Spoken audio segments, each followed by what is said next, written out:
Andy Coleman, Vice President of Clean Energy Coalition for Santa Fe County. Thank you.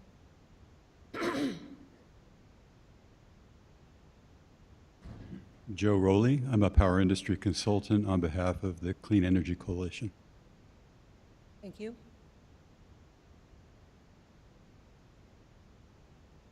Good morning, I'm Ed Henderson. I'm with Assurance Engineering. We're a fire protection group. Thank you.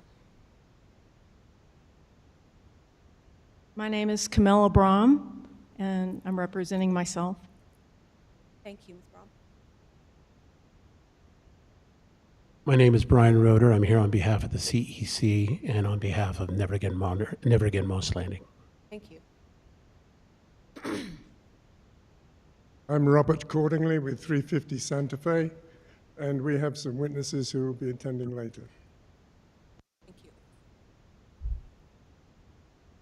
I'm Glenn Schiffbauer, Executive Director for the Santa Fe Green Chamber of Commerce. Thank you, Jeff. I'm Jill Clyburn. I'm a witness for the Green Chamber of Commerce. Thank you. Bill Enderkuffler, resident of Santa Fe County, volunteer firefighter and product development for GridWorks. Thank you. Warren Thompson, I'm with Rancho Viejo Limited Partnership, and I'm a witness for the Green Chamber. Thank you. Anyone else from parties withstanding? Good morning, Dr. Eikelenboom Schieveld, New Mexicans for Responsible Renewable Energy. Thank you.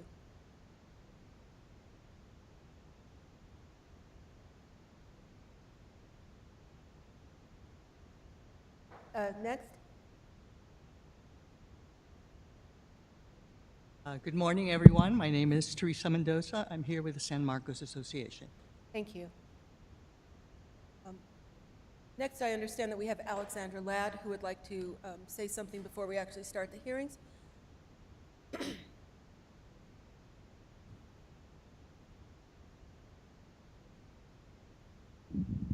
Good morning, Madam Chair, members of the Commission. Good morning to all of my county colleagues and everyone in the room and all those watching online. My name is Alexandra Ladd. I'm the Director for the County's Growth Management Department. And it would be remiss of me to start these proceedings without a big, huge shout out to all of the county departments that are required to support us here today.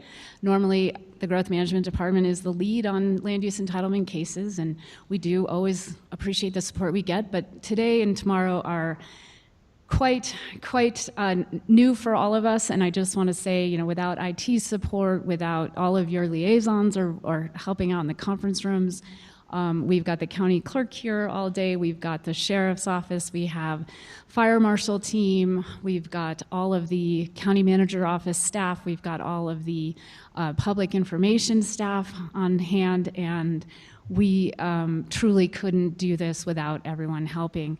Our growth management staff is over at the other building. Other than the ones in this room, they are helping with the conference rooms over there, but they're also keeping the doors open because no one in this room is doing this instead of their regular job. We're all doing this, including all of you, on top of our regular jobs. So I just wanted to say, for everyone in the room, we know this isn't ideal for some reasons, but we're also, given all the logistics, this is absolutely the best solution, and we appreciate everyone's patience, understanding, and respect. So thank you very much. Thank you very much, Ms. Ladd.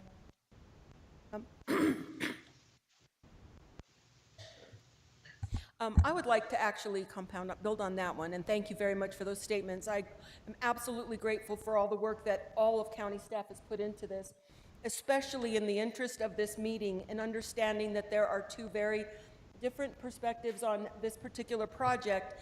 This hearing is established the way it is to ensure the best possible process for allowing people to provide their input and for allowing this Board of County Commissioners to receive the information necessary to make a decision. So having people inside and outside of the chamber and being able to coordinate it such that as many people as possible are able to watch and engage with those participating, we are incredibly grateful. And I'm so grateful to county staff for making sure that this is done with ease. It's all about respect, about trust, and about a process that is going to be open and ensuring that the commissioners will get the information necessary for a decision that will be made.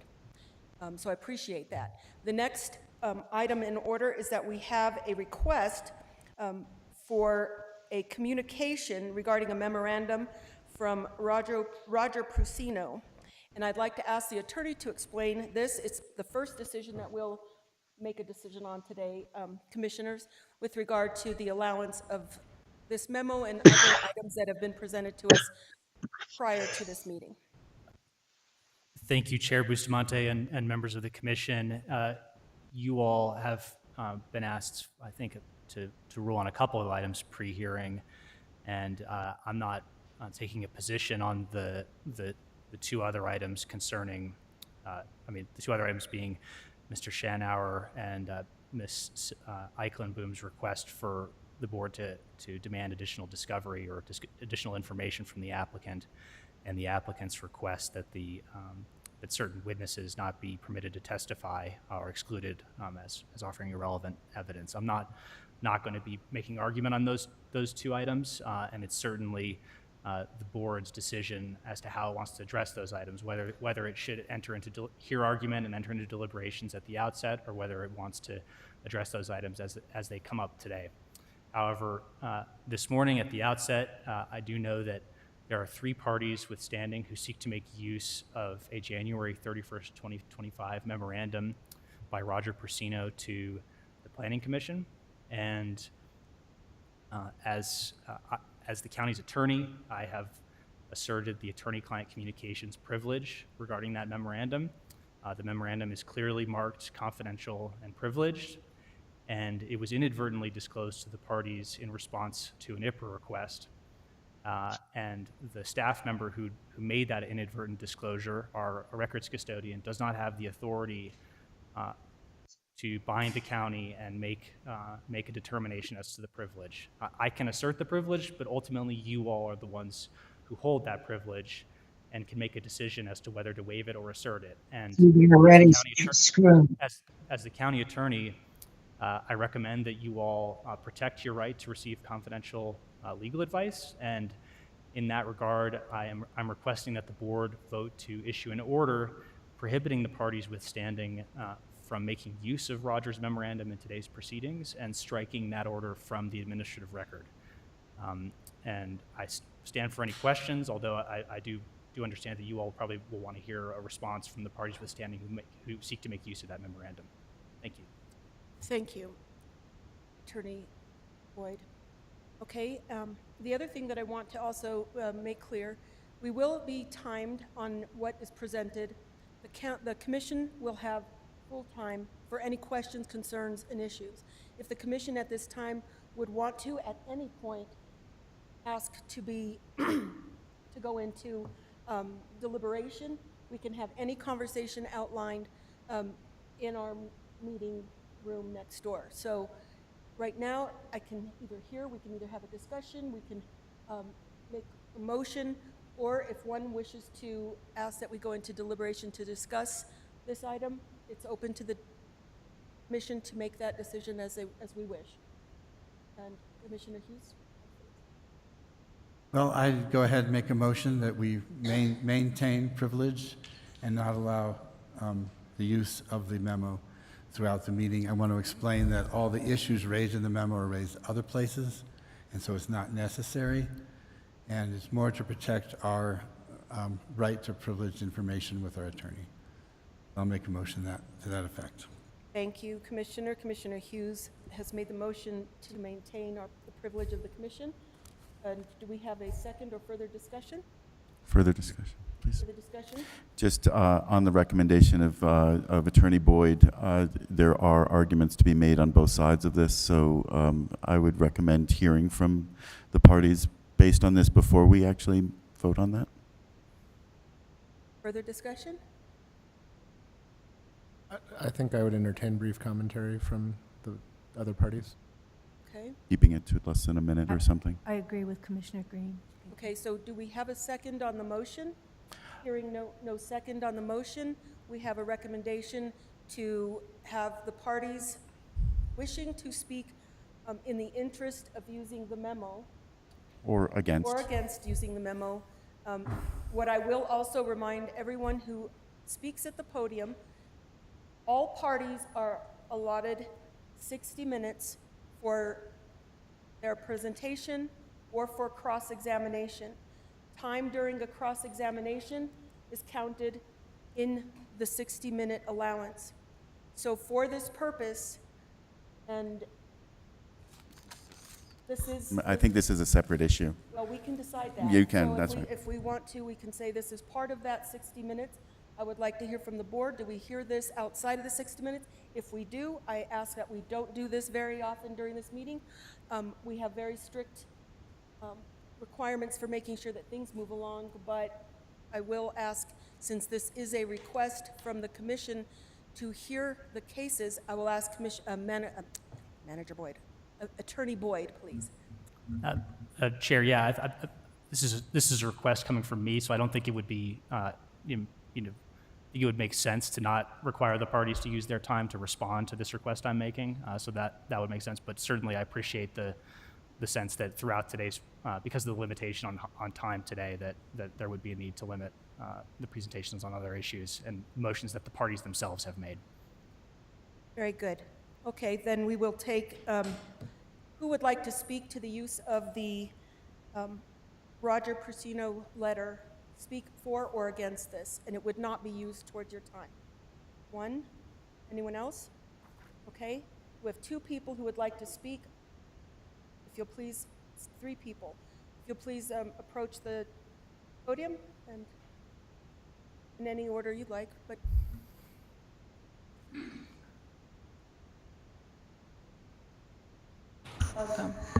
Madam Chair, would you like me to swear them in?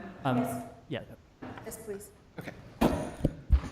Okay, thank you. Do you swear to tell the truth, the whole truth, and nothing but the truth? I do. And for the record, before you testify, please state your name and address, and that you understand you're under oath before you provide your testimony. My name is Eikelenboom Schieveld, Eikelenboom. And my maiden name is Schieveld, Schieiveld, 227 San Marcos Loop, Santa Fe. And you understand you're under oath? I understand I'm under oath. Thank you. Thank you, please. If you look at the memo, I mean, I'm not a lawyer, but what I see is clearly a political statement in the memo.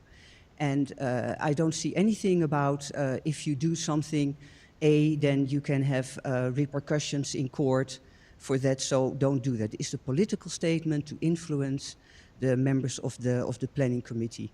Now, I know that for lawyers there are special rules regarding this memo, but I am just a civilian, and the moment I receive something months after it has been requested, then the county waives their confidentiality, they're privileged. So I think that I should just have the opportunity to refer to the memo and to use screenshots of it if I think that it will serve my cause. Thank you. Thank you. Next.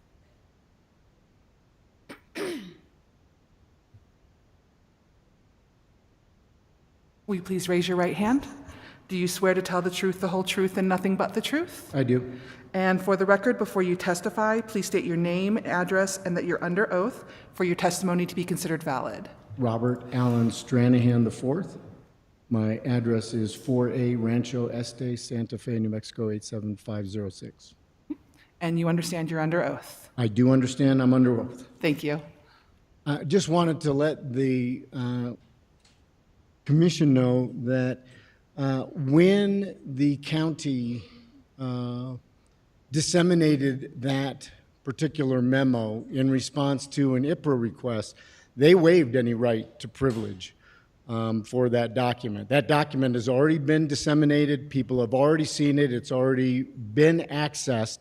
So there's no way to retroactively sort of reseal that. It's already been out in the public ether, and there's no way to recall that. So our argument is that the privilege has already been waived and can't be retracted. Thank you. Thank you. Next.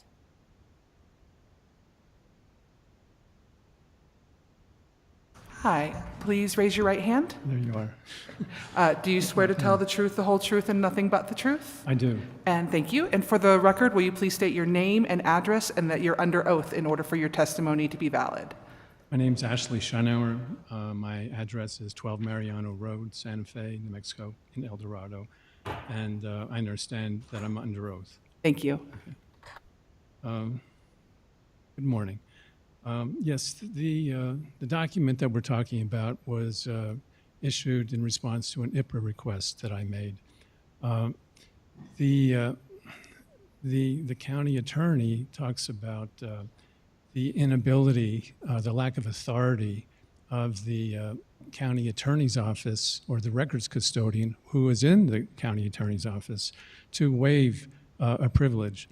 Under the Inspection of Public Records Act, it's very clear that the records custodian has the authority and the duty to separate confidential information, such as attorney-client communications, from public information, and apparently that was done, and apparently there was an apparent waiver, and so I think that's one point. The second point is, in terms of the issue of inadvertent disclosure, there's a New Mexico case on that particular issue. Supreme Court of New Mexico, Doyle Hartman versus El Paso Natural Gas Company. And the court there listed 5 factors in determining whether a document has lost its privilege. One of them is the reasonableness of the precautions taken to prevent inadvertent disclosure in view of the extent of document production. Number 2, the number of inadvertent disclosures. Number 3, the extent of the disclosure. Number 4, any delay and measures taken to rectify the disclosures. And then the last one is very important here. Whether the overriding interest of justice would be served by relieving a party of its error, by relieving the county of its error in making this disclosure. I'm arguing that this case satisfies all 5 factors. The reasonableness of precautions, it went through the review process at the county attorney's office before it was disclosed. The extent of the disclosure, the entire document. Any delay and measures taken to rectify the disclosures. This document has been made public for now, presumably almost 2 months, at least 2 months. And just recently, the redactions were made. And then finally, the overriding interest of justice. I think we're all here today to serve justice. You know, this is a big issue for the county, for the residents of the county, and I think it really behooves the board to consider this document. Thank you. Thank you. Next. Is there anyone else who would like to speak in favor or against the use of this document? Consideration of this document? Okay. Commission? Madam Chair, I make a motion that we go into executive session to discuss this in deliberative fashion. If there's a citation that I need to make to do this, please inform me, but hopefully I don't need to cite state law every time I do this. Do we have a second to that effect? I will remind the commission that, and I want to ask first, is there anything in that letter as you've read it that is different from anything else that we will be hearing or have already heard, and any reason that this would be unique information to be disclosed at this time? Or the previous motion to maintain it, given that it is consistent with things that have already been provided? Is there anything new that we would be considering by allowing this into this discussion? Commissioner Johnson? Madam Chair, I don't believe so. Okay, anyone else? Commissioner Green, does that change your perspective? I just like the opportunity for us to discuss it and potentially with our attorney, so, but whatever. Is there a second, or do we have an alternative discussion? Commissioner Kakari Stone? I do not see new information in the memo that would warrant anything new for this hearing today. Thank you. Is there a second to go into executive session, or we don't have a second to go into executive session? Do I hear another motion or any discussion? An alternative motion. We don't have a second. Motion dies. Do we have a new motion for this? Commissioner Hughes, would you like to restate your initial motion? I'll make a different motion, and I want to say I don't feel strongly about this either way. So I would move that we waive privilege on this particular document, but we assert our privilege everywhere else, and we're not going to release other documents. Second. We have a motion from Commissioner Hughes to maintain our privilege, or waive privilege here, is that what I heard? Waive privilege on this particular document. Waive privilege on this particular document and maintain privilege on all forthcoming information. We have a second from Commissioner Johnson. All in favor? Aye. Let's have a roll call vote, please. Yes, Madam Chair. Commissioner Adam Johnson? Yes. Commissioner Justin Green? Yes. Commissioner Hank Hughes? Yes. Commissioner Lisa Kakari Stone? Yes. And Chair Camilla Bustamante? Yes. Thank you. The next item of question will be that we have had items presented to us or provided to us in advance. Attorney Boyd, we can make a decision to hear those within the time of the presentations, or we can hear those all at the beginning of the meeting. Can you explain to us, please, the option that we have for hearing those cases, approving them up front, or allowing them to be presented during the presentations that we'll hear today? Chair Bustamante and Commissioners, as you all are aware, the parties have made several requests of you all. I won't reiterate them. I kind of sketched them out in my earlier presentation. Those requests all go to the types of evidence you all will hear today in today's public hearing. So depending on the consensus of the Commissioner or the Chair's preference, you all can hear argument about whether the Commission should or should not hear the evidence detailed by the parties in their written submissions now at the outset and deliberate and make a decision on those motions before the party's presentation. That would entail hearing argument in much the same way you just heard argument on my request from the parties who are making the motions.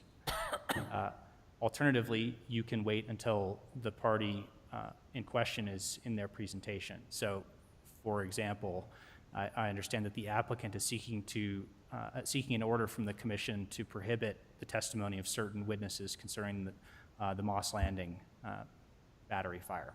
You all can hear argument on that motion now and deliberate and make a decision now, or you can wait until the party who seeks to introduce that testimony calls a witness, and the applicant would then object, and you would hear argument at that time, and then potentially deliberate and reach a decision.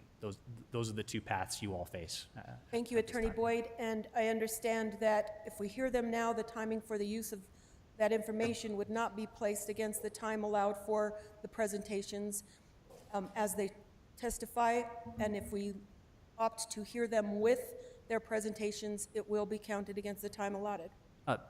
Chair, I think that is something that's wholly committed to your discretion and the board's discretion. You could, in fact, I can see the argument for making the presentations on these motions count against the party's time. Unlike the motion that I just made, which was a motion by county staff, you're dealing with motions by the parties and a request by the parties. And so just like testimony or cross-examination, that's a party using your time. So there's an argument for counting any time spent on arguments, even if it's now, against the party making the argument, but it's certainly your call to make. Certainly, thank you. Commissioner Kokari-Stone. Is it all right to make a motion? Do we have Or do any you wanna have a discussion? If we have any discussion about this matter? Commissioner Kokari-Stone? I'd like to make a motion to go with the second option of waiting to hear about the various motions during the time of testimony, and that the second part of this motion is that the time would count towards the allotted time of each presenter. Do we have any discussion or a second? I'll second the motion. I think that's reasonable. We have a second. Any further discussion? We have a vote, please. Thank you. Roll call vote. Commissioner Adam Johnson? Yes. Commissioner Justin Green? Yes. Commissioner Hank Hughes? Yes. Commissioner Lisa Kokari-Stone? Yes. And Chair Camilla Bustamante. Yes. Thank you. We'll move forward.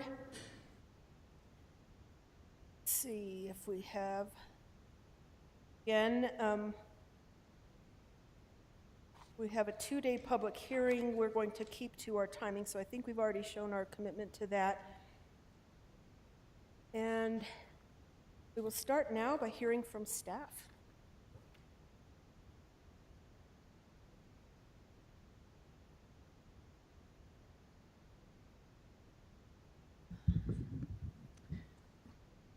Thank you, Madam Chair, members of the Commission. With me today is our Building and Development Supervisor, Dominic Cisneros. And Dominic has been the case manager on this case since the very beginning. He has outlived changes in staff, in support staff, and 2 changes in leadership, and he's still hanging in there. I just have a huge amount of gratitude toward Dominic's work on this case, his professionalism.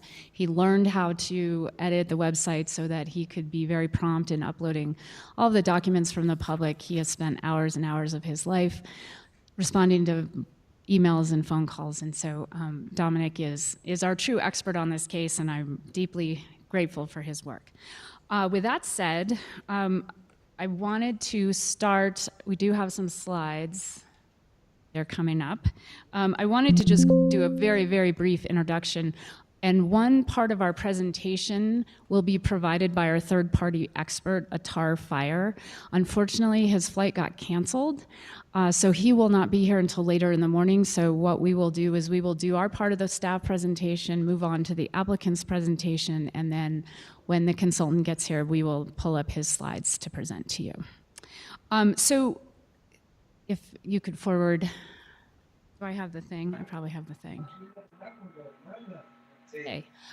Okay, so I just really briefly wanted to talk about the process and why we're all here today and the roles that each of the review agencies and bodies play in land use entitlement process. County staff is the first place where a project starts. County staff will look at all of the ways in which the Sustainable Land Development Code applies to a project, and then determine whether, because every project's unique, whether there are special conditions of approval that need to apply to the project. At that point, the path is slightly different depending on the kind of project, but mostly projects will then go to the hearing officer. The hearing officer, through that public hearing, allows the public to comment and also establishes the facts of the case. The Planning Commission has the final approval on many types of land use entitlements. At that stage, it's another public hearing. The public has another opportunity to comment on the project. The applicant has another opportunity to present the project. Further conditions of approval may be determined at that point, and generally the project is approved there. If a project, certain projects go also to the Board of County Commissioners, again, a public hearing, the public can comment, the applicant gives a presentation, further conditions of approval can be edited. In this case, a conditional use permit is approved by the Planning Commission, and if it's appealed, which is why we're all here today, it goes to the Board of County Commissioners. And I bring that up because I think there's been some confusion on behalf of the public, thinking that county staff is responsible for making decisions. County staff is responsible for applying expertise and experience. and historical knowledge of the code and other cases to make a recommendation. The decision is at the level of the Planning Commission or the Board of County Commissioners. In this particular case regarding solar projects, this timeline walks us through all of the various places where our code was amended in response to changing regulations both at a national and state level. And I won't read through all of that because you have it in your packet, but you can see we've had several changes to the SLDC, but more importantly, changes to the fire code. So the application timeline for this project, the original application was submitted in January of 2023. County staff hosted a virtual question and answer with the public in January of 2024. Eventually, the application was deemed incomplete and it was withdrawn in August of 2024. The current application was submitted in August of 2024. Additional third-party review and studies were completed. It was deemed complete by county staff in September of 2024, and at that point in time, all of the application materials were made available to the public on a dedicated county web page. In terms of public participation, when you mix human beings with bureaucracy with issues of great importance, is always a little bit messy, and we know that hasn't always gone smoothly, but I do have this slide in here to point out how many times the public has had an opportunity to talk about and interact with this case. The applicant has also hosted public meetings for the public. We did, let's see how many, we did 2 virtual question and answer meetings. One was specifically focused on hazard mitigation. We had a public hearing in front of the hearing officer in December of 2024, and then the Planning Commission, where the conditional use permit was approved February 3rd, 2025. Because this is de novo, which means we're starting over, you all are considering this case on its merits as an application, and that would be today and tomorrow. I'm going to turn it over to Mr. Cisneros for the bulk of the staff report, but I did want to add that I think what's really important, a conditional use permit is not permission to build. Conditional use permit establishes the conditions that must be met before the applicant can even apply for a building permit. The building permit process is overseen by the State of New Mexico's Construction Industries Division. At that point in time, the construction drawings are reviewed, the inspectors will be out on the site if it's approved, and the state fire marshal will also look at it again to determine compliance with fire code. So I just wanted to point that out, that this is the important part of this proceeding is understanding those conditions of approval and understanding that the project cannot move forward unless all of those conditions are met. And with that, I will turn it over to Dominic.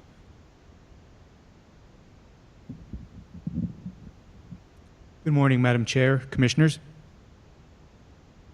Rancho Viejo Solar Limited Partnership, Rancho Viejo Solar LLC, and AES Clean Energy Development LLC request approval of a conditional use permit, CUP, to allow a 96 megawatt solar facility, a 2.3 mile generation tie line, and either a 70-foot tall steel monopole or 50-foot tall steel H-frame pole within existing easements.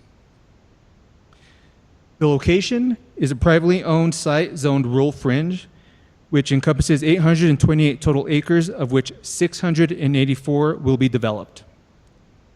The access point is on State Road 14, addressed as 211 Twilight Way, in SDA 2, Commission District 5.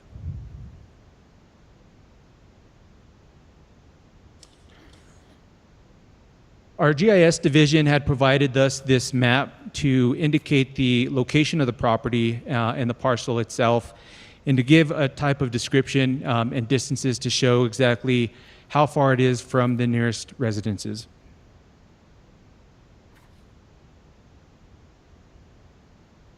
The next slide is more focused on the actually battery energy storage system facility, which is in the upper northwest corner of the parcel.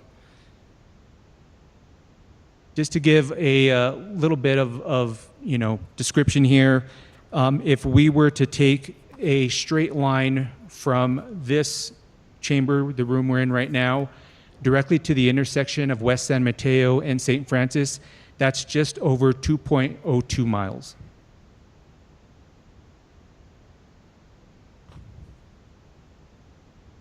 Rancho Viejo Limited Partnership, Clean Energy Development, requests approval of this conditional use permit. Appendix B of the use matrix of the Sustainable Land Development Code allows commercial solar facilities and high voltage electric power transmission lines as a conditional use within the rural fringe zone. A CUP application may be subject to other special reports and assessments, and the conditions of approval require individual review of the proposed location, design, and configuration of the proposed project. The applicant was required to submit several additional SRAs that are not usually required for a CUP application. The initial hazard mitigation assessment and emergency response plan are also available for public review at the CUP stage, although they will not be further refined at this time of development. All materials related to this application are available for public review on the county's website, www.santafecountynm.gov. Special reports and assessments.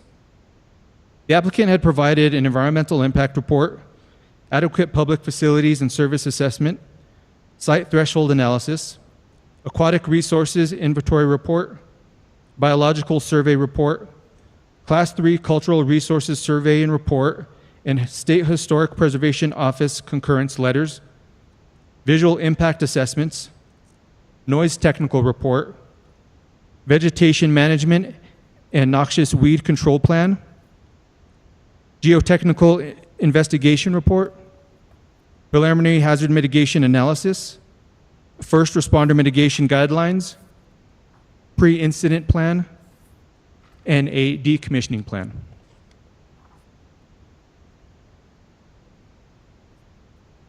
Staff's review of SLDC standards. Access, road design, traffic impact. Applicant states that access from State Road 14 will be subject to NMDOT standards.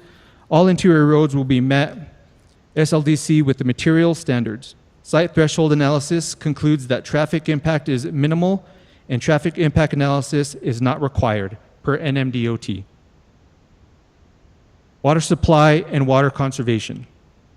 Water for construction estimated at 100 to 150 acre feet a year, with long-term use of 2 to 3 acre feet a year supplied via a combination of sources, off-site reclaimed water or other commercial water sources.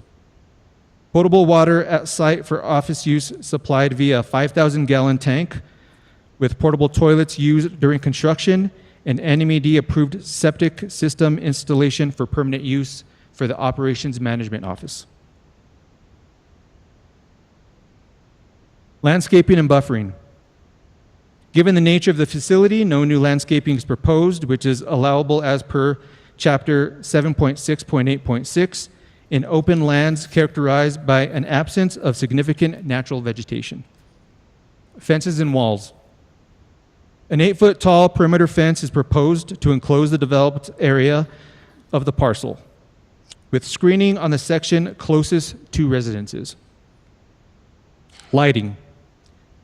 Lighting will be motion-activated, downcast, shaded security lighting at the access gate, at the BES and substation location, the operations building and office, and solar pads. A lighting study is not required. Signs. A small identification sign may be posted at the entry gate, and interior signage will restrict parking to ensure fire lanes are kept clear. Parking and loading. Visitor and employee parking at the operations building will occur 7 a.m. to 7 p.m., and applicant proposes gravel parking lot with 7 spaces. Open space. Approximately 340 acres will remain natural open space, which would meet any requirements, although this particular application does not have specific requirements to open space. Protection of historic resources. 3 cultural resources surveys were conducted, finding 17 sites, 2 of which were deemed potentially eligible for status. So applicant redesigned road to avoid the resources with a 100-foot buffer, and State Historic Preservation Office concurred that there is no effect on historic properties. If any resources are unearthed during construction, applicant will notify appropriate authorities.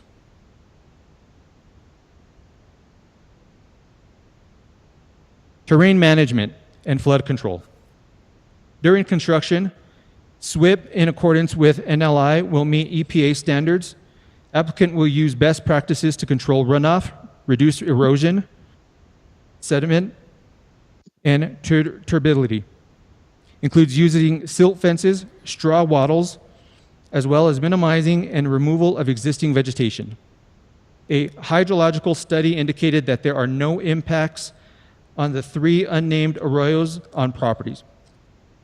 Development will be avoided in these areas. Solid waste.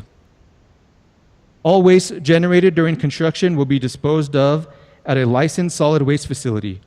When the project is decommissioned, all materials will be disposed according to federal, state, and local laws.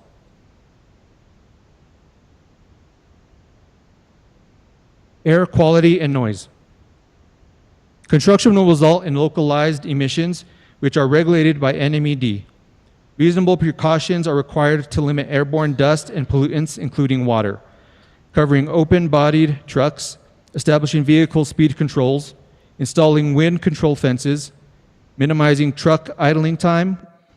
Once operational, the facility will require routine inspections and maintenance with minimal emissions. During construction, ambient noise levels will increase. Once in operation, there will not be a discernible increase in sound beyond the immediate vicinity of the facility. Fire protection. Project will be constructed with a 20-foot wide internal road with fire lanes, 28-foot turning radius, a 30,000-gallon above-ground water storage tank for wildland and fire protection. In addition to the SLDC requirements, the project must be compliant with the following federal fire safety laws, which our subject matter expert will go over when he arrives, which are the International Fire Code, the 2021 edition, and the NFPA 855 Standard for the Installation of Stationary Energy Storage Systems, 2023 edition.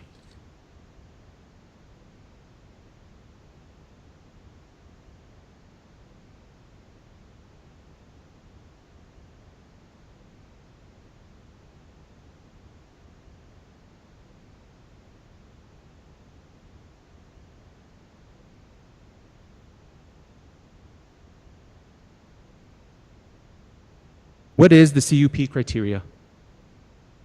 A CUP is not approved if the proposed use will tend to cause detriment to health, safety, and general welfare of the area, road congestion, a potential hazard for fire, panic, or other danger, overcrowding land and cause undue concentration of population, interference with adequate provisions for schools, parks, water, sewage, transportation, or other public requirements, convenience, or improvements, interference with adequate light and/or air, inconsistency with the purposes of the property zoning classification, or in any other way inconsistent with the spirit and intent of the SLDC or SGMP. Detriment to health, safety, and general welfare of the area. Solar projects do not create significant noise, light, traffic, or other significant operation impacts. The operation of solar panels is not detrimental to environmental conditions at the site. The project will be required to be developed to meet and comply with all applicable requirements contained in the SLDC, as well as all applicable state and federal laws, and all codes and standards as adopted in Santa Fe County, New Mexico, to ensure that public health and safety is protected. Staff responded, the proposed project will not be a detriment to health, safety, and general welfare of the area. Road congestion. Any traffic impact to NM14 will be generated during the construction of the facility, including the 2.1-mile access road and 2.3-mile generation tie-in line. Once operational, traffic will be minimal as only 4 technicians will be regularly worked at the site Monday through Friday with occasional work on Saturday. Staff responded, the proposed project will not create road congestion as shown in the current traffic threshold analysis.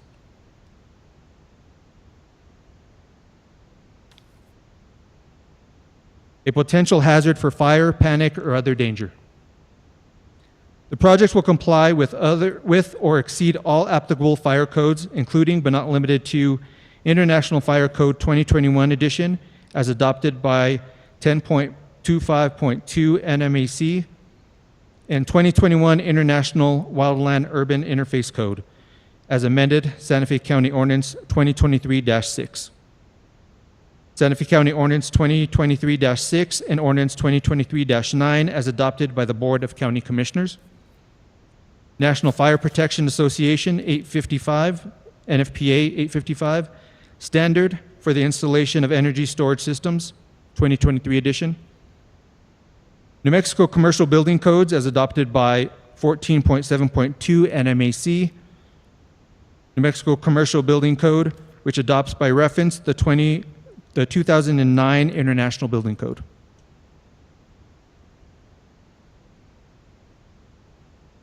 The conditional use permit application has been deemed complete by the Santa Fe County Fire Department. Both the Tar Fire and Santa Fe County Fire Department conclude that the sufficient level of information has been provided to validate the issuance of a conditional use permit. As it pertains to the reviewed fire and life safety codes, however, all the items included in the review letter must be satisfactorily addressed prior to issuing a development permit and commissioning of the facility. Staff has responded, potential hazards for fire, panic, or other danger will be appropriately mitigated through the conformance with applicable local and federal fire codes.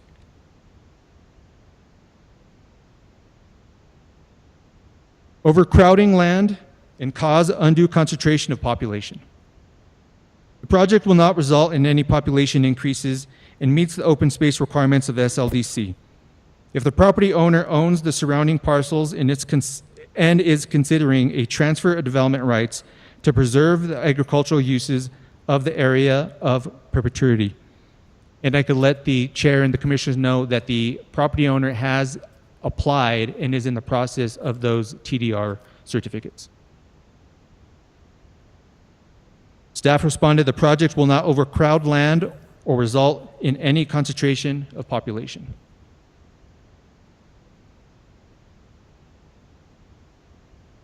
Interference with adequate provisions for schools, parks, water, sewerage, transportation, or other public requirements, conveniences, or improvements. A solar facility does not result in population growth and therefore does not put additional demand on public services. Water for the ongoing operations for the facility will be much less than residential development, irrigated agricultural, or most industrial uses. On-site, septic will handle any wastewater generated by the office use. Staff has responded, the proposed solar facility will not interfere with adequate provisions for schools, parks, water, sewerage, transportation, or other public requirements. Interference with adequate light and air. The proposed solar facility includes minor lighting that will be required to meet SLDC requirements and be shielded and downlit. The monopole or H-frame structures allowed for the site allows for the air and wind to travel through with minimal obstruction. Emissions from construction will be short-term, and ongoing maintenance will result in small amount of fugitive dust and other emissions. Staff has responded, the proposed solar facility will not interfere with adequate light and air. Staff recommends that the monopole structure is used for the transmission line. consistency with the purposes of the zoning classification or in any other way inconsistent with the spirit of the intent of the SLDC or SGMP. According to section 7.2.2.2 of the SGMP, New Mexico gets approximately 6 full sun hours per day on average. Almost everywhere in the state, coupled with gentle sloped terrain of Santa Fe County, coupled with the annual mean total sunshine hours of 3,400, create an ideal setting for solar energy applications.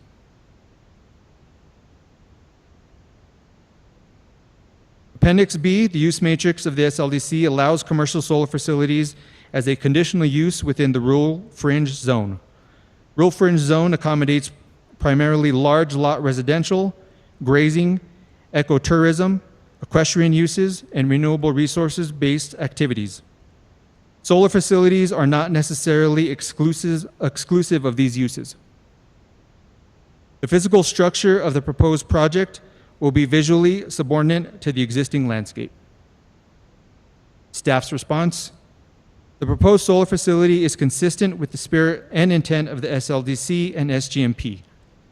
As stated, the SLDC illustrates that a commercial solar energy production facility within the rural fringe zoning district is an allowed use with an approved conditional use permit, and Chapter 7 of the SGMP explicitly supports the development and distribution of renewable energy on a regional scale. Recommendation. Staff reviewed the application for conformance of the SLDC design standards and found that it meets all of the applicable requirements of the code.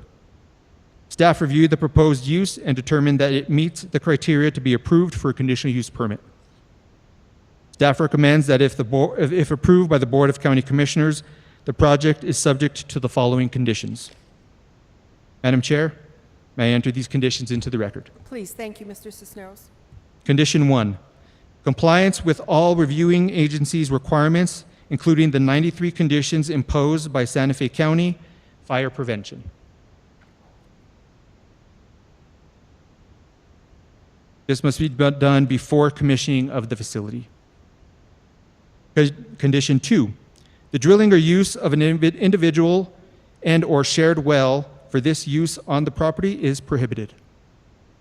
Condition 3, the applicant shall provide proper buffering and screening by installing paneling to a portion of the proposed 8-foot tall fence that will be located on the southwest portion of the property that is to be indicated on the CUP site development plan prior to recordation. Condition 4, permanent fencing will be required around all designated archaeological sites to delineate and preserve the integrity of these areas. This is to be indicated on the CUP site development plan prior to recordation. Condition 5, prior to the recordation of the CUP site development plan, all access roads shall be permitted through Santa Fe County, built out and inspected with financial guarantees in place.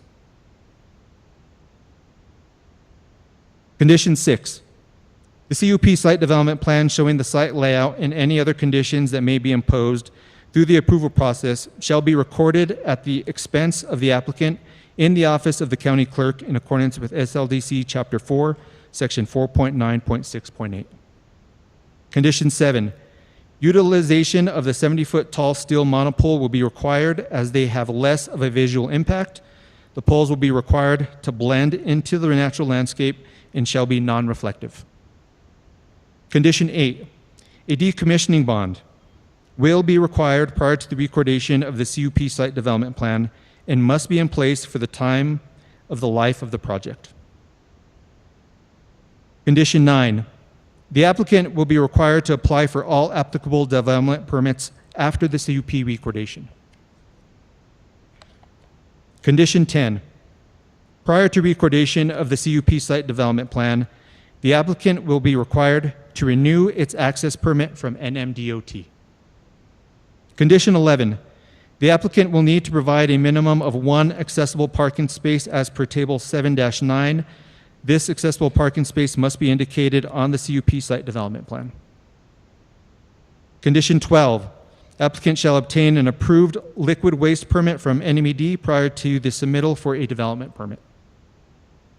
Condition 13, The applicant is required to work in consultation with the appropriate flood zone authorities to address the requirements specified in Chapter 7, Section 7.18.9.1 of the SLDC for any still monopole located within a zone within Zone A flood hazard area, and submit the findings to staff for the record. Condition 14, construction activity to be limited to Monday through Saturday, 7 a.m. to 7 p.m. Any deviation from these construction hours will require 48-hour notice to Santa Fe County and neighbors and neighboring property owners, and written approval from Santa Fe County.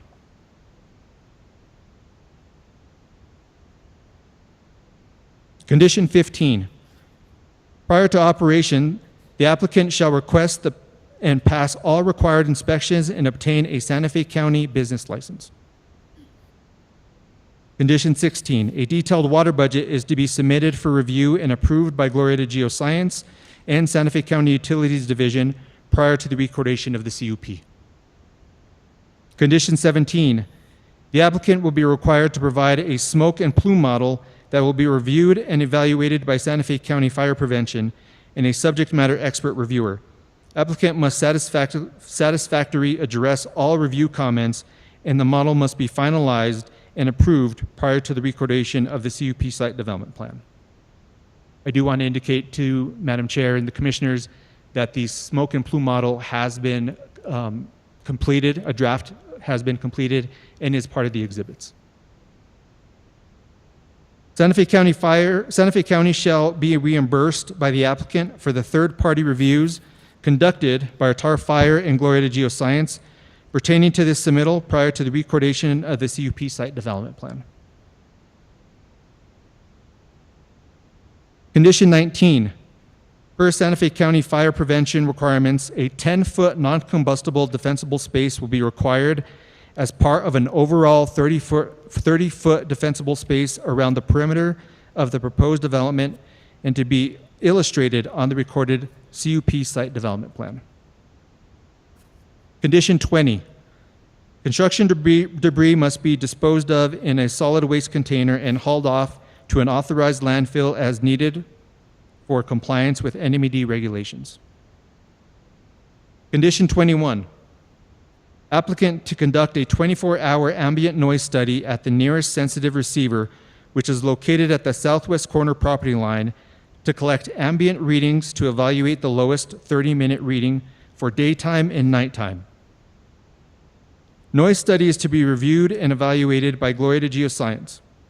Applicant is to address all review comments and incorporate mitigation measures as required to comply with SLDC Section 7.21.4 prior to the recordation of the CUP site development plan. I do want to let Madam Chair and the Commissioners also know that the applicant has already started this study. They have provided a draft report to us. It is online, but it is not part of your exhibits here today. Condition 22, should an alternate source of water be identified, such as City of Santa Fe effluent, the traffic noise and air quality studies are to be reevaluated by the applicant to validate that the impacts disclosed in these reports have not changed. This will be subject to review and comments from Glorieta Geoscience prior to the recordation of the CUP site development plan. Madam Chair, staff has added a 23rd condition. Condition 23, a water source or sources must be identified prior to the recordation of the CUP site development plan. Madam Chair, staff and there are subject matter experts stand for any questions. Thank you, Mr. Cisneros. Before we move on to the cross-examination, I would like to remind the board that this is a cross-evaluation that will allow for the applicant then to ask questions of staff. Then we will also have an opportunity for cross-examination from those who have parties withstanding. It is not a time for discussion or debate. We'll have plenty of time with that when we hear this, when we're finally ready to make a decision. Under the rules of order governing quasi-judicial hearings, we've just heard from county staff. Thank you for laying the ground rule, the findings thus far. Then we'll hear from the applicant and then other parties withstanding. At the conclusion of each presentation, there will be an opportunity for cross-examination of witnesses by the applicant and other parties withstanding. Finally, there will be an opportunity for members of the board to ask questions. These questions must seek evidence that will help the board reach its decision on the application. I will limit argumentative, repetitive, or harassing questioning. As noted on the agenda, the Commission has imposed time limits on these presentations of all parties. Please note that these time limits include any time used by a party for cross-examination on another party, and that's seen here on the wall and the clocks for each presenter. The time limits do not apply to Commissioner questions. Any further matters from the County Attorney? Nothing, Chair. You've put it down correctly. I think that it's the applicant and then the other parties withstanding, cross-examination followed by chair questions. Thank you. Okay, at Matt, this time, yes. Excuse me, I'm so sorry, Madam Chair. Our third-party expert has just arrived. So if you want to start with questions for Dominic and myself, that's great, or he should be in the room And very was he shortly. going to be part of this presentation initially? That is correct. Then let's go ahead and continue with your presentation. Okay. And then we will go on and move to the applicant's questioning and then the questioning of the parties withstanding if there are any. Great. And I just also was told that we have a typo in our presentation. It's the 2021 building codes that apply, not 2009. And also, I think when Dominic was talking about the water use, I just want to clarify it's 100 to 150 acre feet during construction, 2 to 3 acre feet per year as operational use. Understood. Thank you. Okay, let's hear from your expert. Continuing with the presentation.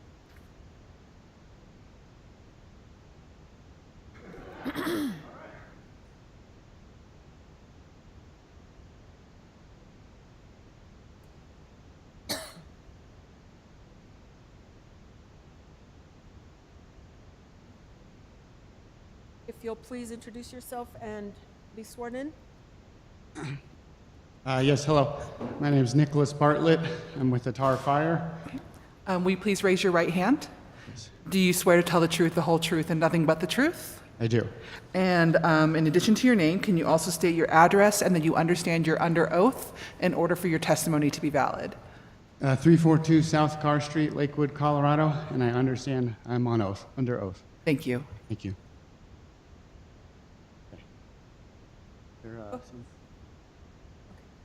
Sorry, I just landed at the airport about 35 minutes ago, so I'm a bit winded.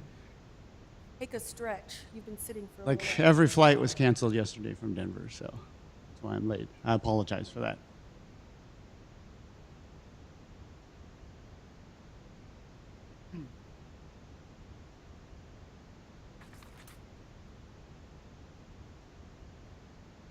Okay, am I okay to go? Okay. Good morning. Thank you for allowing me to speak today. My name is Nicholas Bartlett. I am representing a Tar Fire. I'm the third-party special expert for fire and life safety for Santa Fe County. And in this presentation, I'm going to go over the peer review that was done by a Tar Fire for this project for the applicable fire and life safety codes and standards. Okay, first like to give a little background about myself so you know who I am. I have a bachelor's degree in mechanical engineering, a master's degree in fire safety engineering. I have almost 20 years in experience in fire protection engineering. I've worked at Underwriters Laboratories, otherwise known as UL, doing product testing and certifications for fire products. I've worked before as a consultant at Jensen Hughes, which is currently the largest fire protection company in the world. I've spent 12 years as an AHJ in 2 different states in California, so I also have AHJ experience, and I'm currently the principal engineer, the owner, and the founder of a Tar Fire, which is a fire protection engineering consulting company specializing in renewable energy technologies. I am a licensed fire protection engineer in 5 states, including New Mexico. So pertinent to what we're here to talk today about, my experience is I've been a technical committee member of NFPA 855. Since 2022, I've been participating in all the updates of that standard. I actually teach NFPA 855. I'm one of the few people in the country. I've taught over 1,000 people in the US and Europe NFPA 855, be it AHJs, engineers, insurance companies, manufacturers, community members, et cetera. I'm a member of NFPA 800, which is currently being developed, will be the nation's first battery code. It'll be everything related to batteries. And lastly, as it pertains to some of the product safety standards that apply to this project, UL 9540A and UL 1973, I do participate in those committees. Okay, so what you see in front of you on the slide here is the codes and standards that are adopted and enforced in Santa Fe County. And these are the codes and standards to which the third-party peer review was performed against.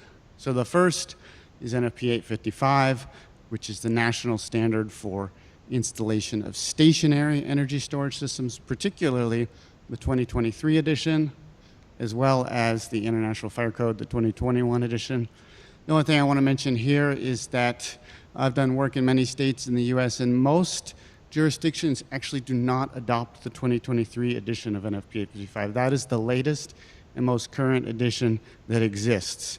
And so some states and jurisdictions don't even adopt NFPA 855.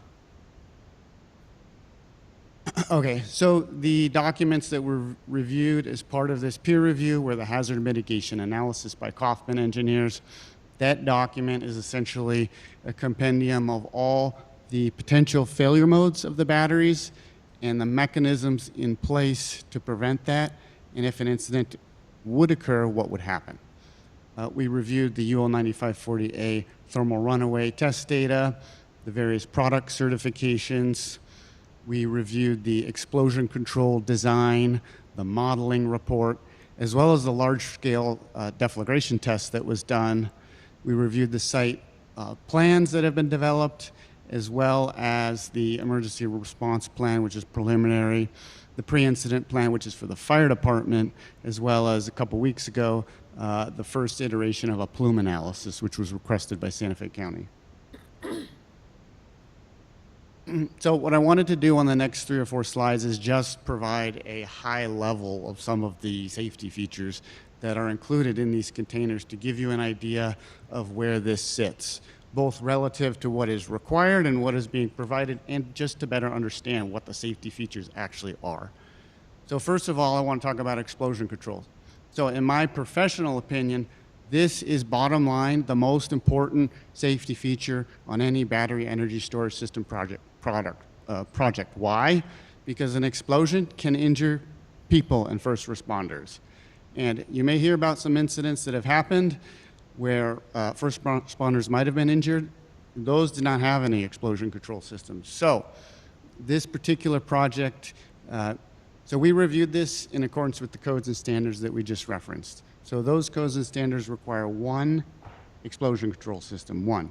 So they've provided that via what's called an NFPA 68 system. So if there's an explosion in one of these containers, all the pressure goes up. It doesn't go out if there's people around, it goes up. So they provided that, we reviewed that design, and at the request of Santa Fe County Fire Marshal's office, they're actually providing a second redundant explosion control system, which is comprised of gas detection. So if there's a thermal runaway in a battery, it produces flammable gases. There's sensors that detect the gas. What they do is they turn on an exhaust fan, and they're intended to remove those gases from the container in order to either prevent or minimize the consequences of an explosion. So really the net takeaway here is, at the request of Santa Fe County, they've actually provided a second, what we'll call a redundant explosion control system. Okay, now this slide is on what is called thermal runaway propagation protection systems. We just call it TRPP. I just want to highlight this because this is a voluntary system that's being provided, and most projects in the United States do not have these systems. These are relatively new. So Atar Fire reviewed the design and the large-scale testing of this system, but what these systems are designed to do is if there's thermal runaway in one cell, there's many different types of designs. What they do is they're supposed to mitigate the propensity for that thermal runaway to go from cell to cell to cell. If you can limit it to 1, 2, 3 cells, that's a really great thing because you don't end up with these multi-hour, multi-day fires. And to be honest, not many projects in the country are providing these. And personally, I think every project should have something like this. So we did review the large-scale testing that would validate the performance of this system that it actually does what it says it does. So they're providing separation distances. We reviewed the separation distances that are intended based on what is required by the codes and standards because that's what we are enforcing. And so this installation is classified as a remote installation. That's an official classification per NFPA 55. That means it's over 100 feet from any sort of public way or exposure. And so if you're classified as that, there's certain requirements you have to follow. And in fact, there's actually no separation distance requirements code minimum for a remote installation. So the highlight here is that back-to-back containers are 3 foot 6 inches apart. The pairs of container are either approximately 22 feet or 41 feet. So they are actually, in fact, exceeding the minimum standards that the bare minimum that would be required. Lastly, I wanted to go over just a few other safety features that are provided that Atar Fire did review for compliance with the aforementioned codes and standards. First is the product certification. So the UL 9540 listing is a certification of the entire enclosure. There's, 15 construction requirements and over 20 different tests involved in obtaining that. And in order to get that listing, you actually have to then, prior to that, you have to go get your battery modules tested. And there's like probably about 30 different tests, abuse tests for the modules where they overcharge it, they corrode it, they put the batteries in moisture. They do all these tests by an independent test laboratory like UL or CSA or one of those other big laboratories. And you need that UL 1973 in order to get to UL 9540. So that's a basic requirement. It's a fundamental requirement in order for any project to have those as a bare minimum to establish a level of safety.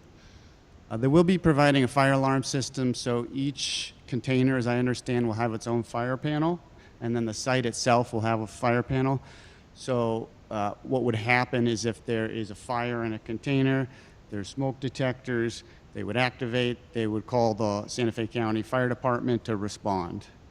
But what they're also providing, which would give earlier warning prior to a fire, is gas detection, which I already kind of mentioned. But the gas detection detects thermal runaway byproducts typically prior to an actual fire. And lastly, the ESS units are provided with a battery management system. So those do all sorts of functions, performance, life cycle, but they also perform safety functions. So if the battery management, it monitors, for example, the cell temperatures, the cell voltages, the charge rates, and if there's anything that are out of spec, it cuts off the charger and it provides a notification and does a safety function. So that's a really critical part of any energy storage system installation. And so what I've highlighted here on these 3 slides, which is what I teach in my course, is that safety for these is not just one thing. It's not just, oh, this is your battery chemistry, you're safe or you're not safe. That's not what this is. There are many, many things. I could rattle off about 20 different things. If you do all of those right, then the codes and standards say that it's safe, right? And so there's design features, but there's also fire department response. There's a number of items collectively that need to be properly addressed in order to get to safe. So a couple weeks ago, we received an updated plume analysis. So I just want to provide a real quick highlight of the review that Atar Fire did. So this plume analysis was requested by Santa Fe County. It's not required by NFPA 855 or the International Fire Code. And what we did is we just did a technical review of the document, because there's actually no codes and standards that say pass, fail, right? It's a document that provides information, which is actually typically used by emergency management programs and fire departments to inform what to do in the event of a chemical release or incident. That's typically what these are used for across the country. So you see on the slide there, it says protective action criteria, and there's 3 levels. So these protective action criteria are essentially an agglomeration of national standards for exposure limits based on EPA, the American Industrial Hygiene Association. They take all these known health effects and they bin them in 1, 2, and 3. And so PAC 3 is the distance at which there may be life-threatening health effects. PAC 2 is irreversible or serious health effects. And everything past PAC 2, farther distances, is considered mild or transient based on those nationally recognized thresholds for health. So what Kaufman engineers did in this plume analysis is they modeled 2 scenarios. And again, the scenarios are supposed to be the worst case, both for the release and the wind speed and environmental conditions. So the first was a pre-combustion, non-flaming thermal runaway. They concluded 86 feet was the PAC 2. The second scenario was a flaming fire. So the first was a subset of that was a low intensity 8-hour burn, and the second was a more higher intensity 1-hour burn. So of the 3 of those on the screen there, you can see the highest is a little under half a mile. So what that really means is that past 0.42 miles, this particular plume analysis, with all the assumptions they made, concludes that past 0.42 miles is PAC 1, and everything in that area is mild or transient health effects. And so, again, just to reiterate how this is typically used is actually by emergency management programs and fire departments to say, oh, here's the zones where we need to evacuate citizens, and here's the zones where it's okay to shelter in place, which PAC 1 is typically a shelter in place. Let's move on to CUP versus code compliance. Okay, so CUPs are subjective in nature, right? They require, their approval is, in fact, independent of code compliance. So the Attar Fire review was code compliance. Does it comply with the code or not? So a CUP is something that grants an applicant permission to pursue the development for something specific, a specific project in a specific location, but it's not an approval to construct. So the legal authority for the CUP is basically the potential to perform construction. And that potential is contingent upon meeting every single requirement of the codes and standards that have been adopted by Santa Fe County. So fire and building codes, whether it's NFPA or the National Fire Code, they don't have a CUP concept. It's not in the codes at all. It doesn't exist. Those codes set minimum, because we already talked about here, there are a couple instances where they're exceeding minimum. Those codes and standards set the minimum legal requirements for fire and life safety, and they are backed by law, essentially. So compliance with those is pass or fail. They either pass or they don't, right? If they don't, they cannot proceed with the project. It's very typical also for projects to have multiple rounds of review where the project will be reviewed, the fire marshal's office will say, no, you don't meet these 10 items, please go fix them. And they cannot proceed until they fix those items. So again, a CUP grants the authority to perform a specific function in a specific location. This review that Attar Fire performed was a code compliance evaluation, and it still will be if a CUP is granted. Many projects may obtain a CUP, but they may not be code compliant, so they can't be constructed.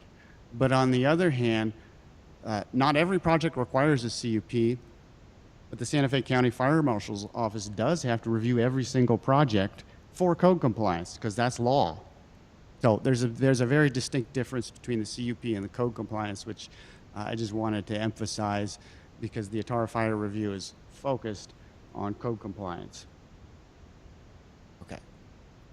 So in summary, this particular project is required to comply with the 2021 International Fire Code and the 2023 NFPA 855 for fire and life safety because those are adopted by Santa Fe County.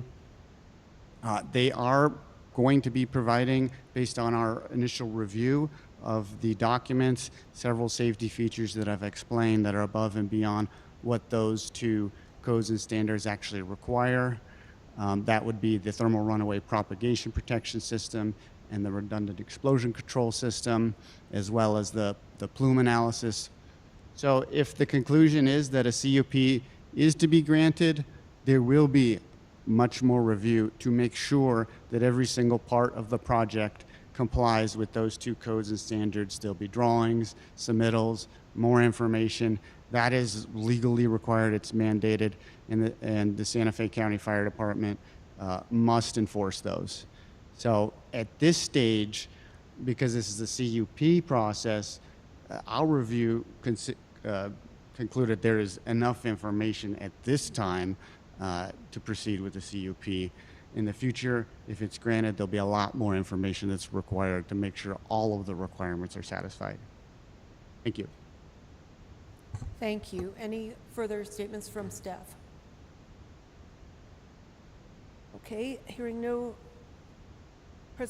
further comments from staff, we're ready for our cross-examination by the applicant. Are there any questions or cross-examination from the applicant? Thank you. The applicant has no questions of county staff. Cross-examination by other parties withstanding. Do we have any cross-examination of staff through parties of standing? And I will note that you do have, this does impact the time that you have on the clock. Before we start that, there was a request to change the order. Yes, sir. Yes, sir. Let's do that. There was a request to change the order of the presentation by Ashley Schonauer and the Clean Energy Coalition, which places the order of the presentation. Assuming that this request is not opposed by staff or the other parties, we can change the order. Who would like to read that order specifically to move? I don't have the details of the move, but there was a request for change in the order, and if someone wants to let us know what the specific move would be and whether or not anyone has any objections, we would move forward in that regard. Madam Chair, Commissioners, the order as it stands now, the wish is for Ashley Schonauer and the San Marcos Association to switch. So it would actually go county staff, applicant AES, third, New Mexicans for Responsible Renewable Energy. Then it would go Ashley Schonauer, then the Clean Energy Coalition, and then the San Marcos Association. That's the order that has been asked to change. That's what we have in our... I apologize. So that's the order as it stands now. Okay. The change they wish for it to go now is for AES, the applicant, New Mexicans for Responsible Renewable Energy, then the San Marcos Association, then Ashley Schonauer, and then Clean Energy Coalition. And then the last four would remain the same. Okay, so we would be moving item F to item D and have Ashley Schonauer be item E, correct? That is correct. Thank you. Are there any objections to this change in the agenda from the board? From the applicants? Are there any changes? Are there any, objections? Are there any objections from parties withstanding? No objections, just the other aspect of that request was that there's going to be potentially ceding of time and how we handle that. We just, didn't have a final decision on that, and so we'd like to have some guidance so I know how many cross-examination questions I can ask and that kind of thing. So the clock will show the time that you will have remaining on your cross-examination. So whatever time you use to cross-examine will show on the presenter on the wall. Right, I know, but there has been some discussion about certain parties being able to cede time to other parties. So if they cede from San Marcos, say, to CEC, now I would have, instead of an hour, I would have an hour and 5 minutes or an hour and 10 minutes. So that's going to affect whether I decide to do certain cross questions or not. Yes, sir. That's going to require clear communication with our timers here. So if time has been ceded from another party, we want to make sure that that doesn't affect the time of the party that has ceded the time and that the time is allowed for the new party. Chair Bustamante, just so I'm clear here, did you say you were San Marcos Association? No, I'm with the CEC. Okay, so if one party cedes a certain amount of time to the CDC, I just need to reflect, for example, if it's 10 minutes, add 10 minutes to CDC and then remove 10 minutes from the other party. Yes, please. Okay. And we'll appreciate the patience with assuring that we do that correctly, because And- that's a little bit of juggling. Thank you. Should I just communicate that with them, or should I do it No, through you the will do chair? you will do it to the board, and they will work accordingly. Okay. Thank you. Thank you, Your Honor. Thank you. Okay, we are ready for, we do not have, actually, the question at the table was cross-examination to staff by the parties withstanding. Do we have any cross-examination from parties withstanding to staff? Seeing none, we will move to the presentation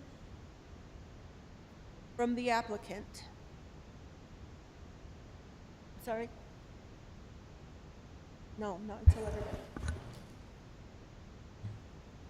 Hi, will you please raise your right hand? Do you swear to tell the truth, the whole truth, and nothing but the truth? I do. And thank you. And for the record, will you please state your name, address, and that you understand that you're under oath? Yes, I understand that I'm under oath. My name is Joshua Mayer, M-A-Y-E-R. Address is 282 Century Place, Suite 200, Louisville, Colorado, 80027. Thank you. Is the presentation queued?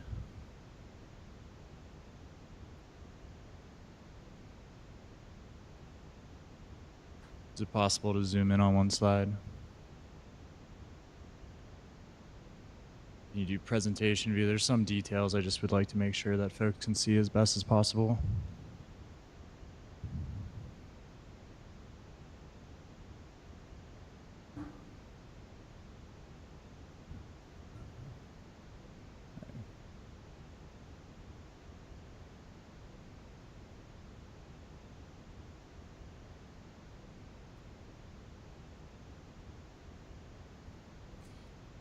While they're working on the presentation, I do want to let the commission know I was going to try to hold to an hour and a half for a 15-minute break. I see that we're comfortable, generally speaking, at an hour and a half right now. So at any time you all feel that we should take a 15-minute break at an hour and a half, I'm looking for you. But if you see, give me a sign that you feel that we should take a break. Okay, we're going to go ahead and take a 10-minute break as we prepare for the presentation. Okay? Thank you.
Are you wanting to say something?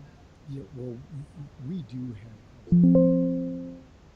I was over here trying to, so it's going to be probably a second before they start with you guys.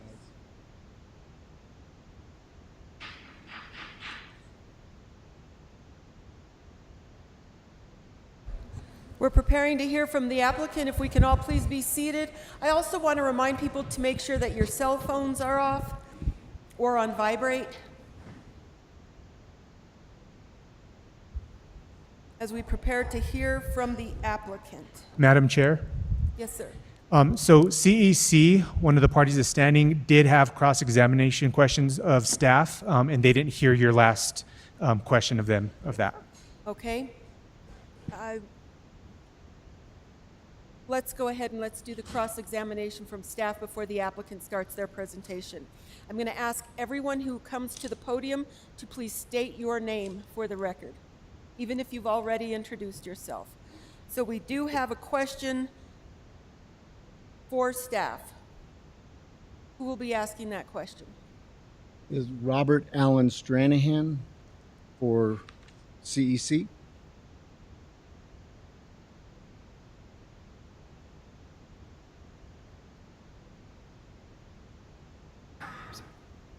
This gentleman was already sworn in previously. Yes, we just want them to state their name. Go ahead. And how do we set up, just ask it to hear if we have Atari? You can just ask them. Mhm. Okay, are they have microphone? Yes, they do. Oh, okay.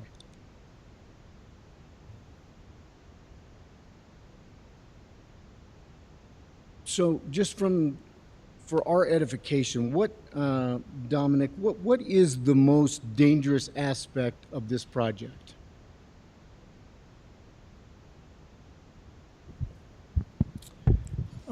So I think that would be subjective, but that would be fire danger. Okay, and is it, I don't want to be cryptic, it's the best system, the battery array, the threat and danger of thermal chemical runaway, correct? It would be the battery energy storage system, yes. Okay. And is this the lithium ion technology that is proposed to be employed, is that the safest technology that could be employed? I think that's a question for our fire safety expert because we're experts in the land use code. Okay.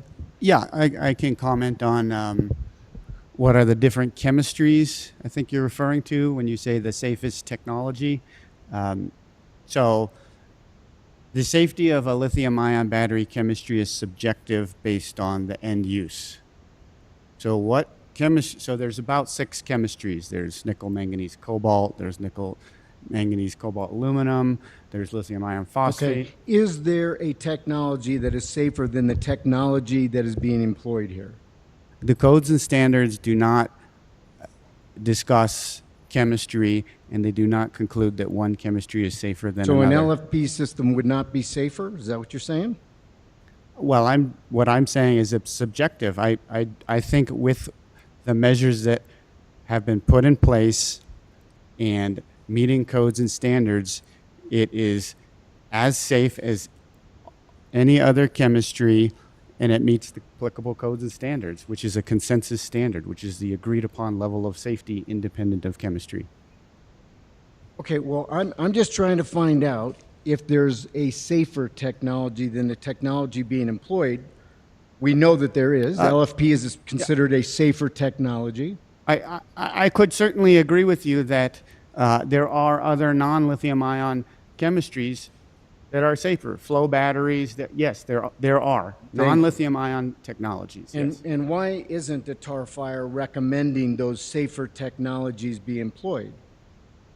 Because our review was charged with looking at what was submitted and comparing it against the applicable codes and standards.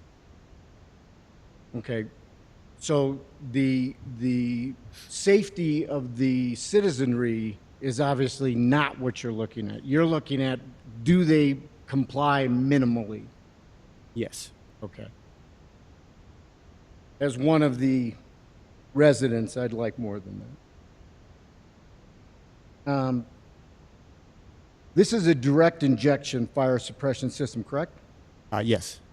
And when that fire suppression system is engaged, it shoots one burst. How long does that burst of fire suppressant get released? I couldn't tell you the duration of the release. I could speak to the testing they've done and summarize that. if that Does would be it useful. release all of the fire suppressant within that container? I believe so, but I would have to defer to the applicant for confirmation. So, as in Moss Landing, where you had multiple reignitions, that fire suppressant is not going to be able to suppress a reignition because there's not going to be anything left in the canister, correct? Well, we shouldn't be comparing Moss Landing to this project because I'm they're not comparing. I'm just saying if it's Okay. a single expression of fire suppressant and that exhausts the canister, if there's a reignition, which does happen, you agree? Well, Can if I happen. could be a little technical, am I allowed to speak for a couple I minutes? just want to know if it can happen. Yeah. Can this reignite? And if it reignites and there's no suppressant in the canister, it's not going to be effective, correct? So there's a difference between a fire extinguishing system, which could be used in a building, could be used for a data center, and historically has been used on battery extinguishing, battery energy storage systems. And there's a migration away from that to what's being proposed here, which is not a fire extinguishing system, it's a thermal runaway propagation protection system. Completely different, although they both do, in this particular instance, use a gas agent. But the function in which the gas agent is used is very different. Imagine in a building, a gas agent fills this room, there's a fire. This room needs to be very tight to hold that agent in. That's a requirement. That's a bad thing for a battery energy storage system. That's not what they're doing. What this system does is it takes that gas agent and it injects it into the module. We don't want it to stay there. We don't want that enclosure to be super tight because we don't want an explosion hazard. So the testing they did a unit and an installation level test with this gas thermal runaway propagation protection system. This has gotten way beyond. I'm sorry. I have a chance. I have an opportunity Please to allow object. him If to he's answer going to the ramble, question. this is going against my time. Please allow him to answer the question. You have asked the question, and he is allowed to answer He's the gone question. outside the scope of my question. You're talking about fire extinguishing in an He's overall. explaining how it I'm works. talking about the Okay. componentry. If you can wrap up what your Yep. answer is? So the system that they've proposed, they've done testing, and it demonstrated that it limited cell-to-cell propagation to one cell, and they let that test hold there for, I think, 24 hours, and there was no reignitions. So, Thank you. I'm going to remind you that if you have a question for the staff or applicant, that you are prepared to allow them to answer that question in its completeness. We need to hear it. So we will not have an opportunity to shut them down if it's something that's beneficial to the commission, okay? It's not necessarily going to be in your judgment that you've received all the information that you need. If there is further information that we need, we will hear it, okay? Thank you. I understand, but to the extent that they go outside the scope of my question, I am certainly allowed to then cut them off and stop them from filibustering my time away. And that's not in the best interest of the commission to have them just ramble on a subject that was not the essence of my question. My question was about if the injection system has expressed all of the fire suppressant, it obviously can't reignite again. It can't shoot another. So all of the discussions about fire extinguishers and different stuff in the overall facility has nothing to do with the container. The container has a direct injection system, and that's what I was trying to talk about. And he went way beyond that into an area, and all that does is bleed my time away. We've heard it. Thank you. Go ahead. Any Okay. other questions for staff?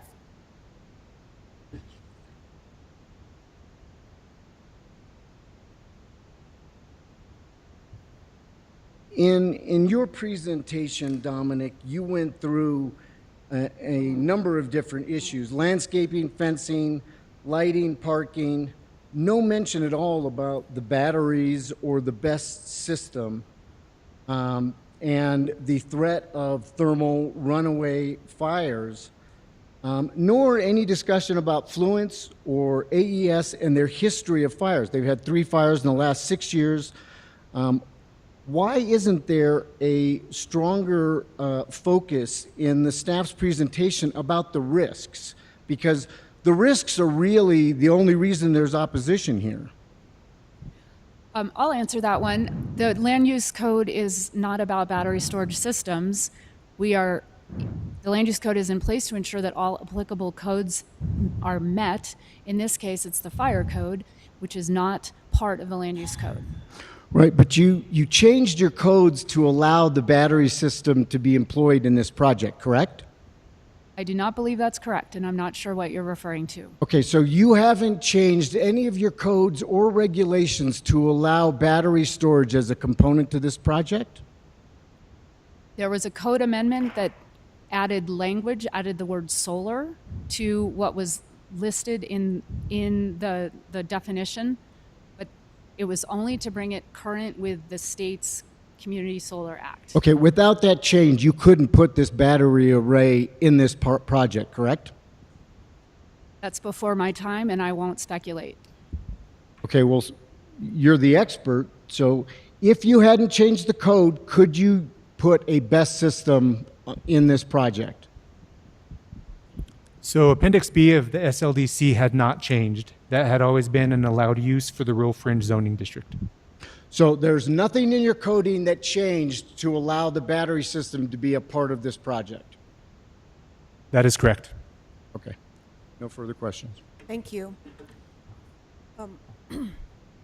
For the staff, I would also recommend that we acknowledge if there were any changes, its relevance to the safety of the project, as stated by the cross-examiner, was what is of the interest. So, but it doesn't appear that it's been changed. On to our presentation. If there is no further cross-examination for staff, okay, let's hear from the applicant. There are no further questions to staff.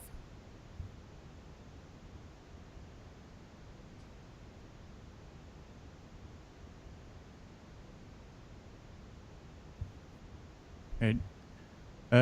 Good morning, Madam Chair, esteemed commissioners, county staff, members of the public, both in the room here and those in the overfill, as well as those listening from home. My name is Joshua Mayer. I'm the Senior Project Development Manager for AES Clean Energy, and it's my great pleasure and honor to be presenting to you today an exceptional opportunity to allow Santa Fe to accelerate its transition to a clean energy future. As an outline of the agenda that I'll cover, along with my colleague Mike Simpson, I'll initiate the conversation speaking to why we are essentially here today, bringing this opportunity and this proposal forward to for your consideration.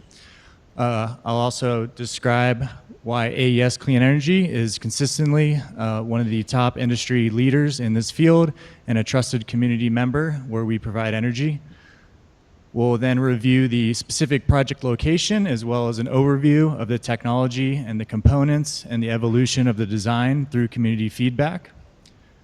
We'll also be demonstrating the UL 9548 testing of our battery system, which proves a successful prevention of thermal runaway, a primary concern of many of the citizens regarding this project.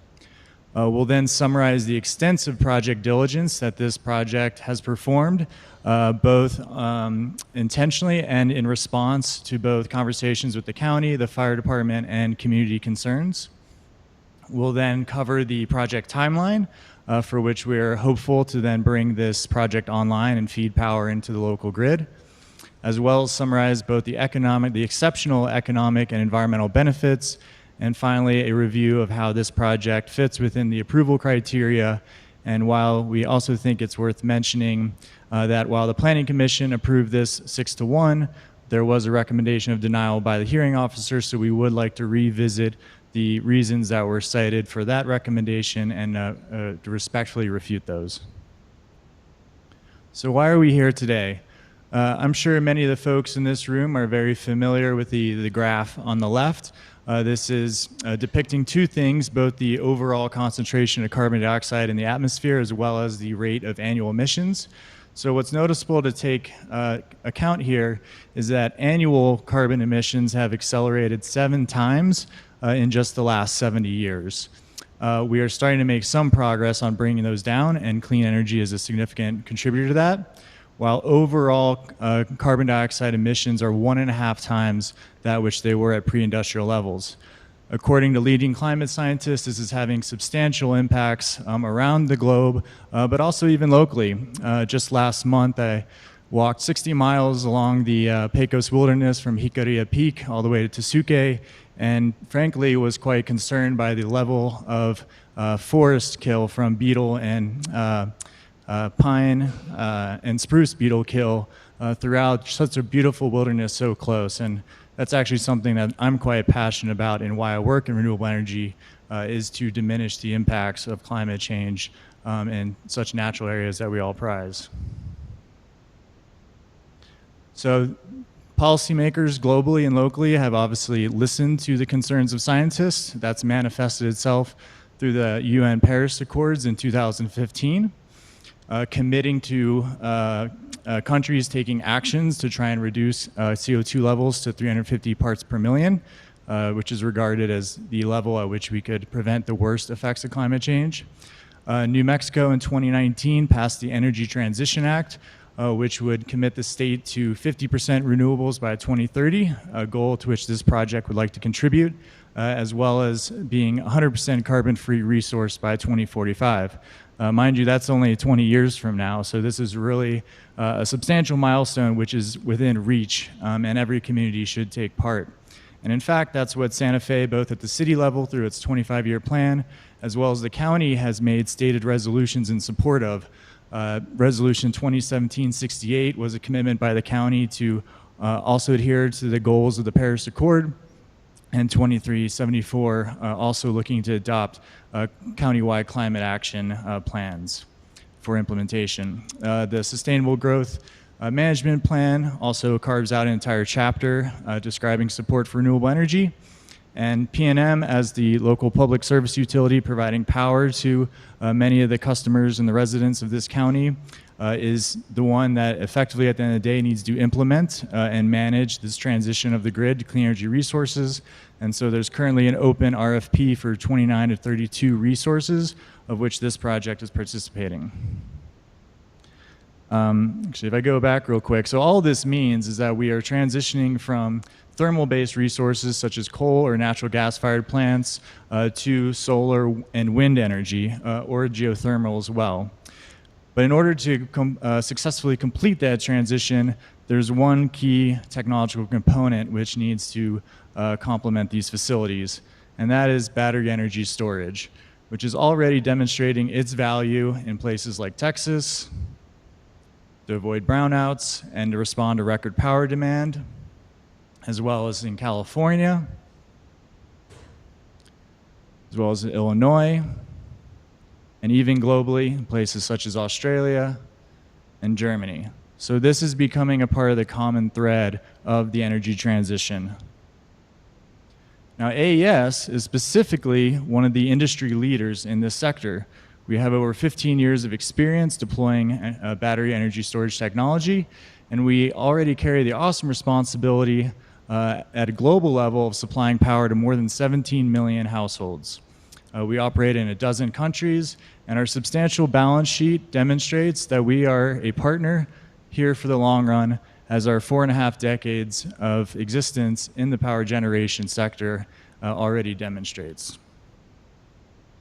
More specifically to the United States, AES Clean Energy is among the top 5 developer, owner, and operators of renewable energy outside of China.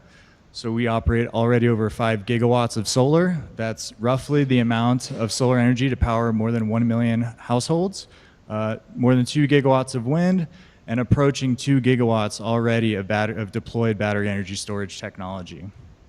We are regularly recognized throughout the industry and through media for our commitments to sustainability and our innovation in the sector.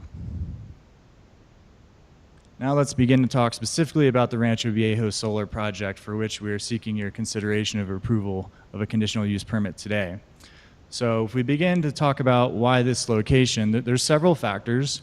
As identified in the Sustainable Growth Management Plan, this site is within the area of highest solar resource within the county, and it's also in close proximity to existing transmission lines. The closer you are to a transmission line, the less impact you have by not having to build new transmission lines that are dozens of miles long.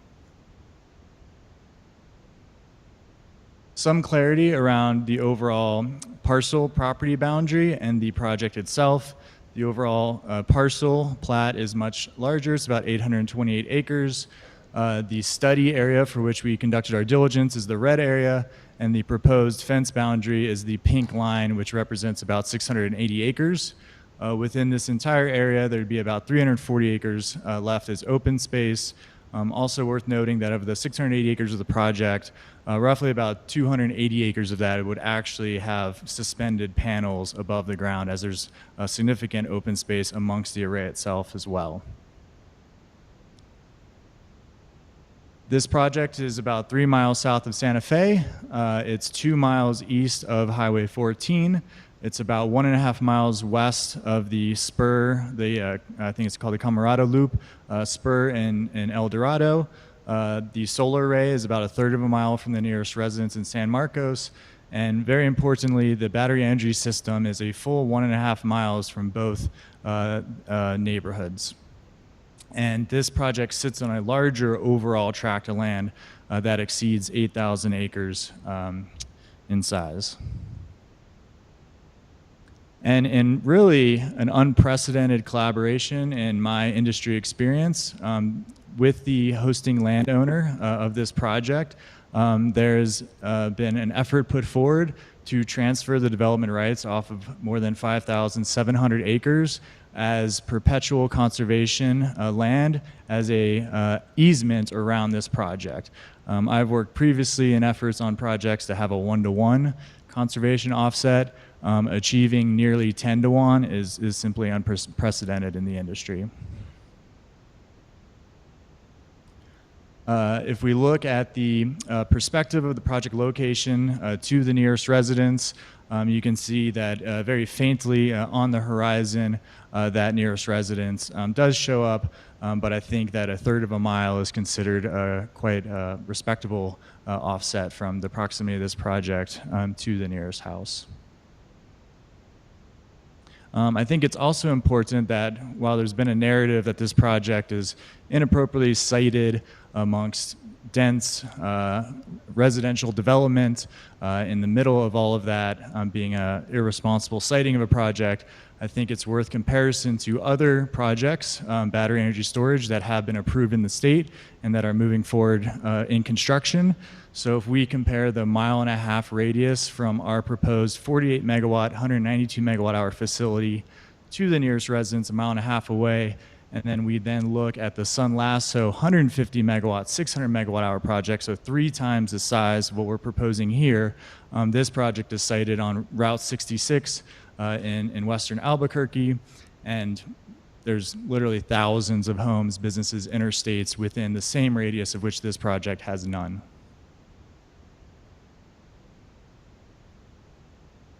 A recurrent theme through the various community conversations we've had, meetings, hearings, wildfire risk is certainly been among the top. And so I think we would like to address, again, in regards to the selection of the siting, it's worth noting that according to county resources, this site is in the lowest category for county fire wild risk, is deemed moderate. Some folks have said that this is an outdated map. It's from 2014. So if we look at additional resource, the wildfirerisk.org, even here we see that this site still is cited within a low to moderate categorization for wildfire risk. This is a picture of the subject property. As you can see, it's considered classified 30% barren land with vegetative scrub for the remainder of the environment there. So very little vegetative fuel source. But with regards to that, I would like to present a representative energy storage yard from another facility. This one is much larger than what we're proposing. Just for context, the energy storage facility at Rancho Viejo would be about a third of what you're seeing here from the containerized solution. So you can kind of see there's 3 blocks there. It's effectively just a little bit smaller than one of those 3 blocks. But what I'd like to point out here is that while what you'll see through later in our presentation of the redundancy and the layered safety mechanisms, which effectively rule to extremely improbable scenario of a thermal runaway event expanding beyond a fire-rated container, we take every exception into consideration to plan for a worst-case scenario. And so one of the physical design implementations of a site plan is the use of defensible space. So that is siting these battery containers, these fire-rated battery containers on concrete pads that are then surrounded within a graveled yard. And then through conversations with the county fire department, we then agreed to also implement a 20-foot graveled perimeter road, which acts as an additional fire break. So the main takeaway here is that even in an exceptionally improbable scenario of a container catching fire, there is no conduit to subsequent vegetative fuel, which would then lead to a wildfire. I've actually seen firsthand a solar project of ours employing a perimeter road that actually served as a defense to the solar project itself from a wildfire in western Colorado, so that perimeter road protected our own facility from being damaged by the wildfire. So some of these measures also protect both ways in case there was a wildfire that approached our facility. So this is very important and worth noting. Throughout the course of the conversation regarding this project, there's often been a lot of confusion about where does the power go. I know that there's been opposition that stated that this isn't a solar project at all. This is just a battery project that's going to utilize energy arbitrage to make money and take advantage of ratepayers. That is very far from the truth. In fact, PNM directly refuted those claims in a media article in response to those assertions by opposition. This project would, in most scenarios, be supplying power and satisfying the demand here in Santa Fe. As part of the RFP that I mentioned before, the project specifically has to demonstrate its ability to deliver transmission into the Zia Rodeo substation on Richards Avenue here in the heart of Santa Fe. As I proceed to discuss a bit more of the technical specifications, so this is a 115 megawatt DC solar facility, so that translates more into the physical representation of how many solar modules would be installed. Our grid utilizes AC energy, so the rated AC output is 96 megawatts. That's through the use of inverters to convert that energy. And then, as I've mentioned, in order to transition to a fully renewables future, batteries are absolutely essential. We expect the lights to turn on when we want them to. And so when the sun's not shining at nighttime or when the wind is not blowing, batteries are essential to be able to bridge those gaps. So this project is proposed to be paired with a 48 megawatt battery at a 4-hour duration for 192 megawatt hours. It can actually be deployed for longer than 4 hours, just at less than full capacity. This project would feed into the PNM transmission grid, benefiting all of its ratepayers. And at 271 gigawatts of proposed energy generation, that's roughly the equivalent of the entire residential load of Santa Fe. So with one project, we can make an exceptional contribution towards this community being able to sustainably power itself. And in fact, there's likely to be instantaneous time periods when this project could be powering the entire city and not just a reference to the residential load. And all of this is in support of the state goals to be 100% renewable powered. This is considered a temporary use. We expect a 35-year asset life, at the end of which we've already submitted a decommissioning plan to the county describing the process by which we can remove the steel piles and the concrete pads and the solar modules from the land and restore the property. We anticipate about a year-long construction process, and the project will both be remotely monitored as well as staffed with anticipated 4 full-time O&M crew.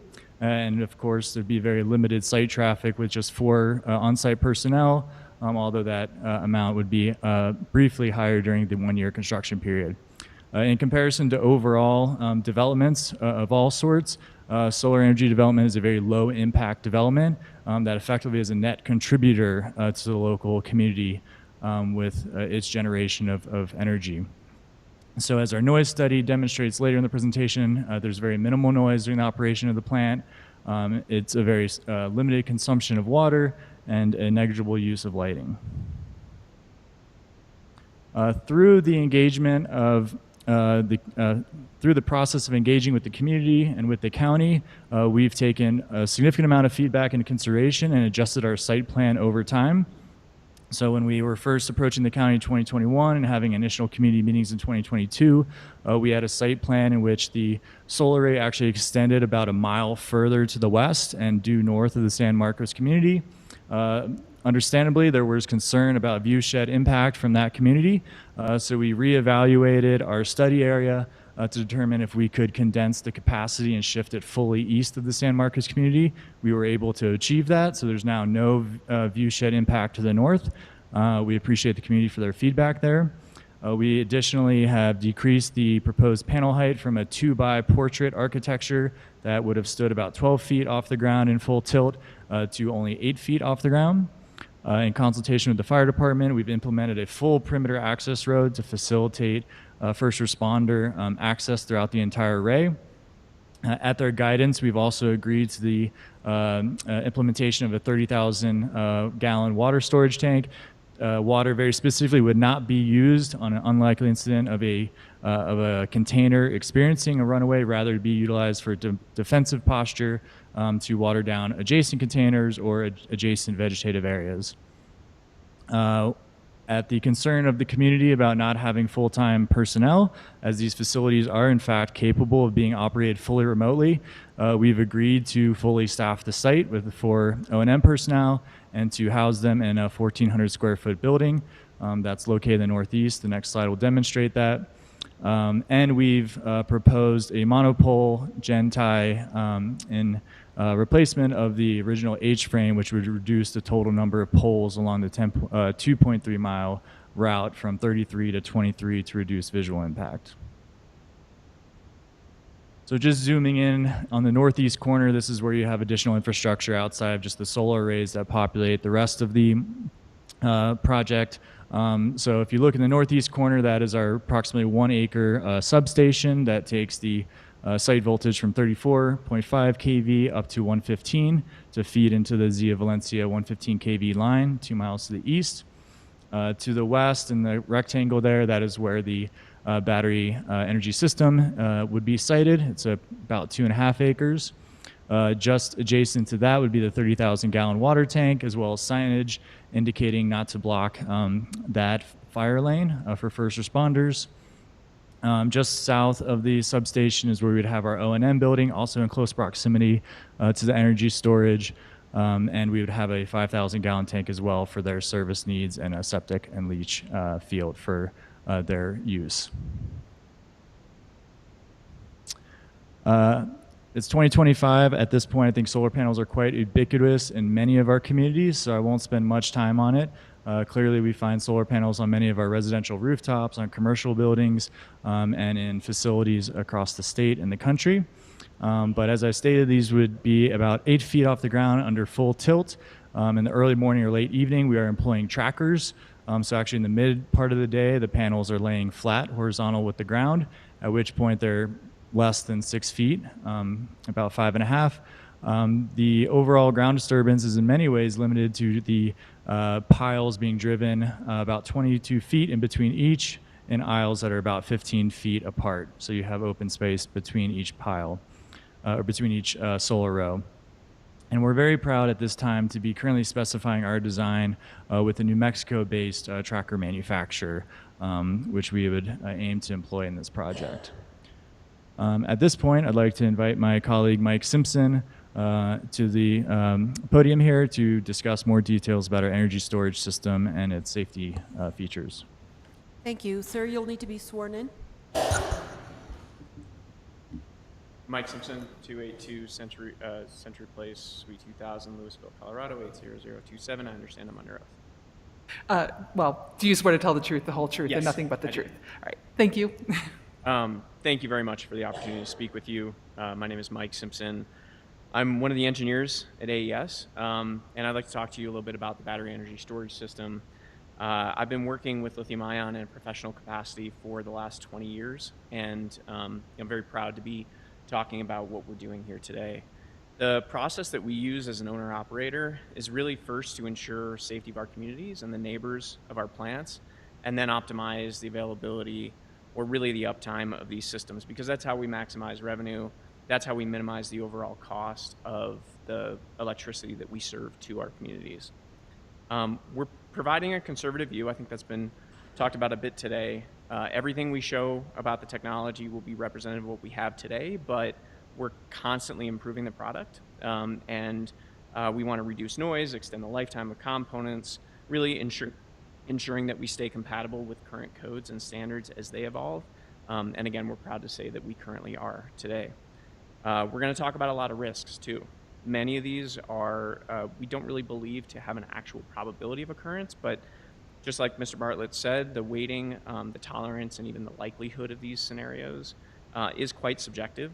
And so we've opted to test for all of these, not debating whether or not it will happen, but we test for these, we understand what happens, capture that, analyze that, model the scenarios across even wider ranges of conditions, and then we plan our plants around that. So that's why you're going to see tests of fire and explosion conditions, not because we think they're actually going to happen, but because it's important that we understand every possible scenario. These are the enclosures that you're seeing on the screen right now. These have evolved over multiple generations of technology. Really, the intent is to compartmentalize the energy storage system. And I want to point out that one of these enclosures designed for this plant is far less than 1% of the energy in the Moss Landing facility. And like I said, it's been a consistent product within our fleet for the last 7 years now, and we have not had any fires on this system. So the basis of these systems is that you take a lithium-ion cell similar to what you have in your cell phone, although a little bit bigger than that, more like the size of a laptop. You pair those together in modules. The modules get strung into strings or racks, and then those get put into an enclosure. It's going to look like a shipping container, but these are purpose-built enclosures that are designed to be compliant with ISO shipping standards, primarily because it makes it easy to transport, more cost-effective to install, and it also gives it a sense of robustness that you would get from shipping something overseas with salt spray, rather extreme environments. As we've talked about, the energy storage system for this plant is rated at 48 megawatts AC. It's 192 megawatt hours, so it's 48 megawatts times 4. Right now, that design includes 38 enclosures, and they're appropriately spaced to address all the hazards on that site. I'm going to move rather swiftly through some of these things that we've talked about before, but of course would welcome any questions. Throughout any energy storage system, there's a number of different hazards, right? These are inherent. This is a typical industrial facility, so you might see hazards that you'd see elsewhere, moving equipment, mechanical hazards, as well as common electrical hazards, arc flash, and we are addressing all of those. But what I'm going to focus on today is, I think, the subject of concern, the thermal runaway of these systems, which is not found in all industrial facilities. It is more directly linked to the chemistry inside these batteries. Forgive me if I'm over-elaborating, but I think it's important for the context here.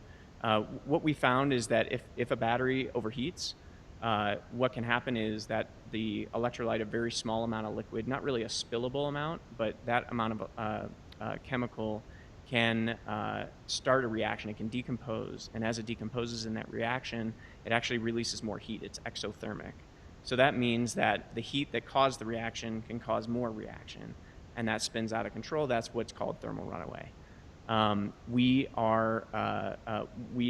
have researched this for many years. What we find is that there's many ways to prevent these systems from overheating. The enclosures keep them at the right temperature, keep them from mechanical intervention that could cause some sort of short circuit and result in this overheating. But there are some manufacturing defects that we have seen appear. About 6 years ago, there were some studies that showed around 1 in 10 million is about a failure rate. We know that the production quality has been enhanced quite a bit over the past few years. But even if we assume that that level of failure, you could have a failure at one of these sites. And so we look at that internal short circuit from like some sort of contaminant in the system as a potential failure mode. That kind of failure mode leads to one cell releasing, not the entire enclosure going into thermal runaway at a time. And so for one cell thermal runaway, it's one reason why we have this belt and suspenders approach of a thermal runaway propagation protection system. I will note, though, that all the intense study around the industry, not just at AES, but everywhere, has been widely socialized. The industry has learned a lot over the past many years. Some of the most extreme incidents happened back in the 2010s. And since then, the codes and standards have evolved to address this. And it shows. Really, the first time you started to see UL 9540 that was mentioned earlier, as well as NFPA 55, the model code emerge in around 2020, is where you see these rates fall drastically, these failure rates fall drastically and stay low. We're very proud to be part of that statistic. I will also note that these have led to changes in how the industry has designed systems. Again, the enclosure that we showed you that we've designed for this site is just the evolution of enclosures that we were deploying back in 2018. So this is not new to us, but around the industry, we've seen fewer systems designed putting many, many batteries under one roof, and they've all gone to pretty much all gone to compartmentalized systems like we're showing here. We also have a few other differentiators. We've gone to liquid cooling, which is just more effective at managing the overall lifetime and minimizing any unavailability issues. And then also included more monitoring of these systems. And then, as I mentioned, in the AES spec systems, we deploy a targeted clean agent in this thermal runaway propagation protection. I'll just repeat, again, we've had no battery fires on these system designs in the last 6 years of deployment. Since we've been deploying it. Our safety approaches that Joshua mentioned are really focused around layering redundancy. So the first step, which is kind of a funny first step, is the hazard mitigation analysis. And the reason why it's funny is because in order to perform a hazard mitigation analysis, you kind of have to know all these other hazards. You have to quantify them. And so it's really a first product. We've gone as far as submitting that draft for this. And we will continue to update that. I'll note that the NFPA 69 compliance system that was proposed for design, as Mr. Bartlett recommended, has been designed by this point and will be included in the updated hazard mitigation analysis. But once you do that, then you can understand once the HMA is written, it very clearly outlines the gaps, right, or the hazards that need to be addressed, and then those systems can be addressed. Then at that point, the hazard mitigation analysis can be revised, and include how each of those hazards are addressed. But those protections, I've just included a few of them here. We have battery management systems. These are the BMS. This is monitoring of voltage, temperature, and current of all the systems. It has some control capability to disconnect itself if it detects some sort of anomalous behavior. But most important, it gives us eyes and figuratively ears into the system.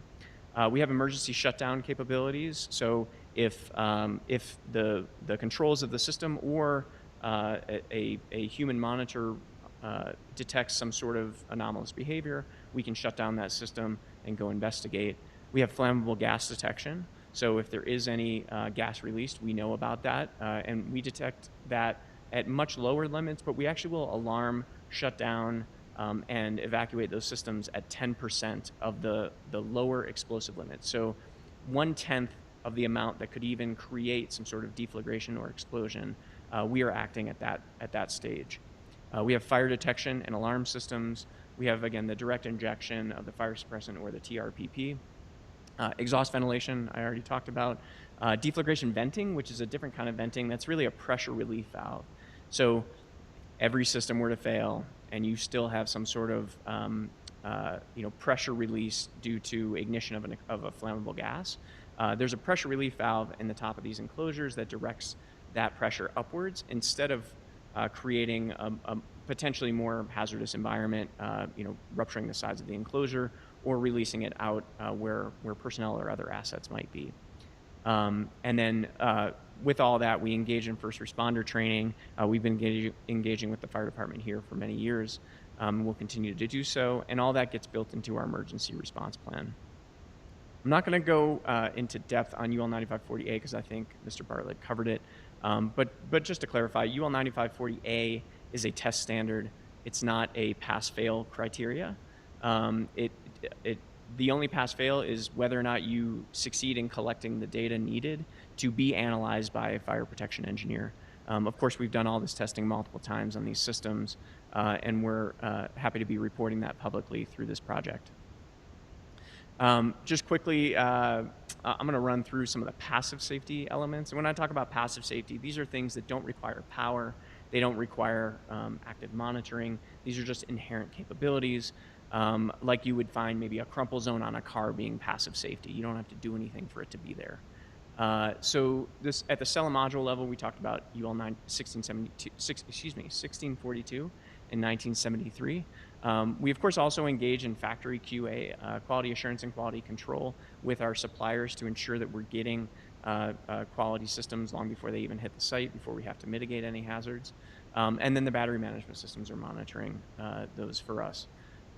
The enclosure level, we have insulation and isolation. So insulation being literally like the foam in your house that keeps the cool and the hot. And also isolation, meaning that we are electrically isolated from short circuits or faults. We can disconnect these systems when needed. We have a lot of field quality assurance and quality control for when these systems are installed to ensure they continue to comply with the standards and codes. And then we talked about environmental protection like setbacks. And of course, the deflagration vents are passive. Then at a system level, that defensible distance, the fencing, the monitoring. From an active safety point of view, these are systems that that basically provide some sort of intervention to a hazard. So there's disconnects from that BMS that can isolate those systems. The direct injection of the fire suppressant could be classified as active. And then we have active thermal management, keeping these things at the temperatures they like to live at for 25 years without replacement. And then the NFPA 69 combustible concentration reduction. This is this system that can flush in fresh air and flush out flammable gases, also while diluting those systems to prevent any sort of explosive environment from occurring. We have horn and strobe alarms for any personnel on site during any of these events. And then 24/7 remote operations control center monitoring. This is an AES in-house capability. This is not a third party. We do this for all of our plants. And they also serve as subject matter experts to be able to advise first responders when they act in the case of some event. Very quickly, I've mentioned all these items, but you can see how these enclosures are basically situated. The black rectangular prisms throughout the enclosure, most of the enclosure interior volume is full of battery modules. On one end of the enclosure, we've got some disconnects. We've got some auxiliary systems like dehumidifiers to keep the condensation and corrosion down. We have the heating, ventilation, and cooling, the liquid cooling pipes. We have internal PLCs, programmable logic controllers, industrial controllers that are meant, again, these are not Windows-based systems that can crash. These are meant to run continuously 24/7.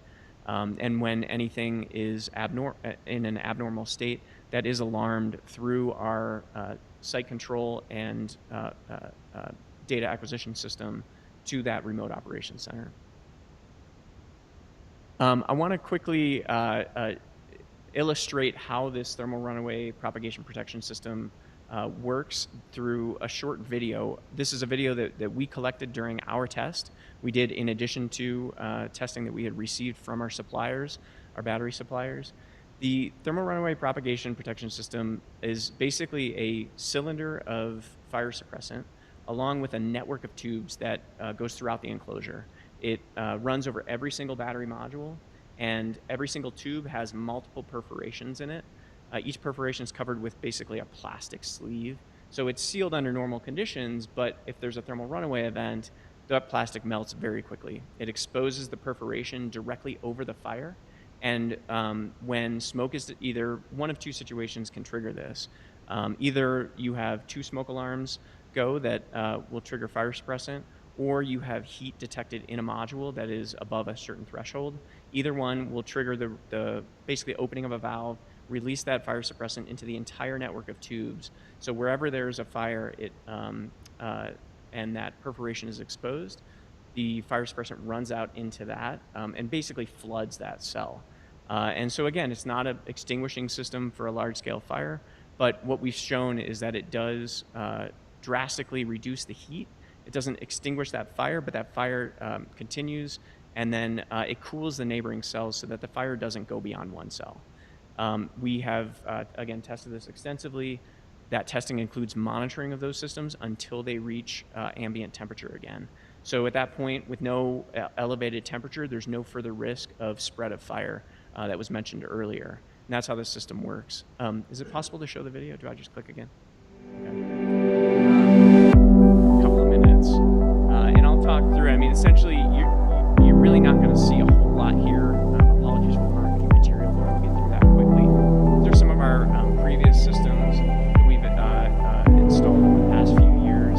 But they have had this same thermal radiation protection system.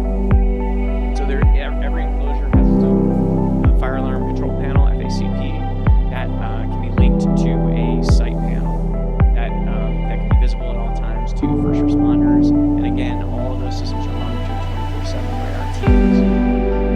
In the back, there's a network of pipes that gets distributed throughout the enclosure. Those pipes literally run over every single module, every single cell. So the third-party test was conducted at a nationally recognized testing laboratory, CSA.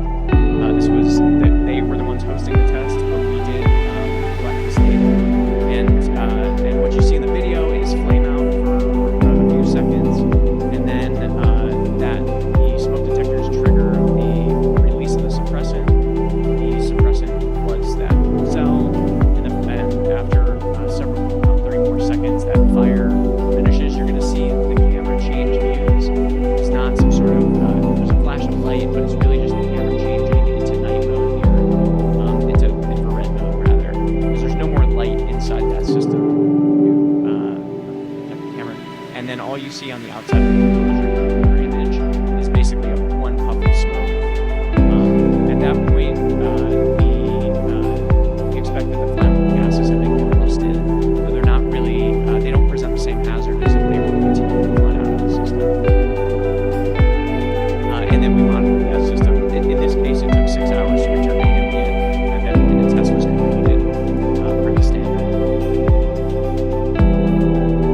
So on that, I'll go on to the next thing. I do want to quickly touch on the scenarios that we more recently analyzed at the request of the county. We did look into a more detailed analysis of what's called the plume study, what happens if there is some sort of event. Again, this is the improbable situation where all of the redundant safety measures that we just talked through have failed. So this is not like in parallel, this is sequential. Everything we just talked about as a safety mechanism has failed for whatever reason. This is not typical of safety culture that you look at multiple parallel failures. Typically single or maybe dual fault tolerance is what we're looking for. But we do look at it here. And what we find is that in the first scenario, if there's a cell failure and you release combustible gases, but you're not igniting those, which is somewhat rare but can happen in single cell events. In that case, what we find is that at about 11 feet altitude, there are exposures above acceptable limits to about 87 feet. So that's well within the site boundaries of AES's plant design. We do, with all of these studies, you see by the yellow arrow, we transpose that to ground level. Because yes, someone would be at about 6 feet altitude, but if you get a downdraft, we do consider that. So 87 feet would be the distance that we would estimate there. If we look at the situation where you have all of the situations where that gas is ignited and you actually have a fire, this was reported on earlier, but that's about 0.43 mile, right? Now, the study showed that that would occur in the expected wind conditions, that would occur at 195 feet altitude, so not really detectable to people. But we do again assume that maybe everything goes wrong and then it goes wrong again, and you get a downdraft that forces that to the ground. In that case, it would be at 0.43 mile. Again, far away, about less than a third the distance to any residence. And then just quickly summarizing this up, all this gets built into our emergency response plans, which we coordinate with the local fire departments at all of our plants. These include, how this should be managed, who to contact, what are the possible scenarios, referencing the hazard mitigation analysis. As well, we detail our cybersecurity plans. And so with that, I'd like to pass it back to my colleague Joshua. Thank you very much. Thank you very much, Mike. Great. Well, seeing that I have a little bit more than 15 minutes left and there's still a bit of information covered, I will try and go fairly expediently. That being said, we certainly will welcome questions at the end of this, and we can certainly revisit any slides that you feel we may have passed through quite abruptly. So the next couple slides are just to document the extensive amount of diligence that we've done in evaluating the site and in providing the information of interest to the county and to the community. I can say that in my experience, this is more diligence that we produce at this stage of a project development than any other project I've worked on, but it's just a testament to the communication and the dialogue that we've had to make sure that the county and the community has the information to have the confidence that we do that this can be a safely operated facility.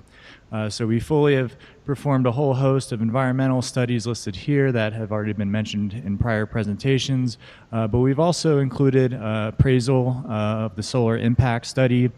This was performed by a national appraiser and then cross-checked by a local Santa Fe-based appraiser. These reports were done to the standards, the uniform standards of appraisal practice by the Appraisal Institute, utilizing matched pair analysis and anticipating no impact in values to nearby residences. Again, we've advanced the performance of many studies and draft reports that typically are not provided at this stage, but rather when we go to a construction permit. But we've very voluntarily and eagerly performed the preliminary hazard mitigation analyses, the first responder guidelines, pre-incident plans, and the plume study that Mike just covered now. And the noise report I'll touch on here momentarily. Actually, I'll touch on it right now. So there actually has been an update. This slide is now slightly out of date as we were requested after the documentation deadline to perform a 24-hour field survey of ambient noise. So we performed that. I believe that'll be distributed now. But just at a high level, I will provide the updates that at the end of the day, the anticipated noise levels and impacts from the facility are still within the county ordinance for acceptable noise. Those would be 37 decibels during the daytime from the facility and 30.7 at nighttime. Both of these fall within the thresholds of 5 higher than the ambient, which is actually below the code of 55 and 45. So again, these are very silent facilities, and the impact is deemed to be negligible to the human perception.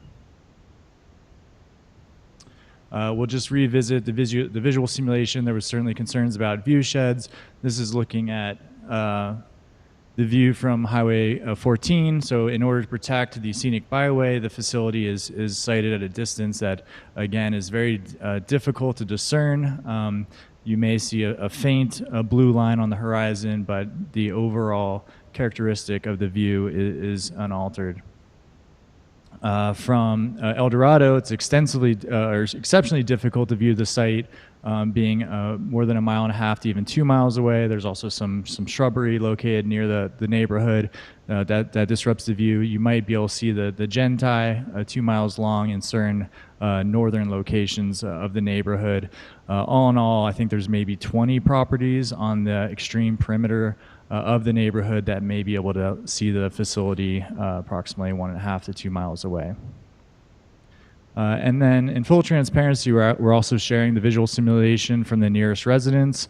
This is at the property boundary. It's actually another 1,000 feet to the nearest residence. But you can see that there is evidence of the solar array located to the northeast of the property boundary. However, there's no disruption to the view of the mountains or much of the vegetative area to the north. And this does not account for the condition of paneled fencing in this part of the array. There's a lot of talk over the course of many months regarding this project that it's most certainly going to contribute to groundwater contamination and that there's going to be PFA contamination. There's been a misconstruing of other unrelated incidents in the state with actually what the targeted clean agent suppressant being proposed here is. So we're proposing FK5112. Previously also goes under the name of Novak 1230. Very important to note, this is a non-PBT. So there are tens of thousands of PFAs. They like to call them forever chemicals, but there's tens of thousands of them.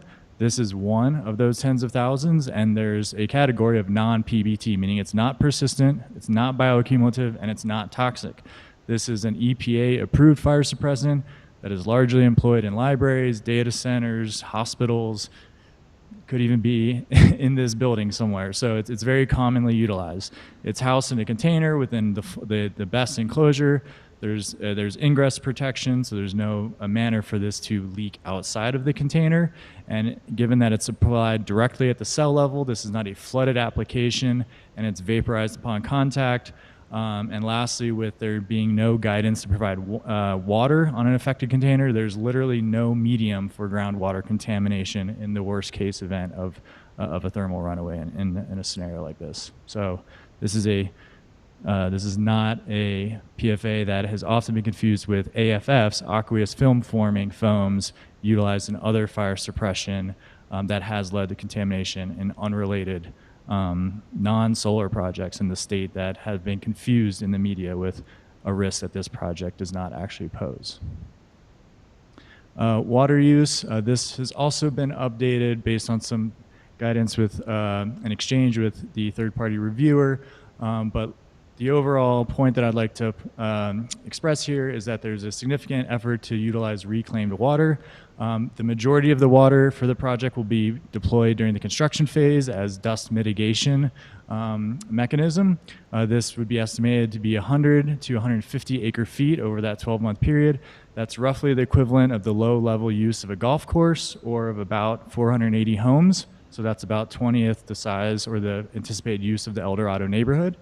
And while our initial report has us claiming or anticipating using 50% reclaimed water, we will attempt to utilize as much as 100%. That would increase the total number of trucks to between 22 and 33 a day, but that's not anticipated to have any impact to the site threshold analysis for traffic impacts. During the operational phase of the facility, the water use is substantially less, only 2 to 3 acre feet, and that's actually quite optional for washing panel soiling. And there'd also be the 3,000 gallons a month of potable water for the O&M personnel. 2 to 3 acre feet is about 4 to 8 houses annual water usage. Just at a high level, the project timeline, we began our conversation with the county in 2021. Over the last several years, we've updated designs, we've performed studies, we've advanced through the Planning Commission earlier this year. We've obtained an interconnection agreement with PNM, and we've submitted a bid into the PNM RFP. So we're hoping, with your consideration today, to secure the conditional use permit. We are also hoping to be successful in the RFP with PNM and ultimately begin construction efforts. Completion of design in 2026, initiation of construction as early as the end of 26 or early 27 to be operational by the end of 28, and the facility could operate for 35 years. I would like to quickly review the significant economic benefits that this project presents to the county and to its citizens. So most importantly, this is a market competitive supply of clean energy that in times of inflation, as we've all experienced last several years, is provided a long-term fixed cost for multiple decades. So that is very significant at holding energy prices down. During the construction phase, we anticipate nearly 200 jobs to be created, with an additional 4 high-paying jobs during the operational phase. There's, of course, additional contributions to local services, to restaurants, other professional services, and accommodation. This project represents more than a $200 million capital investment in the county to be able to generate significant amounts of energy. We estimate nearly $28 million in overall labor and wages, another $5 million of those wages or additional material procurement to happen specifically within Santa Fe County. I mentioned the specification of utilizing a New Mexico-based tracker manufacturer. We estimate that value to be upwards of $18 million in manufacturing output. And while it's preliminary at this time, this project would ultimately seek an industrial revenue bond, and through discussion with local council, we estimate that that could lead to in excess of $10 million in property tax generation contributions to the county for its services, as well as at the time of construction an upfront $4 million in gross receipts taxes, of which $3 million we anticipate would go to the county. Of course, from the environmental perspective, again, this is a low-impact development that simultaneously diversifies and strengthens grid resiliency in Santa Fe County. It contributes to the overall state goals of achieving a 100% clean energy future powered by renewables, and can provide the equivalent of nearly the entire residential annual load of the community. With the time I have remaining, just quickly revisit the approval criteria and then, of course, respond to the hearing officer's recommendation. So many of these criteria were reviewed previously, but I'll just speak to them in brief. So through the adherence and actually going above and beyond, as has been described already, with applicable fire and safety codes, we firmly believe that this project can be safely operated and would not pose any detriment to the health, safety, or general welfare of the area, nor create a potential hazard for fire, panic, or other dangers. There would be minimal congestion in roads, given that we would only have 4 personnel operating the site. Again, no impacts to population. This is a net contributor to the community, as it's not drawing on public resources, rather contributing through energy generation and property tax. And would have no impacts on light or air, being that this is an emissions-free energy generation facility.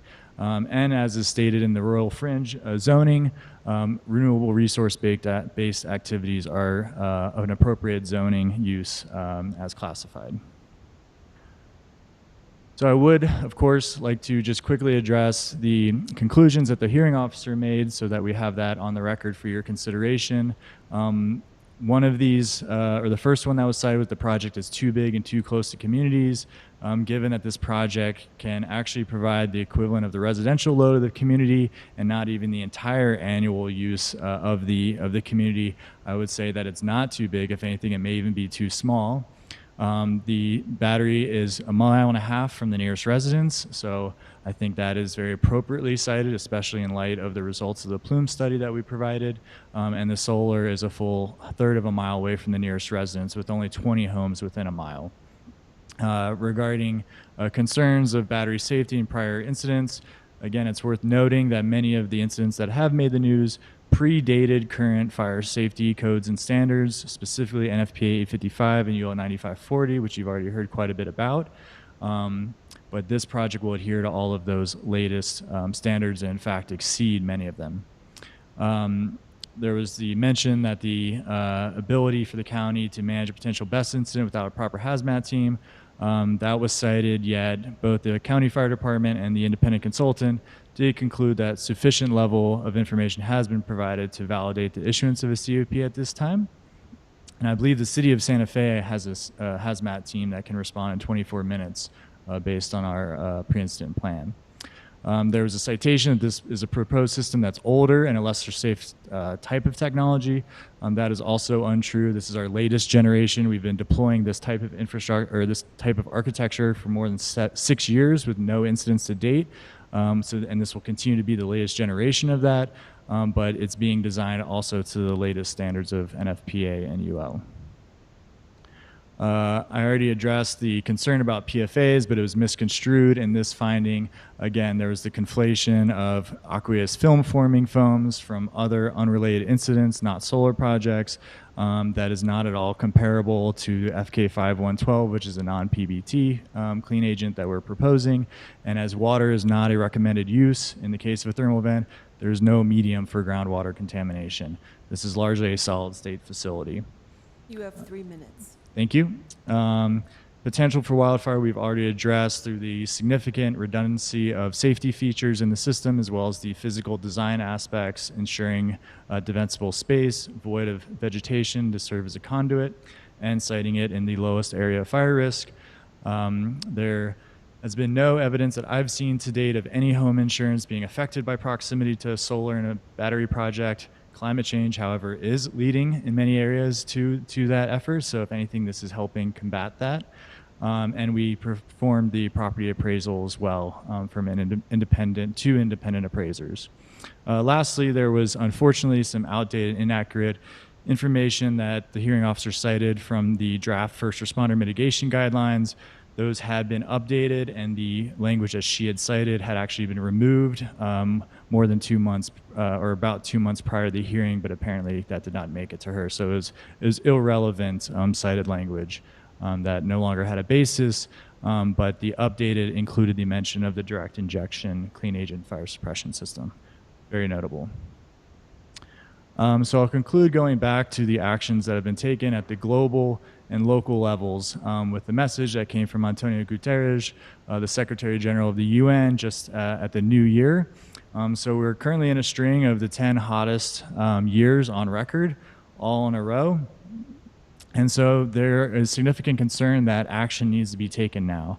And so at the direction of the UN and the Secretary General, encouraging all countries, governments, communities to do what they can to support this transition to renewables. And so with that, it's, again, my honor and my utmost pride to be able to present to you all today this opportunity for Santa Fe to also take a leadership role in participating in a clean energy transition when you consider approving the request for the conditional use permit today. So with that, I would invite, thank you again for your attention, both commissioners, staff, members of the audience, both in this room and tuned in from home.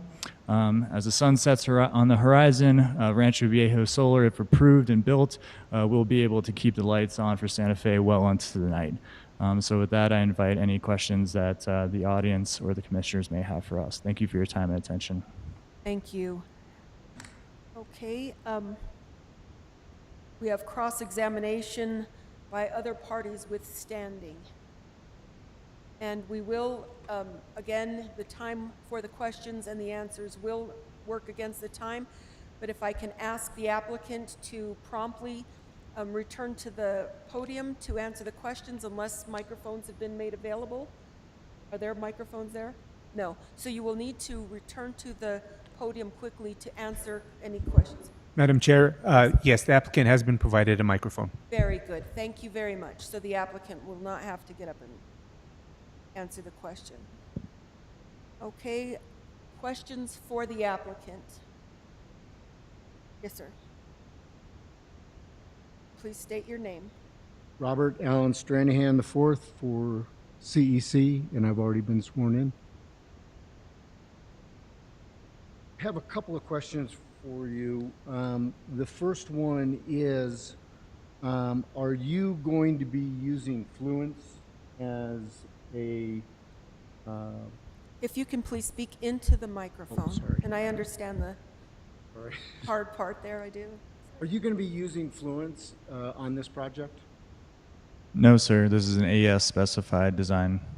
Okay, and they're not going to have any participation in the operations or in any way whatsoever? No, and I think it's worth denoting that Fluence is a completely separate business entity from AES Clean Energy. We both have common ownership through the AES Corporation, who owns a variety of business units. I'm aware that they're. It's a joint venture, mutually shared. I don't between need to know their AES. history. I asked if they. I'm if sorry, you were sir. using Please them. allow him to answer the question. He's just trying to run out the time. Okay, we will. That's ridiculous. If we can keep our questions, our answers brief to answer the question. Was it a yes or no Thank you. question? Were they going to be on the project? No. Thank you. This technology that you are employing is so dangerous that you have had to warn your shareholders in your annual report that this technology may lead to injury and death, correct? I believe that statement was talking about previous technology, not the AES specified technology. So no. And you stated before that, and if I get this correct, that in the last 7 years, by employing this technology, you've had no fires. Is that correct? Correct. However, you acknowledge that you have not employed this exact compilation of systems in any other area, correct? We have deployed it. The exact same system? Correct. Okay, where was that? We deployed it at a test site, and we are now deploying it in California. Okay, so 2 sites. Question, is it correct that there have been 81 fires related to best technology in the last 7 years? 81. I do not recall that figure. You think that's high or low? I don't recall. Okay, it was in your presentation. There are 81 fires related to this. So the idea that this is somehow innocuous technology is crazy. And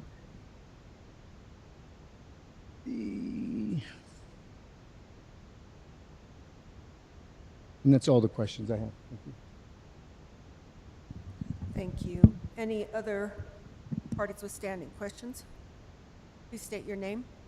My name's Ashley Schonauer. The question is for Mr. Simpson. Your slides indicate that this technology has been UL 9540 certified. Is that correct? Correct. When did it receive that certification? The official date was a few months ago. Thank you. Thank you. Additional questions from parties withstanding? Please approach the podium and state your name. Dr. Selma Eikelenboom. This is not a question for any of the applicants. They came Sorry? up. They came up. It has nothing to do with. Choose a party withstanding, and if it doesn't have it's not a question for the applicant, this wouldn't be the time to make a statement. You brought the report, the new test report. Then we will wait till your time to speak, and you can bring it up then. Thank you very much. Anyone else have questions for the applicant at this time? Okay, questions from the commissioners for the applicant? Are there any questions from the commission for the applicant?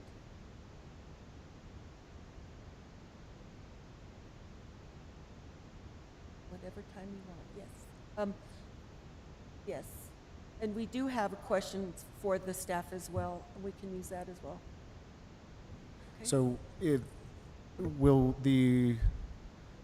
is now the only time that will have the opportunity to ask questions of the applicant, or may we do that throughout? Attorney For Boyd? instance, in response to a claim or evidence presented by parties withstanding, we could then ask the applicant to clarify. Would that be allowed? That would be a Attorney Boyd? cross-examination, yes.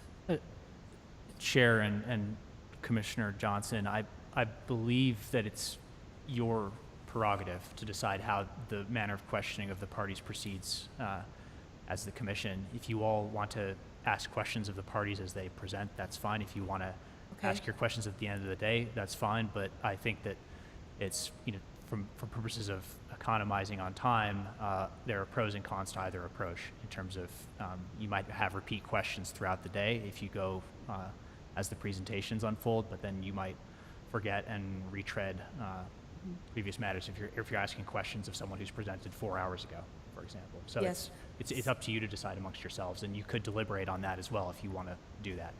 Would you like to discuss this offline, or we can discuss this now in session? The opportunity, if there's been a presentation and you have a question that comes up, we could hold our questions at that time and then ask either staff or the applicant when it's our time to question the parties withstanding, or we can wait till the end of the day. I do hear Attorney Boyd saying that's kind of longer time, but what would your preference be? And I look to the whole commission for this. Yeah, I'll defer to the other commissioners, or at least hear them out. But I think both. I just wanted to make sure that now was not the only time. Thank you. Now will not be the only time for sure, yes. Okay. Are there any questions of the applicant at this time?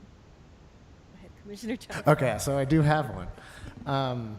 And that's about defensible space. So, a couple other things I certainly need to mull over. So in both staff application and in the presentation by the applicant, there was the defensible space plan, specifically in the staff presentation, referenced defensible space 10 feet, part of 30 feet. And I just wanted clarification on that. I don't quite understand how that was phrased. Staff, Chief? Madam Chair, Commissioner Johnson, 10 feet is what's required by the code. IFC code requires 10 feet. The Wall and Urban Interface code requires 30 feet. And that's why we are going with a more restrictive, which is 30 feet. So the defensible space will be 30 feet? That's correct. Thank you, Chief Blame. Thank you. Any other questions for Commissioner Kakari-Stone? Thank you, Chair Bustamante. First of all, I want to it's the first time we're speaking here, to appreciate everybody's effort to make this a successful open space for comment and equal participation. So I just want to appreciate that. I've been reading through a lot of the materials, all of the materials actually, and absorbing it. And I'm just going to ask some technical questions first, and then I have other questions for the staff as they relate to the AES presentation, as it relates to our staffing and our codes and what we have on the books with the county. And it's all related to the CUP. I just want to be clear. All my questions as well, I want to express my transparent commitment that I see this, and we know this is what we're here for, is we're looking at the CUP, the conditional use permit, but this is not at all arguing the core value of renewable energy and solar energy. So I just want to be sure that I'm clear and that I'm putting out that message as an elected official. For AES, just have a question. What's different about this warehouse design? I know you presented it, but could you compare your design to the design you did in California as well as in Arizona? And maybe clarify what's different, what you're proposing for Santa Fe. Yes, of course. And thank you for the question. I think the first item to note is that those systems were not designed by the engineers at AES. Those systems were designed by third parties, and the systems were then operated by AES in California and Arizona. We have several facilities, so I'm assuming you're referencing ones that had a thermal event. But the systems designed by AES have not. The other major difference is those systems, the 3 fires that have been referenced, all included a different technology. It was a different physical cell structure. It was a different assembly. Again, those were installed in large buildings where a single failure could transpire. Several other differences in the engineering of those systems, including the hazard mitigation process and the codes and standards that were applied to those systems. Well, basically, the codes and standards applied to this system and the AES specified systems have all been in place, whereas they were not in place at the time of those other systems. Is that answering your question? Yes, thank you. I appreciate your response.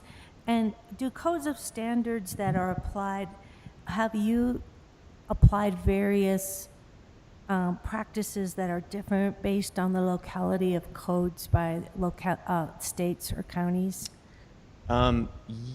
Yes, in how we go beyond the codes and standards. So in how we approach the codes and standards in each state, or in each jurisdiction rather, the authority having jurisdiction, which in many cases is, for the fire code is often the fire department, or it could be building department in certain jurisdictions. There are some subjective interpretations of the code, and so we will adapt to that, but we always start with the foundation of what we understand as the common interpretation of those codes and standards. And then we typically will go above and beyond when certain requirements demand that, or if we learn that there is a better method, while still adhering to the codes and standards, we can take steps beyond that. As in this case, we added the NFPA 69 compliance system about a year and a half ago. And it's only now making it into the newer HMA. Thank you very much. My other question, and of course, you're the engineer, there seems to be, in all the packet materials in these binders we have in front of us, the issue around chemistry disclosures. Cell chemistry is key, and I know you thoroughly and visually explained, to a certain extent, how you manage preventing thermal runaway. What, in terms of cell chemistry, what's needed to assess the thermal safety and fire and toxic risk of a particular area? You hadn't mentioned the chemistry. Can you explain for myself and the public why this is so important and what you're willing to disclose? Yeah, of course. First of all, I'd like to clarify that we don't prevent thermal runaway. We do inhibit it through the passive safety mechanisms, but we also mitigate it from propagating. So I guess it's twofold there. The chemistry is extremely important. The chemistry is what determines how much heat is released when these failures do happen, what types of gases can be released. And the way we assess it, just like any hazard, is by testing it, monitoring it, and using that data, much like you would have crash testing in a car. No one wants to be in a car crash. The automotive manufacturers don't expect there to be a certain minimum number. They try to prevent it, but you test for it and understand. And so similarly, we play devil's advocate, ask what is the worst possible thing to go wrong, and then what can go wrong beyond that. We issue testing of those scenarios, and then we design mitigations for whatever hazard we observe. Did I answer your question? Yes, somewhat. Thank you. Okay, thank you. And please, Madam Chair, if I may do a couple more technical questions. This is so important. You did talk a little bit about the thermal runaway and how you're trying to contain the fire escape. How have you managed thermal runaway incidences in other facilities and mitigated the hazards of them? Fortunately, we have not had thermal runaway incidents in any of the AES specified plants to date. And so we've not had to manage those. We continue to test for it and build our plans around it, and we're fortunate not to have used those. Thank you very much. I have a couple other questions here. So PFAS is PFAS, and in Santa Fe County, and many stakeholders and folks have been impacted in different ways. So it has, I read all the documents. We have about over 1,000 emails from stakeholders, pro and con, as well as I looked at the testimonies and the minutes and details provided from other public hearings. So it has come up as an issue. You mentioned FK5-1-12 was approved by the EPA, but you didn't mention scientific studies and peer-reviewed journals that shows that there's no risk to this. Can you speak to that? Have you actually looked at scientific, for example, systematic reviews, studies that have looked at the risk of since it's fairly new, and what are these risks? I'll first answer, and then I might invite my colleague to perhaps elaborate. So again, I want to initially state that this is a non-PBT, so there's tens of thousands of PFAs. They're not all the same. So we're talking specifically about FK112. It is a non-persistent, non-bioaccumulative, non-toxic clean agent. That is what it's categorized as. Furthermore, it is approved by the EPA for use data centers, libraries, hospitals, and we found it to be the most effective and the most environmentally friendly clean agent fire suppressant for this application. And I'll just add that in terms of the peer review study, there's one cited on slide 40, is that 43 of the presentation that Joshua presented, and that was collected online, available to the public. The source is the IPCC, and I believe that was peer reviewed. Okay, I'll look for that in more detail. Thank you. I'm going to shift to, as we think long-term about the future and sitting up here as commissioners, we have to think about our next generation. And certainly we want solar and renewable energy to be in our space for our children. But I want to ask about decommission of batteries. I see different year life here in all the materials. I see 25, 30. What's the actual year life of this current battery that you're proposing? So our initial contractual time period is 20 years, and we engineer the system to perform at what the contract terms would be so that we have the same amount of capacity over that full 20-year period. We fully expect the system to be able to continue to operate to 25 years with the battery energy storage. It's just that there is degradation over time of the capacity capability of the batteries, so it'd be at a lesser amount until year 25. At year 25, there effectively would be an assessment of the commercial situation, and we would either repower it by building a new energy storage facility or replacing it at that time, but the initial install would be expected to operate for 25 years. Solar, on the other hand, the expected lifetime is 35 years to even 40 years. Okay, thank you, Josh, or is it Ryan? Joshua, yes, thank you. So in terms of decommission, there was no details that said how the batteries and where they will be decomposed of. And can you talk about the risk? Do you pick a local area to decompose of it? What are the risks, or do you take it somewhere? Are there toxic sites that absorb these for pay? Talk a little bit about what the commitment would be here for AES to take these out of our area. That's a great question. So I'll revisit something that we said earlier, which is that we'll start out, of course, by ensuring that we comply by all federal, state, and local requirements, but more specifically, these systems are inherently extremely, their recyclability is quite high. We are pleased to have a partnership with a company that that can take all the solar modules and recycle those. Today, we have that in place. And in fact, we're working on some circular economy programs to be able to bring that recycled material back into the flow for the workflow for additional solar modules in the future. Batteries, I've personally witnessed the recycling of lithium-ion batteries. They are exceptionally recyclable. They do require, especially used batteries, do require special handling. I think we all know that from our appliances. But fortunately, there are many codes and standards on the transportation of these systems as well, like UN 38 and other regulations. So we comply with all those in transporting these. Well, the first step is assessing the status of the system when it's being decommissioned. I've observed a few decommissioning events. This is typically, voltage monitoring, data collection, and then there's mechanical disassembly of those systems. This is basically just the reverse of what happens in the field during construction. This is not taking apart like an Apple MacBook or something like that.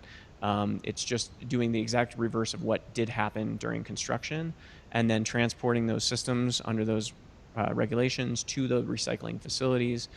Today, there are a few recycling methods for lithium-ion batteries, but one of the more dominant ones is literally shredding these in a controlled environment and then separating out the plastics from the metals. The metals can be smelted and returned into the supply chain, as can the plastics be recycled as well. And so we are working on similar programs for energy storage as we have currently with solar. Fortunately, with energy storage, our suppliers currently take any infant mortality or modules that fail during construction, and they are recycling them. And in the future, we expect to be a major recycler as these plants are decommissioned in large scale. Thank you. Thank you for your answer. And I just have something specific around what you're proposing in terms of the impact on the county. And I see cited in different parts of the binder and the board docs, somewhere between 34,000 and 37,000 Santa Fe County residents could benefit, or households. Is that all in Santa Fe County? I just want to be clear. Or is that in the area? Yeah, so I would like to say that that is a number that we are communicating to provide an equivalent, right? Because when we put the power on the grid does not distinguish if the electron is going to a residence or to a commercial business or to industrial business.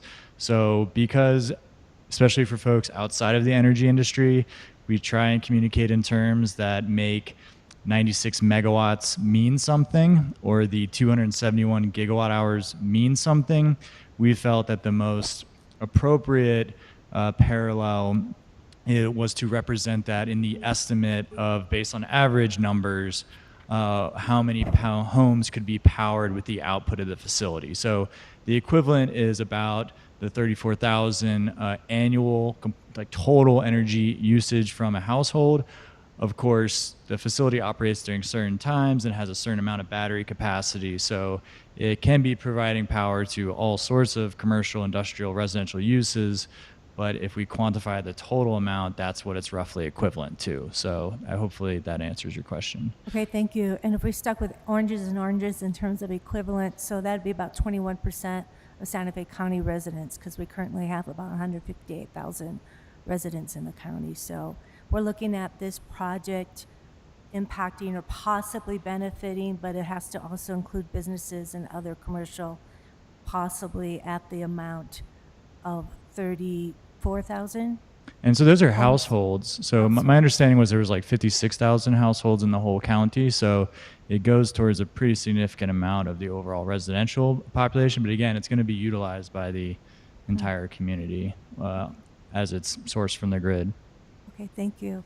And most of my questions, I might have more, as Commissioner Johnson noted, but I'm focusing on the CUP approval and the health, safety, and general welfare. I did look at the biology report regarding wildlife, and it did state the impact.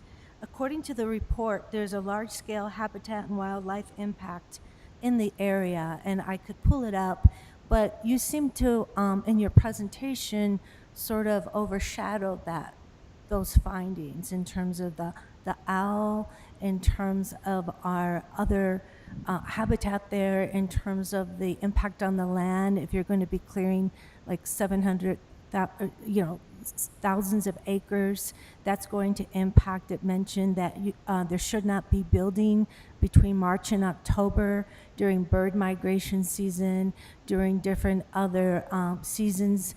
And I don't see how you not building, is that going to happen, that you won't be building to mitigate between March and October? And talk a little bit about what you understood will be the impact of developing the solar here. Sure, I'll initiate the answer, and then I might also call my colleague Matt Gordon to perhaps elaborate. So it's true that development of any sort has some degree of impact, right? But what we look at is based on applicable local laws and regulations. Are the impacts exceeding what is otherwise allowable? And so based on our biological surveys, there was not the detection of any threatened endangered species. There was deemed the possibility for the burrowing owl based on the presence of prairie dog colonies. And so there's two effective measures that we are taking. The first one is avoidance. So the prominent periodontal colony is located in the southwest, actually quite conveniently nearest to the nearest residence. And so we are simply avoiding that area, so it's not included within our footprint, our development footprint. So we are simply not going to impact that area to further diminish the likelihood that there may be burrowing owls there. When we then take our second mitigation measure, which is prior to construction, we perform a pre-construction avian survey. So we then go to the field, and prior to ground disturbance, we double check that there is in fact not the existence of this burrowing owl. So we hope that that will certainly not be the case by avoiding it entirely, but then we double check by performing a survey prior to ground disturbance. And I would also want to again elaborate that as a package with this project, the effort to set aside the transfer of development rights on almost 6,000 acres of buffer land around the 680 acres target for development. So that's effectively unprecedented as far as a conservation effort in tandem with the solar development in the country. Well, thank you for your response around the owl. I did note too that in the report that there was a big impact also on the prairie dogs. They're protected here. Of course, they're part of the circle of life and feed on other animals. And the wildlife was part of the concerns of, like I said, over 1,000 emails coming from different opponents of this. So I just want to recognize that. The other report that was done from the plume study, let me just pull it up real quick. I have a big binder here, so thank you for your patience with me, trying to do my due diligence. This is the executive summary from the plume analysis. And in the executive summary, they did two modelings, and it states plume modeling results of the pre-combustion phases scenarios indicates that gas concentrations will exceed the limit required to cause health effects in unprotected persons, including sensitive individuals, at distances closer than 86 feet. The pre-combustion event scenario results in a flash fire hazard at distances closer than 6 feet and does not pose a discernible vapor cloud explosion hazard. But gas concentrations will exceed the limit required to cause health effects in unprotected persons, again, sensitive individuals. So that brought my attention in the executive summary. You seem to not mention this at all. Can you speak to the plume hazards, please? Yes, absolutely. And you don't mind. We do talk about the exact conclusion that you mentioned on slide 34. So I'll direct you to that, but I'm happy to treat it again and take any further questions on it. What we show is that we've envisioned multiple failure scenarios. Again, all of these that we're talking about in the plume study are only after all of the redundant the hazard mitigation mechanisms have been defeated. So we don't imagine how, but you can envision, someone gets out there with a shotgun and starts shooting lots of these things or something to that effect, right? Well, if there's the two most common that we have seen in evidence and that we can dream up are either a cell undergoing thermal runaway, which results in a buildup of gases inside the cell. If it ruptures without igniting, right? So there's no spark during that rupture or other spark source, then you have a buildup of gases, right? And the second scenario is there's a spark and the gases ignite and then they're combusted, but you get a fire. Those are basically filtering it down into two options. And so the one that you mentioned, where there's gases carried up to 87 feet at concentrations that would pose an exposure hazard to humans. Again, that's detailed on slide 34. The intent was to treat that as it was treated in the report. And basically what we do is we assume that that would be, if we detect that event, which we can detect through gas detectors, there's also audible horn and strove for anyone in the area to evacuate. First responders can then assist in that evacuation, as can experts within AES staff, and ensure that those exposures are not reached to those people. Did I answer your question completely? Yes, thank you. I'm asking these questions because this was one of the criteria for the CUP, right, approval. Absolutely. And it says there's no health, safety, or hazards posing to the community. So my other questions are mostly... Can we just elaborate on your last point? Thank So you. Okay. the part of the takeaway that we want to demonstrate was that through evaluating even these most worst case of all scenarios, the distances, when even applied conservatively at ground level, when in actuality they're simulated to be tens to hundreds of feet in the air, so actually not at human level, but that even under these most conservative of assumptions, they're still at the closest less than a third of the distance to the nearest residence. So we're trying to demonstrate that there is in fact a substantial safety setback.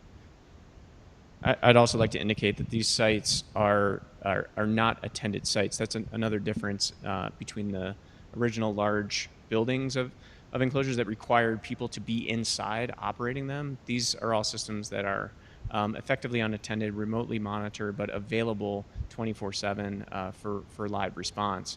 And it seems that the CUP is focused on that it would not be approved if it will tend to cause a potential hazard for fire. And I think we've demonstrated that there's no tendency for this. These are only under extreme circumstances that this would ever happen. Thank you so much. And I just have one more question. The other questions are for the staff, so I'll wait until the Chair Bustamante deems it the appropriate time to ask those. This question is in regards to the other report. I've been looking through all the evidence that's in front of us, and that's sort of the cultural, historic, spiritual landscape, as you know, is very important to New Mexicans. That's what makes us who we are. But it mentions that I believe there was 15 cultural sacred sites, but this assessment really looked at the superficial. It didn't look under the soil. And your report or your response in your PowerPoint said that, well, you will report anything you see right away. How do you handle that with other communities? Because there are very appropriate protocols, and if nobody's out there at the site, how will the workers even know? Can you speak to that, and have you ran into this before?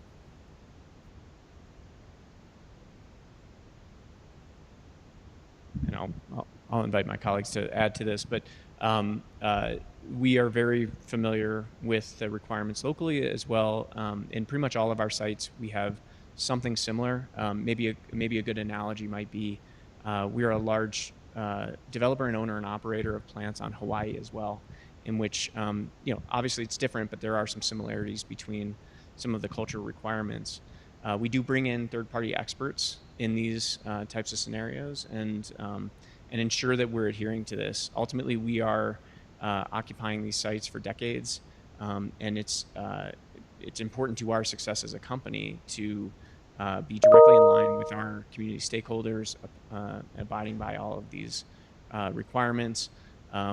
We're here to deliver clean energy at a reasonable cost, and it involves all these requirements. Yeah. If I can speak, I'll need to be sworn in. Thanks. Thank you. Do you swear to tell the truth, the whole truth, and nothing but the truth? I do. And thank you. For the record, before you testify, state your name, address, and you understand that you're under oath in order for your testimony to be valid. Yes, I'm Matt Gordon. My address is 282 Century Place, Suite 2000, Louisville, Colorado, 80027. And I understand that I'm under oath. Thank you. And yeah, thanks, Mike. I just want to add that, we did complete cultural resources evaluations. Those surveys were provided to the State Historic Preservation Officer, and the State Historic Preservation Officer did issue concurrence with the avoidance measures that we proposed for the project. As far as the potential for unanticipated discovery, the highest likelihood for that to occur would be during construction, during the ground disturbing activity, and that we would have construction monitors on site so that if in the event of an unanticipated discovery, the work would be stopped at that location, and coordination with the State Historic Preservation Officer would occur to manage the resource appropriately. Thank you. That completes my questions right now for AES, and I'll hold my questions for the county staff later when it's appropriate. Do we have any other questions from the commission for AES? I have one question. The use of flow batteries was brought up. What is the reason to choose the methods that you have instead of the flow battery technology? Currently, there's several reasons. Currently, flow batteries have not been deployed at a scale to make them cost effective. And so it drives the cost of energy higher. Even when we look at variable hazards, and I'd like to clarify that I don't believe that flow batteries have fewer hazards, but they do have different hazards.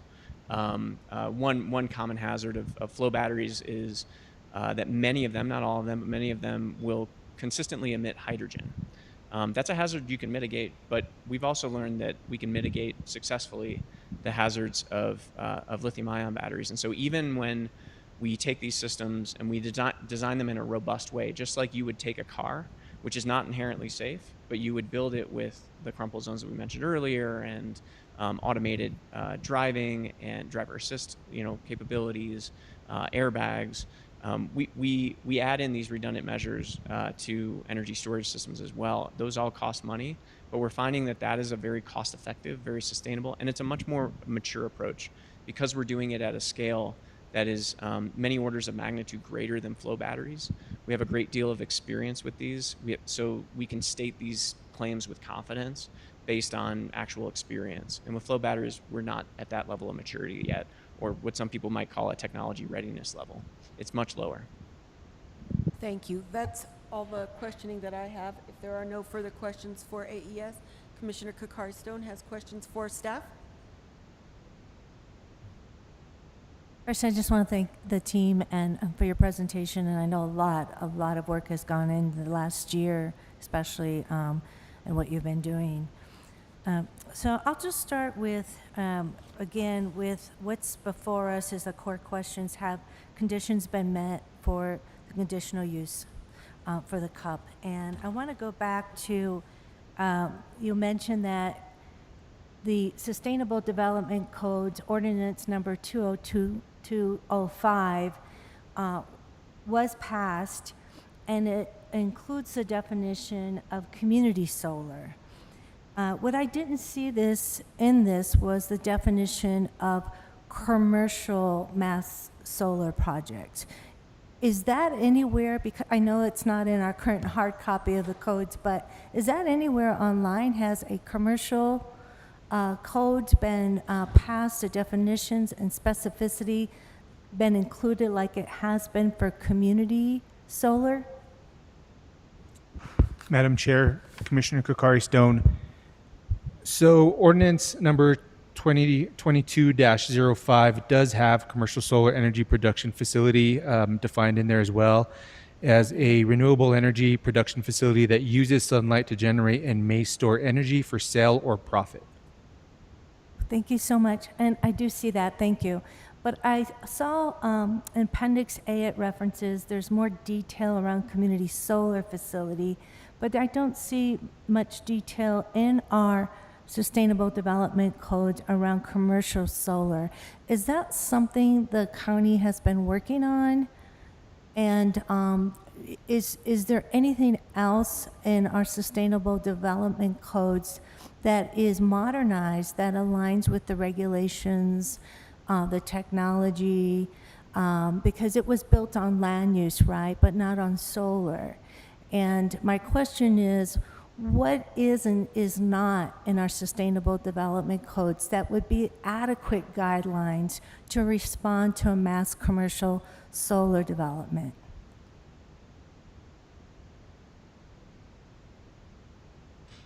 Madam Chair, members of the Commission, I think you're hitting on an important point in that the bulk of our code was written 10 years ago, and we are in a process of doing some updates, and we certainly see areas where we could be a little more specific regarding these projects. But I think the really important thing to note is, in terms of a conditional use permit, the condition for these projects to even get a permit is that they're meeting all applicable codes and regulations, and that's everything. So they're going to, the technology, the building, the construction drawings, those are all going to be reviewed by the Construction Industries Division.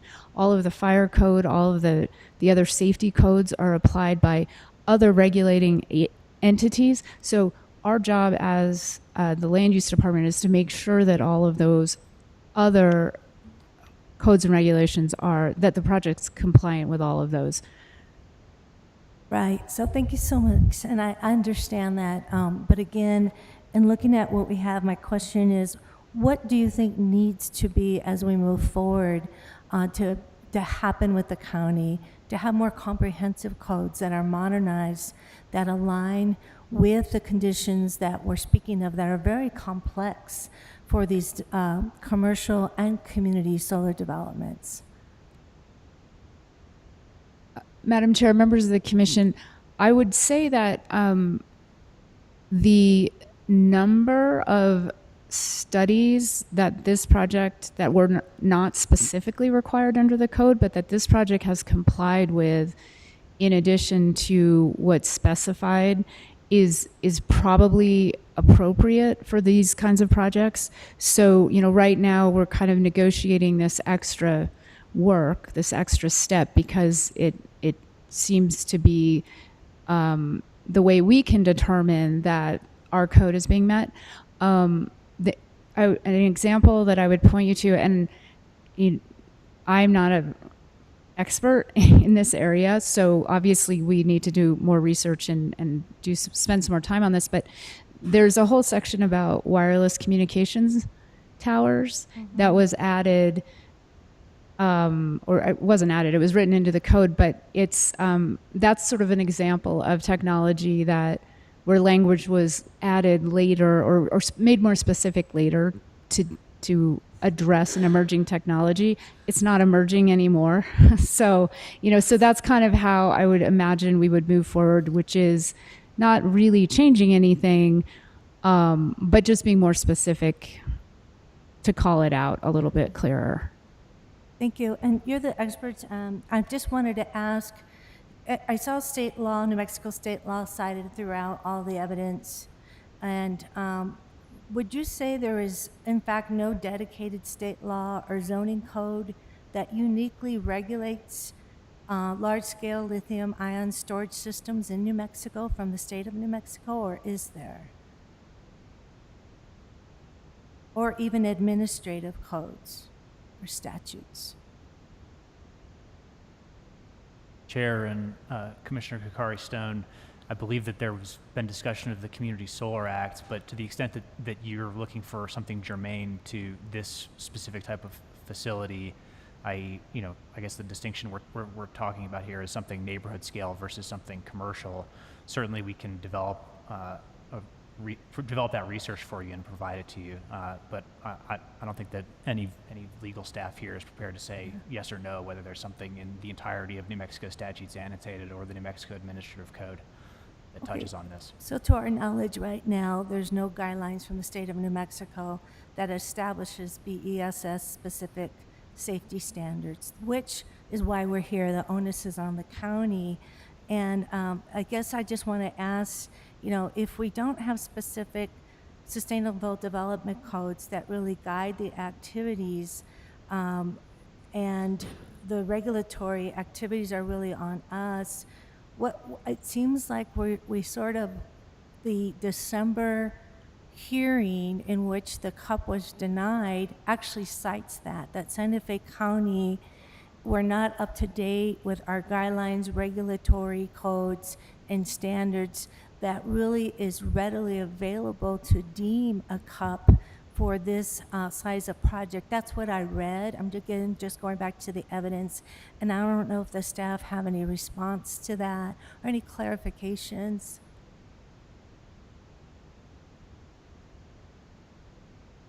Thank you, Ms. Ladd. Madam Chair, members of the Commission, I think the fire code that we've discussed a lot is very, very specific to the regulation of of how the systems work and what applies to the systems, to the technology. The land use code is specific to how the land is used, so where the fences are, how wide the roads are, et cetera, you know, how much traffic is generated. So, you know, I don't necessarily agree that we don't have the rules in place in terms of how the land itself is being used. So you know, the land use code is very specific about how the land is being changed and altered. And the fire code is very specific about the safety of the systems. And then the constructions industry division, if they issue the building permit, they're going to be very specific about whether what's built is consistent with the International Building Code. So it's, you know, it's not unregulated, I guess, is my point. Okay, thank you. And certainly, we're always trying to evolve to the changing times. And thank you for bringing up codes, because hazardous threats was brought up quite a bit through all the evidence, whether it's real or perceived or a combination of both. And let's talk about the Santa Fe County Mitigation Hazard Plan. And in that plan, did the county staff look at that and how it aligns and refers to anything around the storage or battery or the hazards of what we call by humans and not natural hazards? Did you look at those codes at all?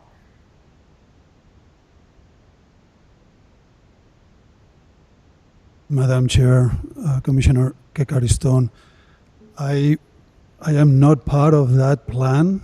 We have our emergency manager here that may be able to speak to it. Yes, thank you. Mr. Brad Call, is it okay if Mr. Brad Call responds to that then?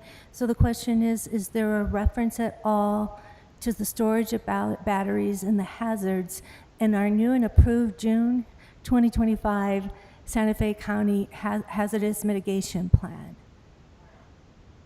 Okay, thank you. I'm sorry, that isn't inadequate.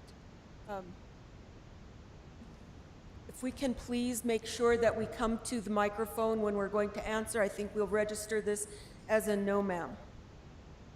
Thank you. Chair Bustamante, I have others questions, but I'll hold off because I want to respect everyone's time. But thank you so much. I'm just doing my due diligence, and thank you. And Madam Chair, Commissioner Kekariston, I just wanted to go back to the preservation of those archaeological sites. At the application for the development permit, once a development permit is approved, staff does actually also have conditions for the development permit approval, and that is including a discovery clause for any items that are found with any contact information for SHPO, and you know what to do in those instances where any items are found during construction. Okay, thank you. I appreciate it. I just want to conclude that my questions revolve around the CUP and the provisional acceptance of whether there's a conditional use permit, around number one, especially the health, safety, and general welfare of our public, and also around number three, to create potential hazards and alleviate those for fire or danger, as well as to be consistent with other purposes of the county. So those questions, and it seems like your answers kind of leave it a little bit inconclusive to me right now, but I'll keep listening and I'll keep looking and listening to the evidence. Thanks. Thank you. Are there any other questions from the commission? Seeing none, we will break for lunch. We will be back at 2 o'clock.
call this meeting back into session. I do want to state that the commissioners did sit at the same table during the noon hour, well, not noon hour, sorry, during the lunch break, and nothing was discussed regarding this matter.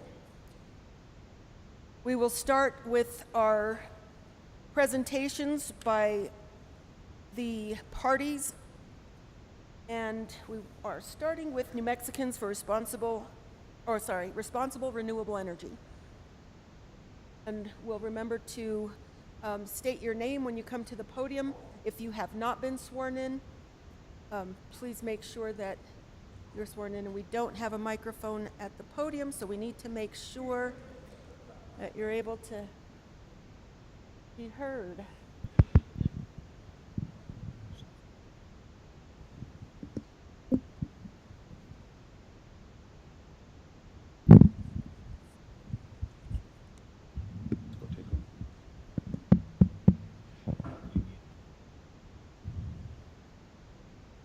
Let's see. Can you see if that's working? Just say something. Okay. Yeah. Before we... Oh. Are we ready to start, Daniel? No, wait a minute. One thing.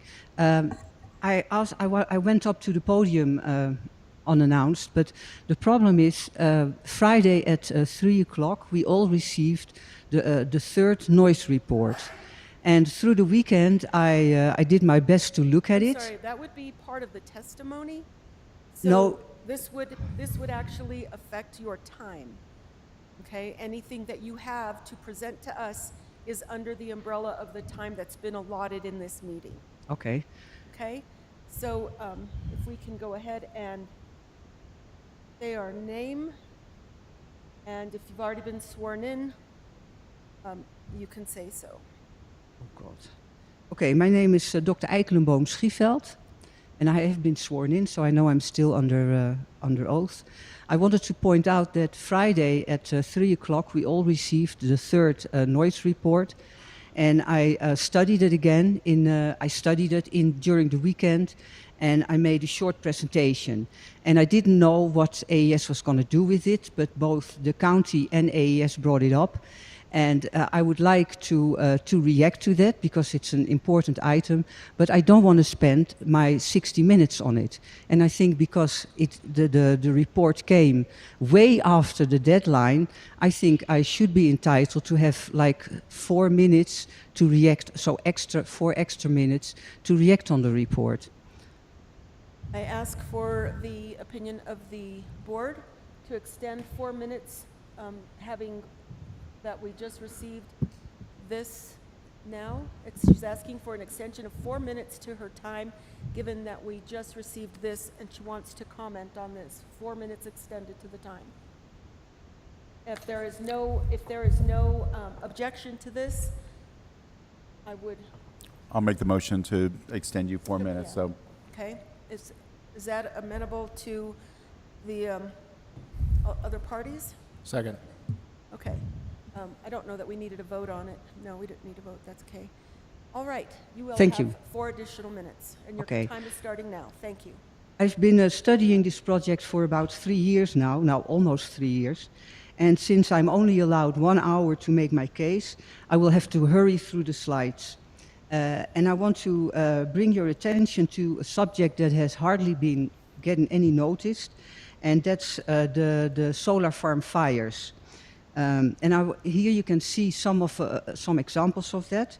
And next one. Oh no. And if you look at these pictures, you can see that there are no houses anywhere near these big facilities. My apologies. We're not seeing this on the screen for some reason. Okay, you are. Are you able to? I've pushed my button and there was nothing there, but okay, we'll get it. Okay, go ahead and proceed. Thank you. Okay, so you can see that I want to show you the location of these big farms, and there has been a global underreporting about the solar farm fires. So I'm not talking about the BESS, I'm only talking about the 200,000 solar panels. And there has been a notably increase in the recent years, and it's an omission that in the recent smoke and plume analysis, fires in the solar panel field were not included.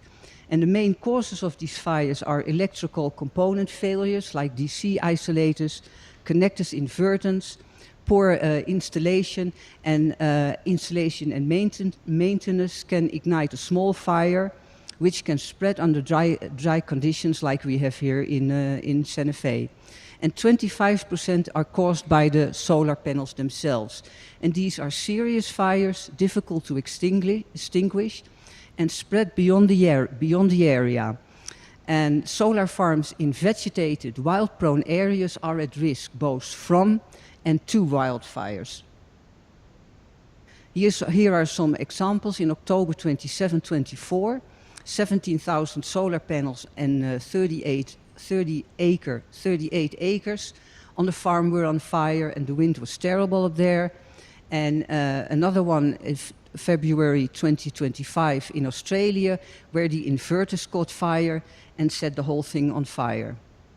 And here you can see in the vicinities of these fires, there are no houses. And this is a fire that within limited time went from 20 to 100 acres and ultimately to almost 600 acres before it was contained.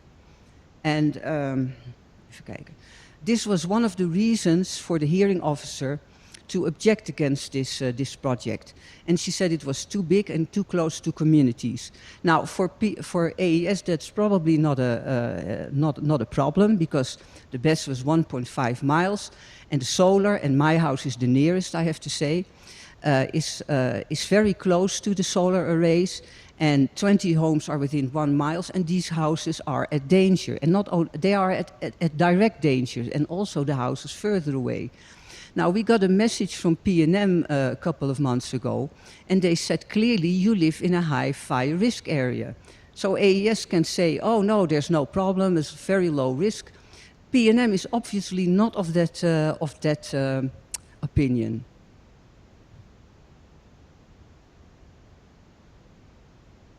Let me see, this is a slide. So the hearing officer really said that the 200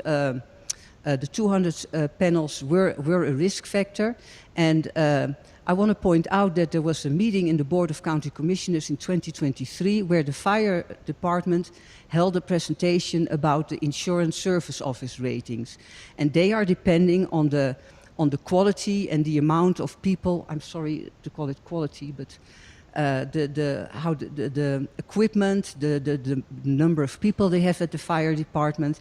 And what I understand is that the fire department is low on new applications and low on dispatch staff. And that means that if the county grows, if the risk grows, then it will decrease the ISO score.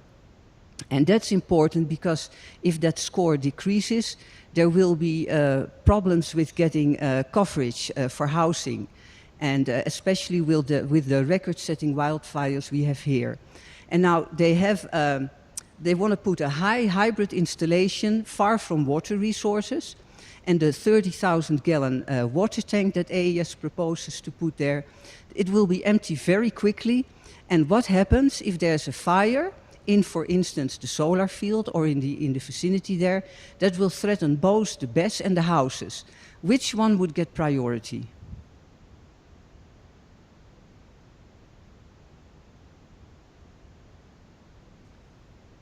Another worry from the hearing officer was the concern with the safety and the previous incidents. And AES said that previous incidents were earlier generation deployments lacking evolved safety features, and that the standards are now updated. But as far as I know, they still haven't got the certifications for the UL 9540. It's not on the website, so they said they had it, but the certification is not visible for us. And Atar Fire said, however, all of the items in this review must be satisfactorily addressed prior to commission of the facility.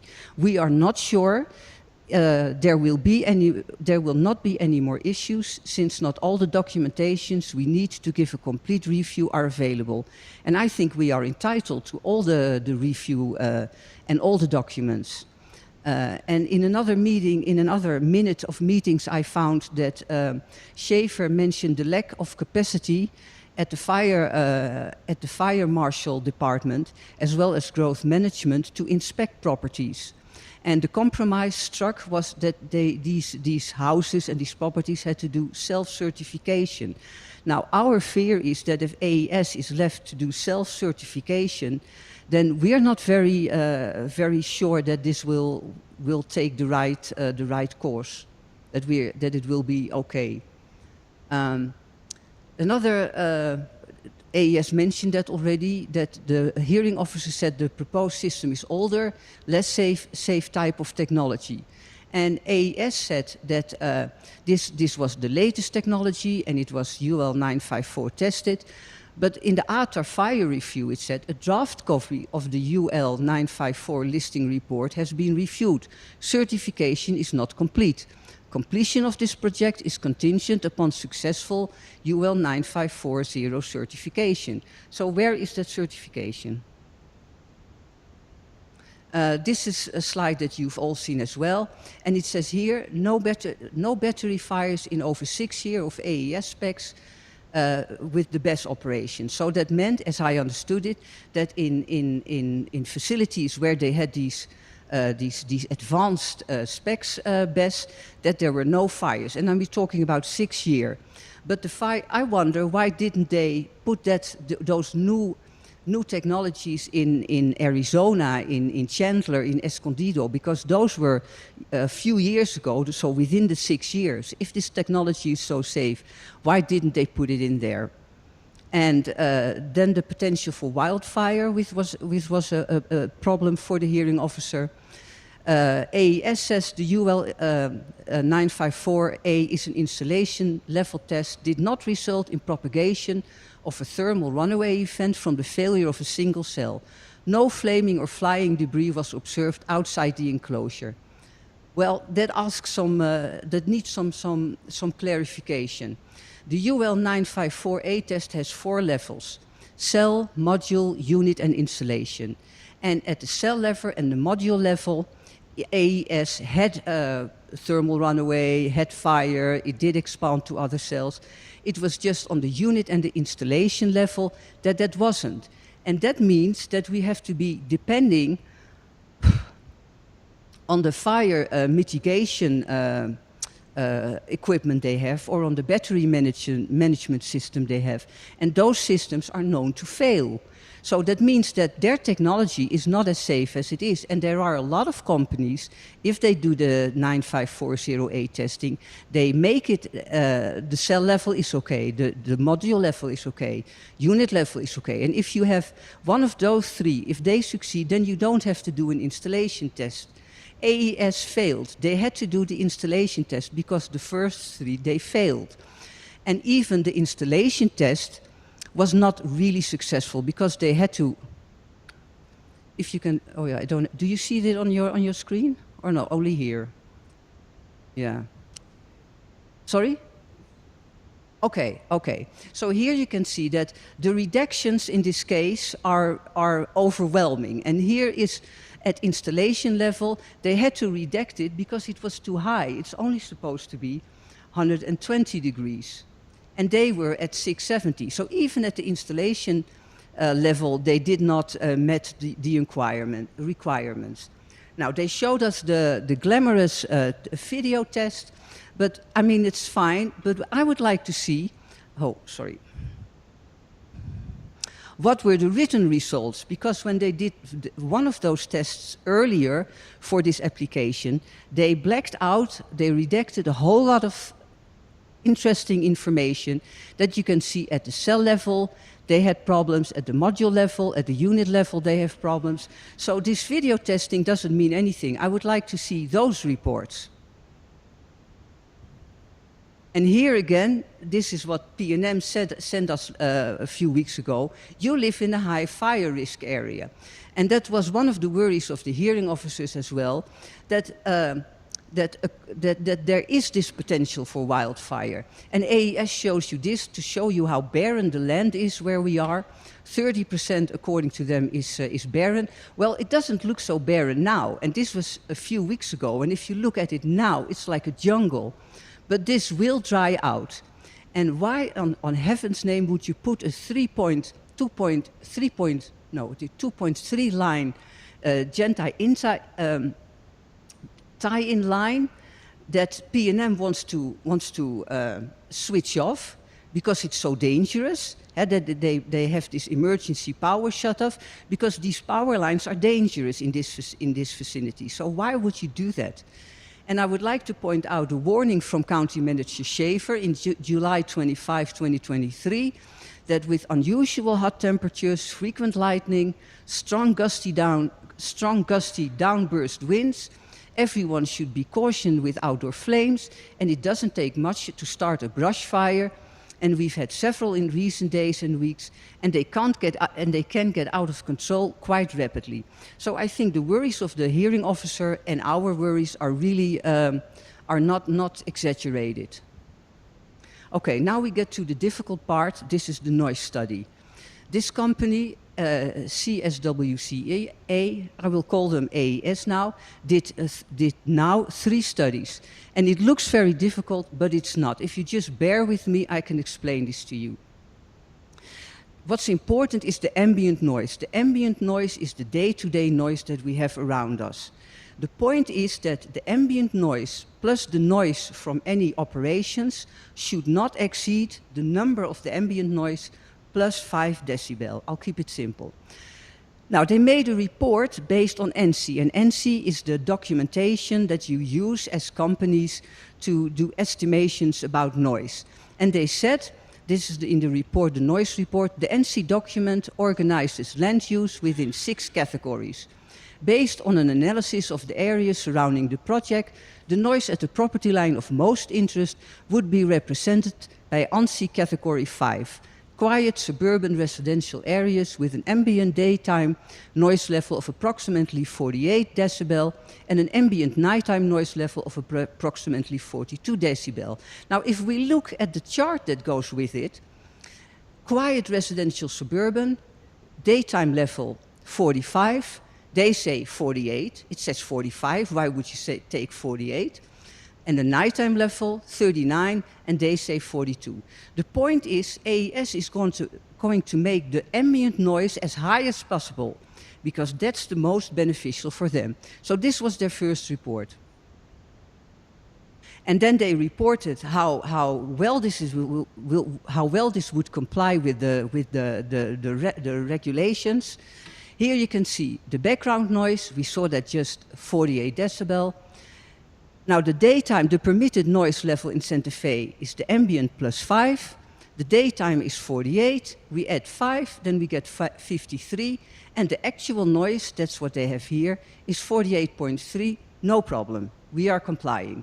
Nighttime, 42. That's what they had from the literature, the scientific literature. 42 plus 5 is 47. And the actual noise is 43.5. This is what it's going to be. And nighttime. The actual noise is 53. And wacht even hoor. So this is what it's going to be in the nighttime, and this is what it's allowed to be. So they're way under it. Now, the average daytime noise level recorded by the county was 38.4 because people said this can't be right, so they protested. So the county then did a measurement of their own, and then it was 38.4 level, and they called it slightly below NC category 6. And remember, the AES said that we were category 5. So it turned out that when the county did a measurement, they were even lower, 10 decibel lower than what AES reported. So then you have a problem. Okay, so they went back and did it again, and they said, okay, what we have here is 38.4. Now, if you look at what they now said on their in the second report, in the second report in November, because they understood that they had a problem, based on the analysis, they now say it was NC category 6, very quiet suburban and residential areas, which assume a daytime level of 40 decibels. So now they did exactly what was in the table, and an ambient nighttime noise of 34. That's exactly what was in the table. But the county measured 38.4, so even lower. So they did a recalculation to show how compliant they were. Here we have the background noise, 38.4. This is important. This is the noise they expect to get from the project, the operation noise. That is 36.5, and you cannot just add that. You have to do it with using a logarithm. That's a mathematical method, and that's scientific proof, and that's no problem. So this sound and this sounds, the total calculated noise is 40.6. That is allowed. It's going to the actual noise that they expect from the project noise and the ambient noise is 40.6, so there's no problem. Daytime noise, I repeat it, 38.4 plus 5 is 43.4. The actual noise is 40.6, so there's no problem. We're okay. In the nighttime, they expect 34 decibel. That's what they had from the literature. And if you add 5 decibel, then you come to 39. And the actual noise is 38.4. So this is allowed, and this is what it is. No problem. But we still think that it's too high. And why is that? They said themselves, the project is located in a rural setting with predominantly underdeveloped rangeland. And based on their NC, the first one on the NC category 5, quiet suburban, they had to leave that. That was not good. So they went lower. It was very quiet residential and rural. That wasn't good enough. But we are not a very quiet suburban and rural residential. We are predominantly undeveloped rangeland, rural setting, so we are even lower. There should be a scale here, which isn't there. And they say that in this kind of area, the residential, suburban, and rural, you have like 200 people per square mile. But I looked at the census, and there's only 115 people per square mile. So there's much less people here, and that means much less noise. And if you look at the numbers from the Federal Highway Authority, they have their estimations about the noise, and they say that in an area where we are, then the night noise is between 20 and 30 decibel, and not what AES said, 34. No, we're lower than the 34. We're in the 20-30 areas. So AES said the daytime is 38.4. Night is 34. NC, the scientific literature, said, okay, daytime is about 40, nighttime is about 34. The Federal Highway Authority said, we expect the ambient noise there to be between 30 and 40, and the nighttime between 20 and 30. We did our own measurements, and during the day we found numbers between 22 and 33, and at night between 20 and 30. So quite significantly lower than the AES reports. Now, if you look at it again, it's what's the ambient noise? Well, if we take, for instance, a number like 28 decibel for the night, what we measured and what the Federal Highway Authority said. Okay, the ambient noise is 28. What's the noise from the project operations? They came up twice with 36.5. What's the total noise? The total noise, if you calculate them logarithmically, is 37.1. What is allowed? 28 plus 5 is 33. The ambient is 28, that we have here. The maximum is 33, we have that here. And factually, it's 37.1. This is too high. 9.1 increase in noise, and that's almost doubling. So if we have a night noise of 28, this is not allowed. Take 30, and that's a reasonable assumption for the nighttime as well. Then 30 is the ambient noise from the project 36.5. The total noise added is 37.4. Allowed is 30 plus 5 is 35. The ambient is 30. The maximum is 35. And factually, it's 37.4, not allowed. And then at night, if you look at our numbers, 28 plus 30, that's what we have here, it's not allowed. And the county says 38.4, and at night 34. But these numbers are not correct. They're still too high. Now, then during the weekend, they came with a new report. And when I thought they did actually did a new reading, and their readings were significantly lower than they came in the first place. So these are the old numbers. The 48 they came with, the 38 from the project noise, at night 36, and at night 42. This is from the project noise, and this is from the ambient noise. The second report, this was already gone from 48 to 36, 38, and the noise from the operations was still the same, and the nighttime they adjusted to the literature, 34. So those were the first two reports. And now suddenly they come up with new readings. They did the 24-hour readings, and they took the 30 least loud minutes. That's what they're supposed to do.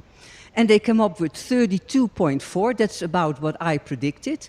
And at night, 30.2, also around what I predicted. And what's interesting is that now they came with the project contributions from 35.1. And when I noticed this, I knew they had a problem, because with the amount of noise they put forward in their first two reports, they would never be able to get to the to compliance with the regulation. So the only thing they could do was lower the project contribution, and that's exactly what they did. They lowered it to 35.1 during the day and to 21.3 at night, and they came up with something else. Suddenly they had this from 6 to 7 at 9. Well, because the birds wake up and the insects wake up, so we have more noise then. So we shouldn't look at this so stringent. And that is because if the sun comes up, the solar panels start working, and we get the noise from the operations. And because it's between 6 and 7, it's not allowed. So they had to come up with some kind of reason why that was why that was not a problem. But it is a problem, because 6 o'clock in the morning you should not have noise from any operations. It's not work. Oh, here we go. So what they did is, let me see. If you have a project participation or noise from 36.5, what they had in their first two reports, and the new numbers they came up with, the 32.4 during the day, the ambient noise, if that's the ambient noise, if the noise from the operations is that, then the total noise is 37.9. And if you have the ambient noise plus 5 to know what's allowed, so allowed is 37.4, but the actual noise is 37.9. So with these new measures, they're not allowed to have this cup. I mean, and it's a deal breaker. They either do not get the cup or they put up a berm. But what they do is just beat the numbers into submission. So what they did is, okay, we accept the 32.4 because they couldn't beat those numbers up, but let's just reduce the noise from the project, 35.1. And then if you have the total noise, that's 32.4 plus 5 is 37.4, and maximum what allowed is 37.4, and factually it's 37. So we're there. We comply. At night, if you look at my numbers, they said, okay, at night 30.2 decibel. The project operations, because that's what they came up with themselves in the first two reports, at night as well 36.5, because these things work at night, not so much, but there is noise. And the total noise is then 37.4, and the allowed maximum is 30.2 from the ambient noise plus the 5 is 35.2. So the maximum is 35.2, and the factually is 37.4. No game. But if you use their numbers, so at night 30.2, the operations, we reduced that to 35. Now it's certainly okay. Now, let me see, do I say that? No, I'm wrong. 32.2 is the ambient noise. The noise from the operations is their lesser noise from 35.1. The total noise is 36.3. Maximum is allowed, the ambient noise plus 5 is 35.2, and the factual noise is 36.3. So at night, they will exceed it as well. So all in all, they're just not allowed to build it, not on two reasons, because it's not very credible to say that suddenly the noise from the operations is less. And the fact that it starts at 6 o'clock in the morning is no problem at all. So they should not be allowed to do that. And if you write 3 reports and your numbers go from 48 to 38 to 30.2, and the nighttime from 42 to 34, 30.2, and the operational noise goes down from 36 to 51, I mean, how trustworthy are these reports? If I would write a report like that, I would lose my accreditation. And there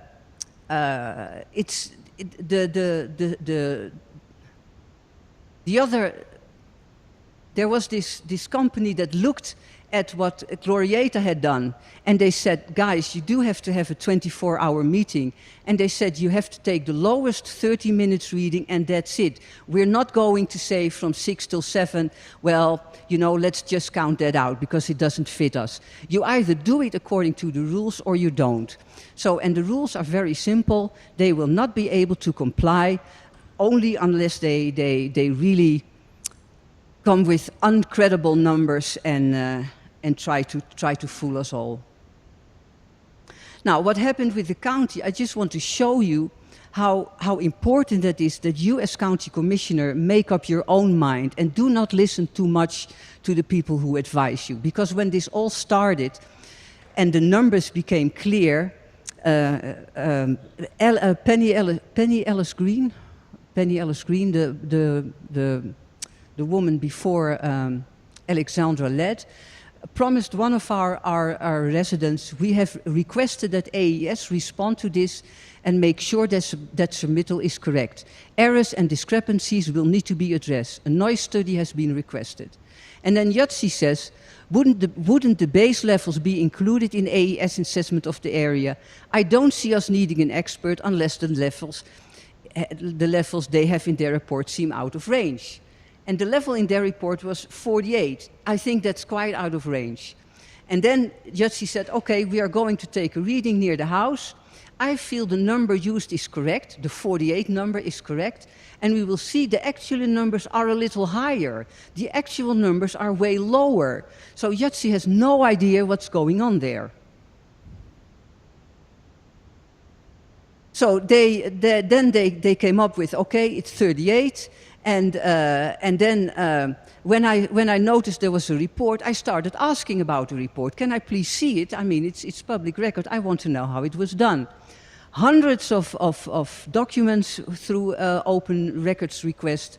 And then finally I got this. There was no report by staff. We did the recording, I wrote the number down, and we sent it off to AES to have the number updated in their report. That is how the county handles this kind of stuff. And you know, I came across an ordinance where they clearly state how a sound measure should be done, by what kind of equipment, and by people who are qualified to do it.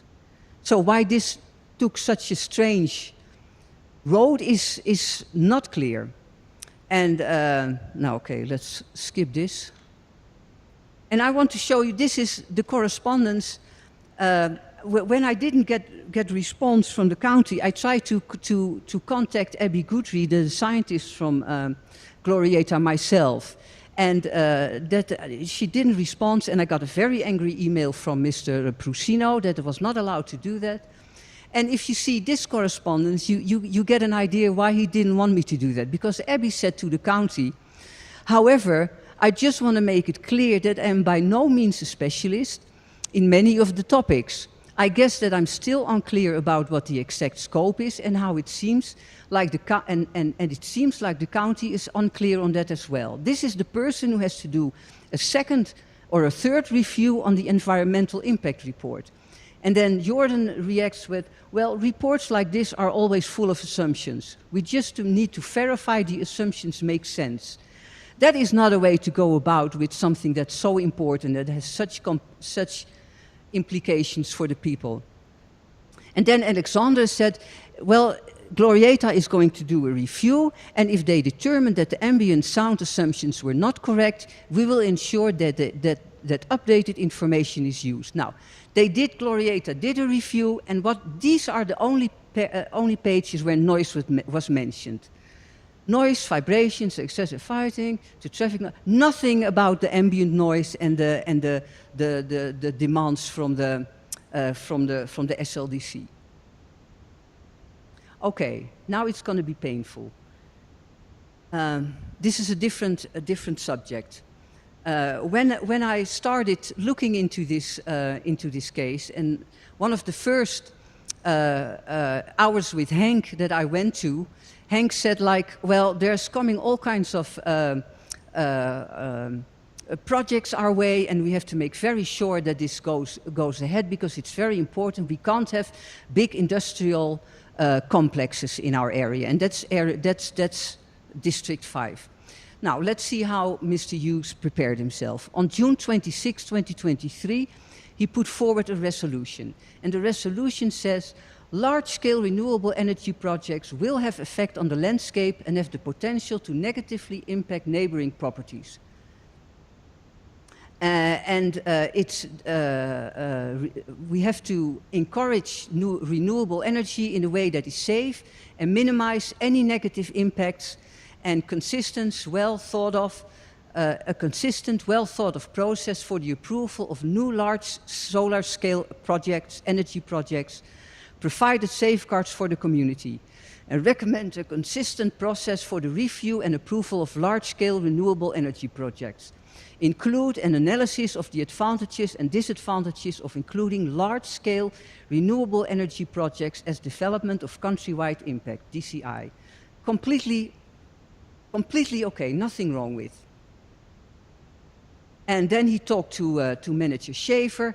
I think he's going to write a letter to the San Marcos Association, which is the place that requested that we make large-scale utility projects, renewable or not, into development of countrywide impact. And I may also want to bring that up in a little bit more official way, because I think it was pointed out to me that regardless of what projects may be coming forth this year, there's going to be more, and we should be organized in how we evaluate these projects. And I think we'll probably learn a lot from the current one that is going through as to what sort of things we want to look for, and maybe we want to tweak some of our regulations. I think we want to look into that. And Anna Hamilton, one of the other country commissioners, says, great start. And I think we can all agree. Commissioner Hamilton, I mean, they were not alone, Commissioner Hamilton. I just wanted to really thank both the chief and assistant chief and everybody who worked with them for doing all the work on this, because it actually is really advancing our cause in terms of having appropriate regulations and trying to improve the way things are done. And I wouldn't mind making a motion to approve. And then Mrs. Bustamante, she asks Schaefer, do we have an advisory committee that can provide a science-based evidentiary report on the risk to health and the environment from large-scale battery energy storage system for renewable energy and other sources? And Justin Green says, in general, I support community solar projects but also feel there should be better impact assessments and mitigation for such large-scale projects. It's an emergent issue and happy if we address it as soon as possible. So all the noses are on the same way. And then there's this article in the New Mexican, and it turns out that, there is talk about community solar and commercial solar, and large solar is put in there as well. So some panic is emerging. And she says to Schaefer, I'm concerned about the fact that this was added to the Community Solar Act. I think that is a problem, and why did land use do this? Large-scale solar needs to be a special category, not included in community solar. And I just put this picture in so you can see this is going to be the effect. This is a 250 acre, and okay, it's in China, but still. It's large, and you can see how small this all is. This project is going to be 3 times as big. So it's going to be a tremendous eyesore for the people in the foothills.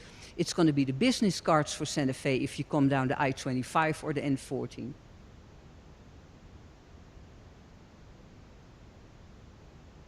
So another draft is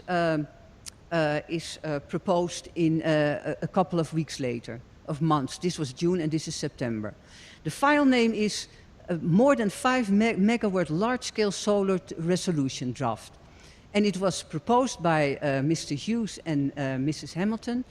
And it sounds different. Whereas large-scale solar, so more than 5 megawatts, renewable energy projects may, it was changed from will, it was first will, but now it's may, will have effects on the landscape and wildlife and have the potential to positively or negatively impact both neighboring properties and the entire community. And another piece is that is safe. Removed is responsible. It was first that is responsible. Now it's safe. Responsible is removed. Minimize negative impact and risk to our sensitive environment and nearby communities is removed. So you can see that anything that's dangerous is taken out there. Santa Fe County desires to be a leader and a national model in fire safety, given the nature of our open spaces and the insurance of industry's high-risk designation. Left out. Santa Fe County understands that county-wide discussions about such projects will lead to more responsible development. Left out. So you can see that a lot of the things that first were important are taken out, but still the 5 megawatt and the large-scale solar is still in there. And then the discussion starts, and you get this discussion, and just listen to it. Commissioner Green, Jeff, can you clarify one thing? Is commercial solar, so there's commercial solar, there's community solar, is commercial solar covered in the same community solar ordinance? And then Mr. Young answers. So the ordinance amended a section of the SLDC or sections of the SLDC, and so the amendment was done generally to the SLDC to change the definition of community solar, change the definition of commercial solar, that it also added certain requirements for community solar. And so that's what's going on with the ordinance. It was amended to the SLDC. And then Green says again, and then are those two totally separate things in the SLDC? And then Young says, the definitions are in the section, but in terms of the community solar pieces, that added new requirements for community solar or community production. That's a non-answer. The question is simple, is it the same or not? And Commissioner Hughes says, first of all, I was at the meeting where we voted on community solar, and I can assure everybody that there was no intent to mislead anybody. We were very excited about community solar. We wanted to get it moving as quickly as possible. And as our attorney mentioned, we just went along with staff recommendation that the two definitions are in parallel. I also want to say that while I agree very much with our attorney in his recommendation, And we usually go with our attorney's recommendations that we did violate the Open Meetings Act. That doesn't mean that we're not concerned about the potential danger posed by lithium batteries. And we have procedures which we can follow to look at the issues when it's starting to come before us, which will be very shortly. So now suddenly the whole large-scale solar is out of the picture. And I think that has to do with the fact that the draft that Henk and Mrs. Hamilton put forward, a resolution to address regulation of large-scale renewable energy projects in Santa Fe, it was sent to Jeff and Greg for review, and they send it back. Here's our review, and then that's redacted. Now, what on earth could there be that we're not supposed to see? So we went from a resolution to address regulations of large-scale solar renewable projects in Santa Fe County to a resolution directing staff to engage with experts consultants regarding commercial renewable energy projects in Santa Fe County and post information concerning conditional use permit applications for such projects on the county website. There's nothing in there about large-scale solar. And what happened here is that the commercial solar was put in there. And when commercial solar was put in there, they shoved large-scale solar in there as well. And nobody had the guts to say, like, people, we shouldn't do that. And what happened then is that Mr. Schaefer came, he had to explain himself because this was not the direction they wanted to go to. But he could explain why there was a difference between the one resolution and the other one, and all the comments that came on the new resolutions, on the new ordinance. So he came up with an explanation. This memo explains the changes between the original draft and the revised draft for adoption, and it explains a lot. Changes between the September 12th draft and the current draft. He says the SLDC does not do size, and this distinguished characteristic is whether or not it's for sale or for profit. So the SLDC might not do size, but the SGMP, which is the framework, does do size. It differentiates between residential to commercial, so then we have already two sizes, and the potential for large-scale solar electric generation exists. So now we have three forms. Large-scale solar is a third based on size type of solar. And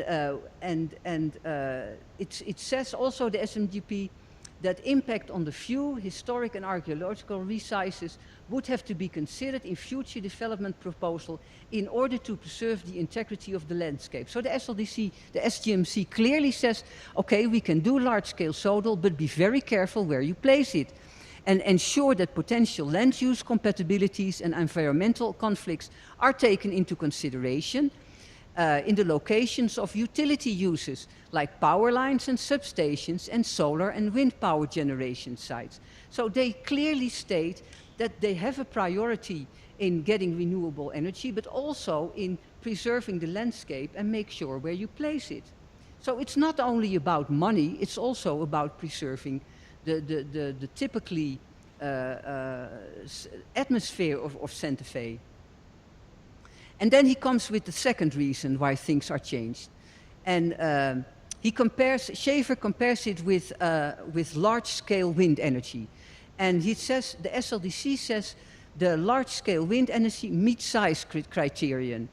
And it's also for profit, but there are some criteria, some size criteria, in excess of 90 feet in height, measured from the ground, how it point, blah, blah, blah. Now, large-scale wind facilities have specific regulations. Now, if large-scale wind has size issues and specific regulations, why not large-scale solar? And then he says, imposing a moratorium on commercial solar energy production facilities. The suggestion was not adopted in the proposed resolution because the conditional use approval criteria, especially when supported by independent experts, ensure that all relevant factors are considered on a site-specific basis. In addition, if the conditional use is approved, the SLDC authorizes appropriate standard conditions or mitigation requirements to be imposed in response to site-specific analysis. It sounds beautiful, but the moment the county commissioners asked for special things, for regulations, Schaefer shut it down. So what does it mean if you say, like, okay, the SLDC really authorizes it? There are all kinds of criteria in place that we can use, because if they ask for it, they don't get it. And then he says, the sponsors do not, and the sponsors are Hughes and Hamilton, the sponsors do not believe at this time that DCI designations is necessary. They asked for it. So why now say, pointing to somebody else, the sponsors don't want it? No, he didn't want it. The sponsors wanted it, all right. Oh yeah, and this is fun.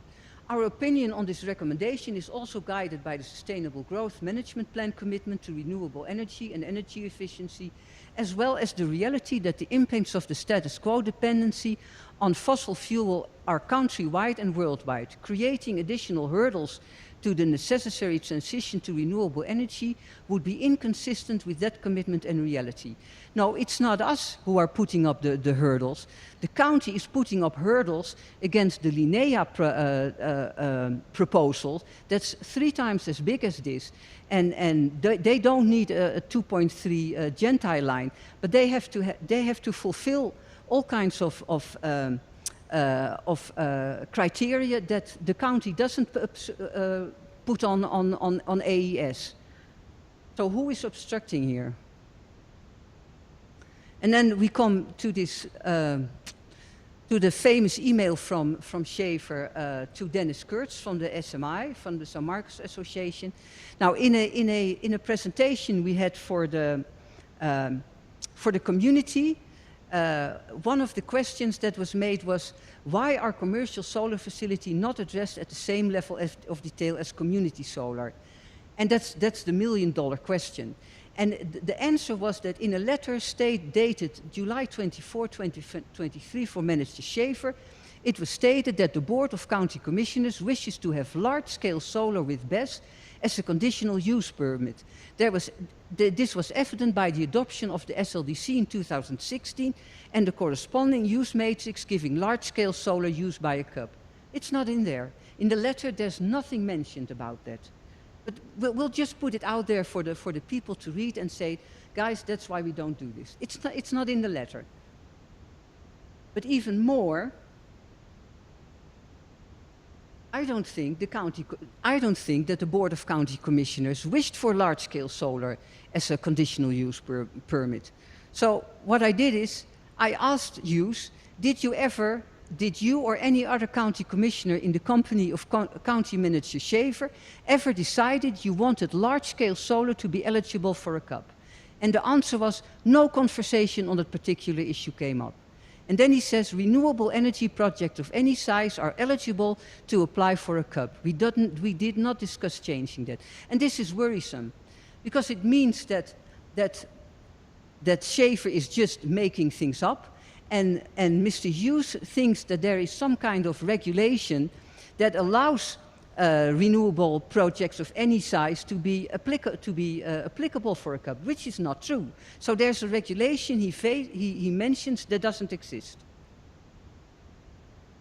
So then I sent a letter to Mr. Schaefer, and I asked him these questions. Can you explain to me the discrepancy between what is stated in the slide at the meeting and the contents of your letter to Mr. Kurtz? Can you please explain when, where, how, and which county commissioners communicated to you that they wish to have large-scale solar with BESS? If there's any minutes of that meeting, I would like to receive a copy. Could you please explain the discrepancy between what is stated in the slide at the meeting and the contents of resolutions 2023-093? Can you please direct me to where it's evident in the 2016 SLDC that large-scale solar is a conditional use permit, and where in the use matrix large-scale solar is given use by a CUP? Can you please explain how a slide with this amount of conflicting information could end up in a public meeting to inform the public on a subject that stores the emotions up high? I sent it first class, I sent him email reminders, nothing, no answer. And then I sent an email to Mrs. Led, and she did answer, and she was in the meeting as well, and there was this slide shown. And it says in the red area, in rural residential zoning, this use is allowed under a CUP appendix as a CUP under Appendix B, use metrics, blah, blah, blah, which identifies commercial solar as energy product facilities in this zoning district. Rural residential zoning allows for commercial use, as per the correspondence from County Manager Greg Schaefer in a letter. The letter always pops up. But if you look, rural residential, commercial solar, an X, that means no. By the way, we're not in rural residential, we're in rural fringe. And the third problem, there's nothing in the letter of Greg Schaefer mentions that. And this is the level of knowledge, of due diligence from the people who are going to advise you county commissioners on how to vote on this.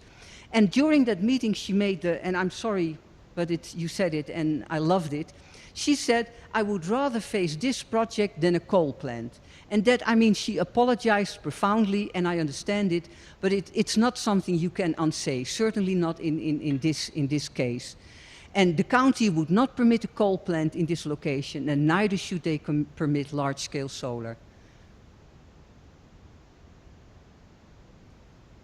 So that's how we ended up from a resolution with the resolution 2023-093 with platitudes. We engaged with experts. Well, we know how the experts work with the fire, with the noise, with the hazard mitigation. It was all flawed. It all went wrong. It was not correct.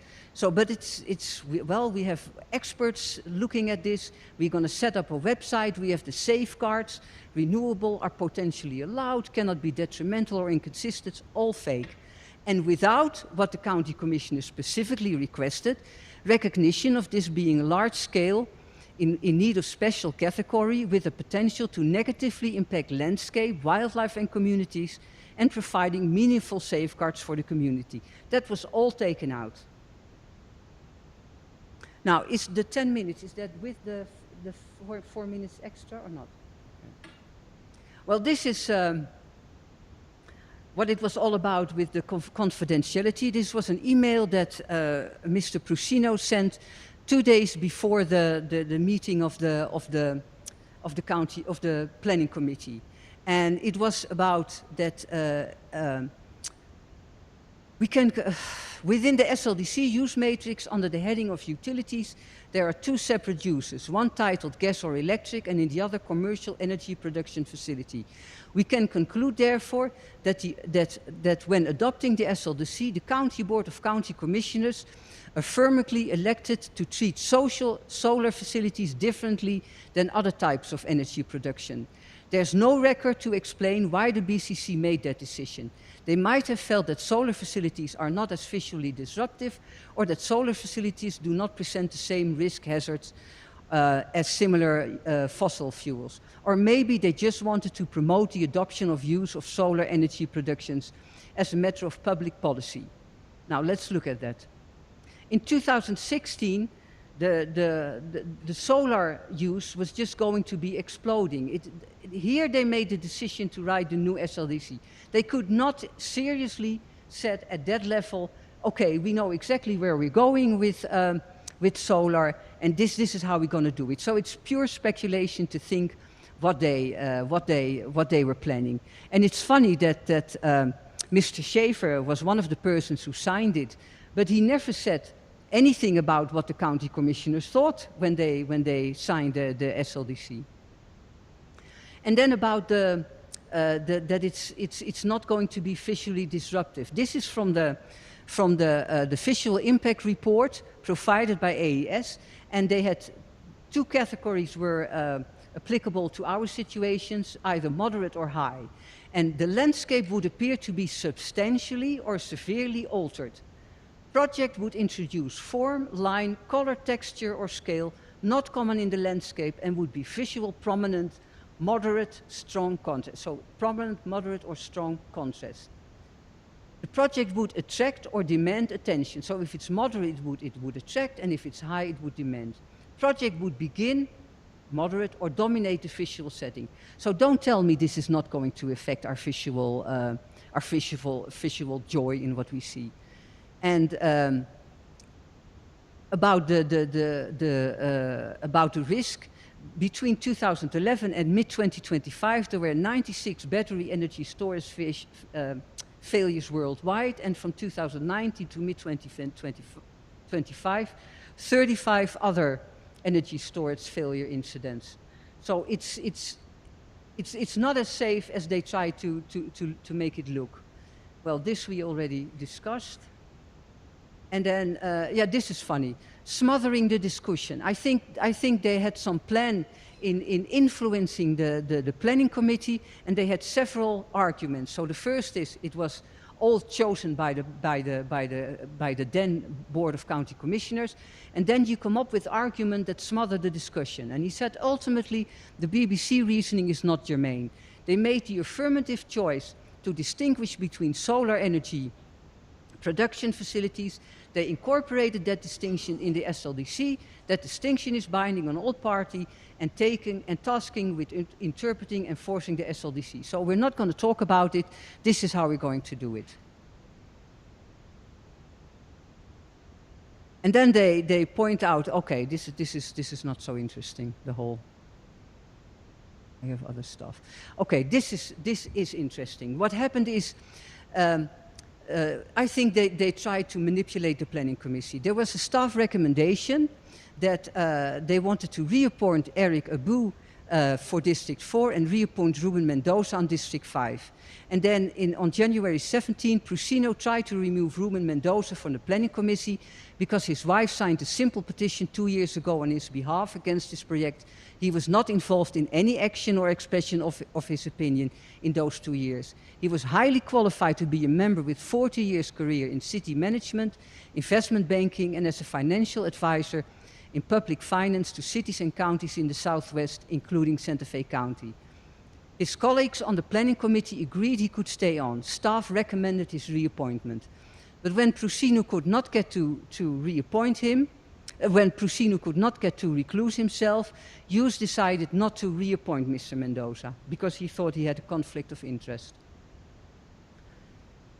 Now, if we look at Mr. Abu on the other side, he was chair of the planning committee and he serves as deputy director in the New Mexico Renewable Energy Transmission Authority. They help private developers in planning, financing, and developing energy and energy storage projects. Now, don't tell me this is not a huge conflict of interest, and he could stay on, he was even planning it, and Mr. Mendoza had to be recused, and when he didn't want to recuse, he wasn't reappointed, even though his colleagues supported him. And how biased Abu was is very clear. In the planning committee session, the proponents get 6 hours and 27 minutes, and the opponents, we got 2 hours and 47 minutes. And Mr. Abu even managed to call Mr. Thompson to extensively testify, and he closed Thompson's statement with telling him, "Thank you so much, I appreciate your long-term perspective, thanks." The planning committee is supposed to be independent and not biased. And then as the cherry on the cake is that when the planning committee went into closed session, Mr. Prusino was there. So the writer of the memo was there, and together with Mr. Abu, I think the members of the planning committee had no chance. And the vote was not 7-1, but 6-1. But after 45 minutes, that can't be much of a discussion, the COP was granted. So Prusino was present, Abu was directing, and the goal was to get the COP granted. There was no balanced weighing of the evidence, no consideration was given to the arguments of the hearing officer. The decision of the planning committee is a 14-point description of the process, and the 4 conclusions are presented without any explanation or substantiation. No discussion of the arguments brought up by hundreds of residents. And I think that shows disrespect for all the residents. Okay, now this I believe. This we've had. Oh, this is interesting. Mr. Meyer showed you how carefully they were with having a 1.5 mile distance between any resident, well, not even from the BES. Okay, my house is here, as you can imagine, and 1.5 mile from the BES. And here, look, they have this BES straight in the city. So here's a picture of that. This BES is coming. But this is a standalone BES on 9 acres.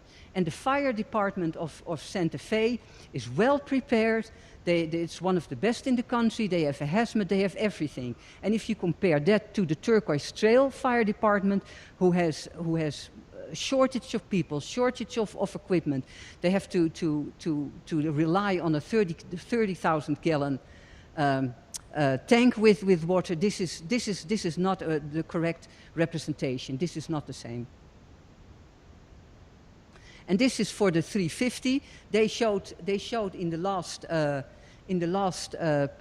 session that this is how it's going to look, but they don't take into account that 20 acres per dwelling. This is not 20 acres per dwelling. So if you want to make sure that you paint a picture of how disastrous the development is going to be, make sure that you take the right measurements.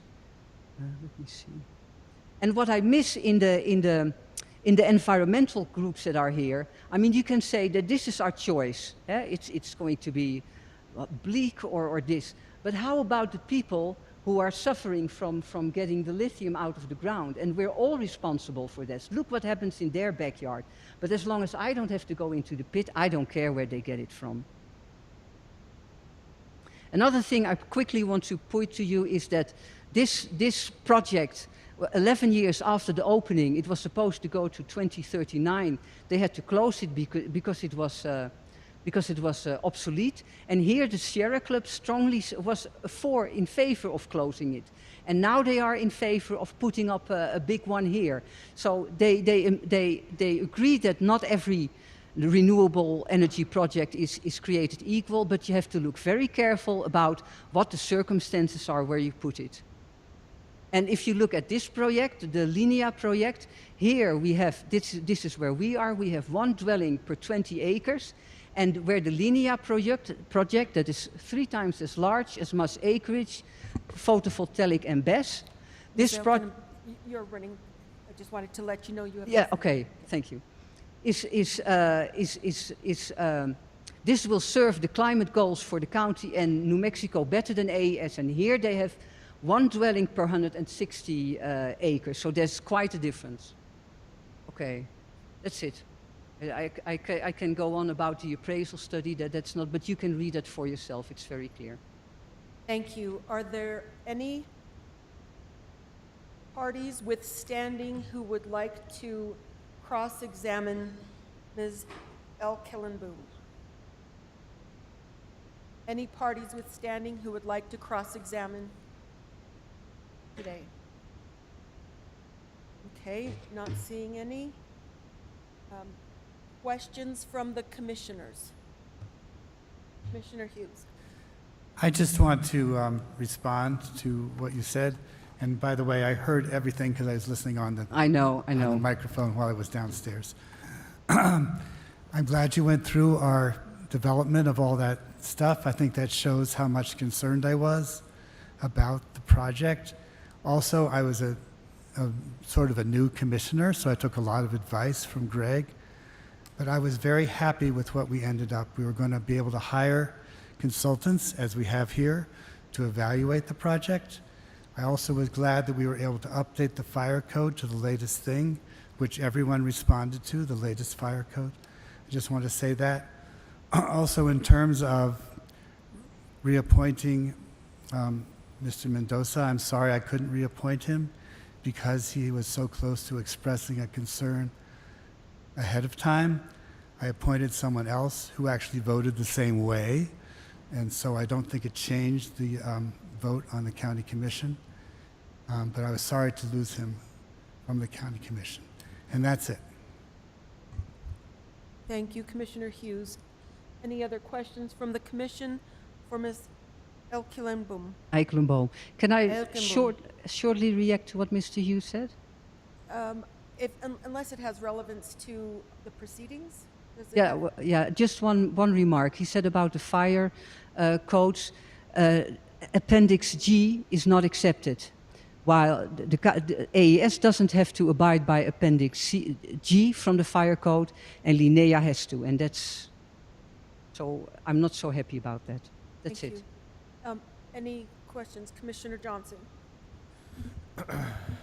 Thank you, and thank you for your presentation. I am allowed to ask, just for our mutual clarification, questions that was raised by New Mexicans for Responsible Renewable Energies to the applicant. Is that correct, Yes. Chair? Thank you.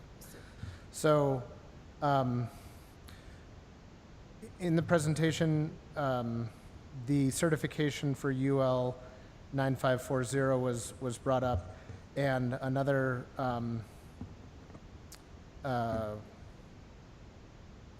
claim that was made by this party withstanding was that the maximum was regarding the maximum surface temperature of the wall, and I just wonder if the applicant could respond to those concerns, if possible. Sure.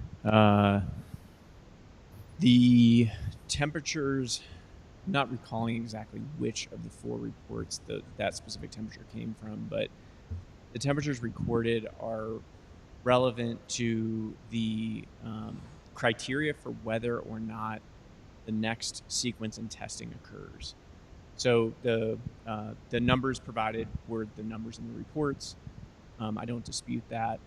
I think the conclusion is that these are the impacts on the wall, but the impacts which we're most concerned about are the impacts beyond the walls to the public as well as other assets. And the ability of a wall to sustain temperatures is related to obviously how high the temperature is, but also how long that temperature is exposed to the wall, and then how much total energy really is exposed to the wall. So what we found was that in our testing, without the proper thermal runaway propagation, the temperatures were higher than we wanted. And it meant that we needed to proceed into the next round of testing. And with that testing, we identified that the mitigation measures implemented were sufficient. So the numbers are very important, and we've used those numbers to design the hazard mitigation features of this system. Is that answering your question? So, and is that, I guess, related to the standards? I know I may be mixing up which one and the number, but does the sort of national body recognize that variation and consider that to be within acceptable limits for the duration of exposure of heat to a panel? So, as I mentioned, UL 9540A isn't about an acceptance by some other body. It's just about testing to identify what the hazards are. And then it's up to all of that what is required is to provide all of that information to responsible authority having jurisdiction to review. Usually it uses an expert like a fire protection engineer to review that data and then assess whether or not that is acceptable for that community. And I would just like to take the opportunity also to identify the date on which we did receive UL 9540 certification. So this is not 9540A, but 9540 itself, which requires the testing in 9540A. That was received for this specific product on May 6th of 2025. Okay, thank you.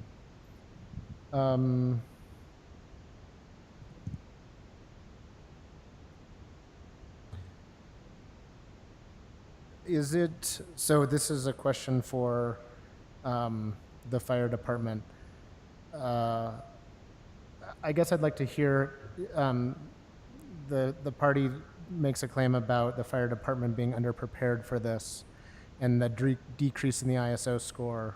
Can you respond to that? Madam Chair, Commissioner Johnson, I don't think that we are ill-prepared to respond to any emergency in Santa Fe County. I think we have a very good, well-qualified department to respond to any emergency.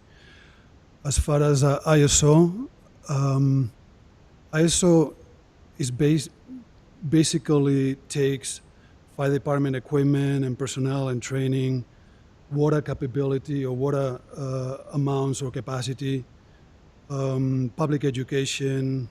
They look at dispatch center. So I'm not sure how this project could affect in one way or another an ISO review or rate. Okay. Thank you. And thank you, Ms. Eikelenblum, for your testimony. Thank you, Commissioner. Anyone else? Thank you very much for your testimony. Any other questions from the commission? Okay, on to our next party withstanding. We are now to hear from San Marcos.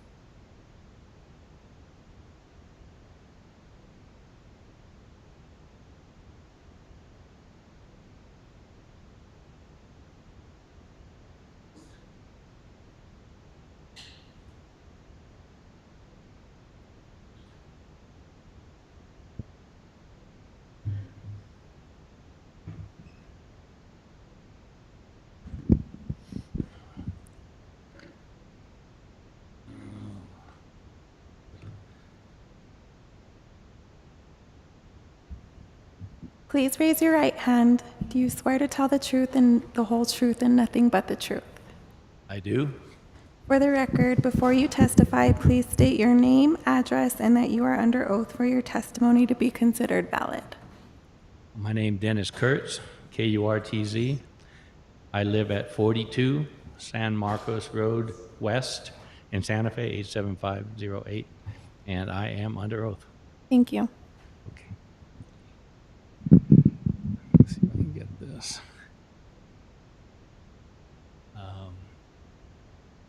Do I have to do something? Well, there we go. Okay, thank you. Maybe you can get that, whatever that is on the right there, out of the way. But, well, thank you, everybody.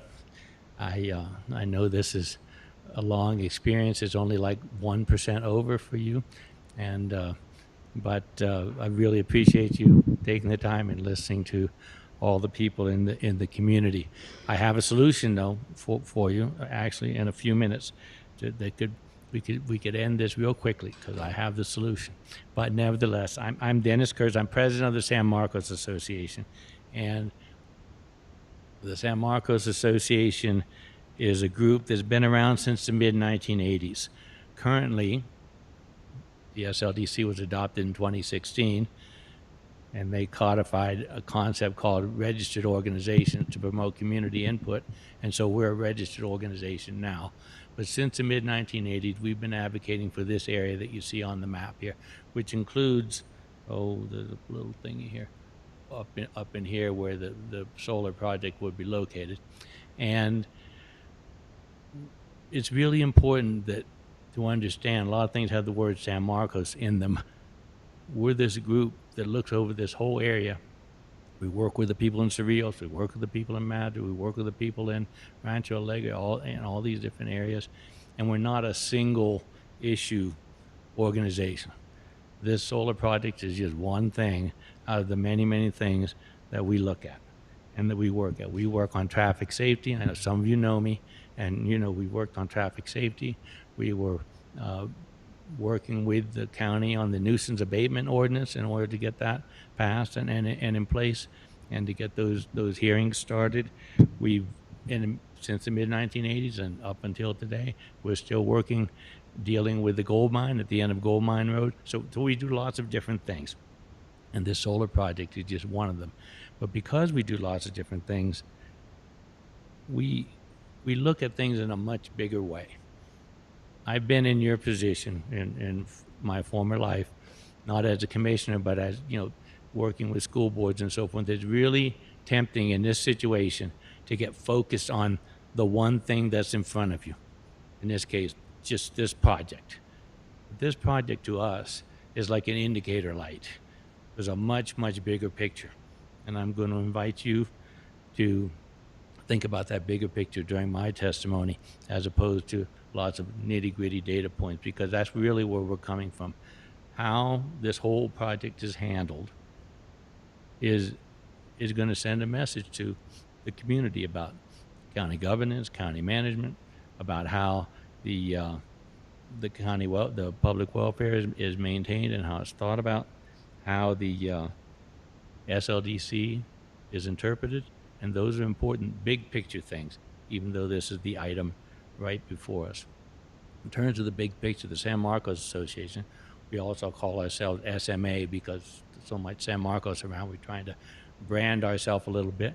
But SMA believes that the SLDC was written philosophically at its deepest level to encourage and to enforce sustainable development and to protect the community and the residents from irresponsible development. And so that's what we're always looking at. When we hear about development, is it in that spirit? We're not against solar, we're not against, obviously we're obviously in favor of fighting climate change and all those sorts of things. Those big ideas are the what. What we're thinking about and what I'll be focusing a lot on today is the how. Because the what, everyone probably agrees on the what. The how is something different. I'm talking, but I'm not moving the slide. So our mission. Our mission is to serve as a trusted resource for the community by listening to community concerns, sharing information, and influencing policy and decisions affecting all of us in this big way, from this big picture perspective. This is an appeals hearing, and so I thought I had to frame everything in terms of an appeal. So we're appealing the CPC decision to approve this conditional use permit application for 3 reasons. One, we feel like they ignored the facts that we presented, facts that would have, in our view, dictated the opposite decision. We feel like they, instead of using the facts that we presented, they used opinions instead of facts. And we don't feel like that's good governance, and so we're appealing that. And finally, we asked them to consider requesting an independent fiscal analysis of this whole project before they made a decision. Yet they made a decision, as you've heard, in something like 45 minutes, when, just like you guys, they didn't have to make it that day. So what you've been listening to and what you're going to hear more of are 2 kinds of facts. You're going to hear supporting facts, facts that people string together in order to come to some conclusion.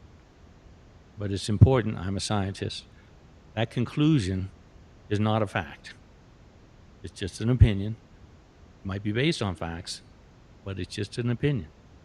But you're also going to hear fundamental facts. Fundamental facts are their own truth. They stand alone. They don't lead you anywhere. The 5 of you are sitting here right now today. You hear testimony about this issue. That's a fundamental fact, and it dictates my actions. If I want to talk to you about this, I got to be here today. I can't do it next week. I can't be someplace else. That's a fundamental fact. And so I'm going to start with some fundamental facts about this first appeal, because these are the facts that we presented to the hearing officer, who agreed with our way of looking at it, and to the CPC. Fact: the Rancho Viejo Solar Project is a gas or electric power generating facility. I made sure you all had a copy. This is the use matrix, which I'm sure you're familiar with. This is Appendix B of the SLDC. It lists all the uses that you can do in the county and how, whether they're permitted or not in different zoning areas. If you want to build a power plant in Santa Fe County, that's the use. There's no use on here that says power plant. The use that covers power plants, according to the land-based classification standard 6400, the use that covers power plants is called gas or electric power generating facility. People like big words. That's what this is. Nobody denies that. Nobody has ever said this facility is not a power plant. Nobody has ever said it's not a gas or electric power generating facility. That is a fact. The second fact. Under LBCS code, these power plants are all kinds of power plants. There's not a separate code for a coal power plant or a nuclear power plant. They're all in this same use, including solar. Solar has its own subcode, 6460. That's a fact. This power plant is totally included within this use. It is a solar version, not a coal or not hydroelectric or something, a solar gas or electric power plant. Fact, it is said to be located, it is planned to be located in the rural fringe. Nobody debates that. That's just a fact. It's in the rural fringe. Rural fringe has been discussed, and there have been other slides about this, but just to reiterate, these are areas, according to SLDC 8.6.3.1, areas suitable for a combination of estate-type residential development, agricultural uses, and other compatible uses. And then some of these compatible uses are things like ecotourism, equestrian, and renewable resource-based activities. Now, there was a slide earlier today, I noticed it said that same, they didn't have it in quotes, but listed those different things. And it made it said, oh, rural fringe, renewable resources, but it didn't say compatible. The activities in the rural fringe need to be compatible with estate-type residential development, agricultural uses, with those kinds of uses that are already happening in the rural fringe. Power plant? Don't know. Fact. Gas or electric power generating facilities, including solar installations, are prohibited in the rural fringe. If you dig down through this, and the way to do it is not in alphabetical order or any logical order, but if you look under the structure codes and follow down till you hit 6400, you'll see gas or electric power generating facilities, and you'll see, I've made a shot of it here so you could look at it. Gas or electric power generating facilities, right there. Here's rural fringe, X. X. X is prohibited. Over here, in this part of the slide, you see P. P means permitted. Okay, you can do that there. X is prohibited. C means you can apply for a conditional use permit. Doesn't mean you'll get one. The SLDC specifically says a developer has no inherent right for a conditional use permit. You don't have a right for it. You just have the right to apply for it. But if there's X, it's prohibited. There's no C. There's no provision in the rural fringe for a gas or electric power generation facility to apply for a conditional use permit. Conditional use permits are not an option where the use is prohibited. This isn't just my opinion.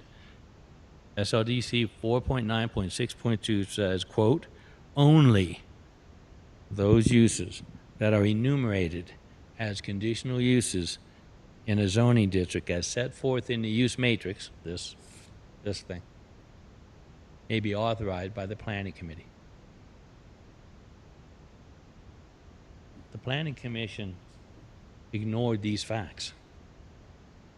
This is a prohibited development. It's not conditional. There's not a provision for it being conditional. We explain this to them, just like I'm explaining it here, and they ignore that. CPC made no mention of the indisputable fundamental facts that I just went through. You wouldn't know if you read their findings of fact that we ever spoke or ever said any of these things. They just blew right past it and ignored them. We made these same arguments to the hearing officer, and the hearing officer agreed with us. And her phrasing was that this project was inconsistent because of the facts I presented, inconsistent with the purposes of the property zoning classification, and with the spirit and the intent of the SLDC or the SGMP. The hearing officer has a lot of experience with the SLDC, probably a lot more than the planning commission commissioners have.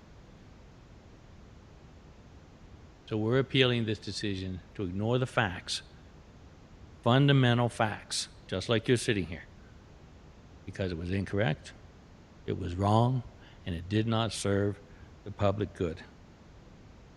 We feel like not only should this CUP have been denied, it should have been dismissed. And that's our recommendation. Dismiss this CUP application. Denying it makes it sound like it had a right to exist. It does not have any right, as near as we can see, based on the facts I just presented, to even be there. There's no need, there's no provision for a CUP. That's not the way to go about this. If people want this to be built, they need to change the laws or do something different. But a CUP is not the mechanism to make this happen. And so, quasi-jurisprudentially, or whatever this is, throw this out of court. This should be just dismissed. It has no real basis. And I've looked and looked. I can't find any facts that lead to a different course of action. Big picture, in terms of governance and making decisions and leadership and all that, the San Marcos Association feels like facts should be what guide those decisions. The CPC ignored them.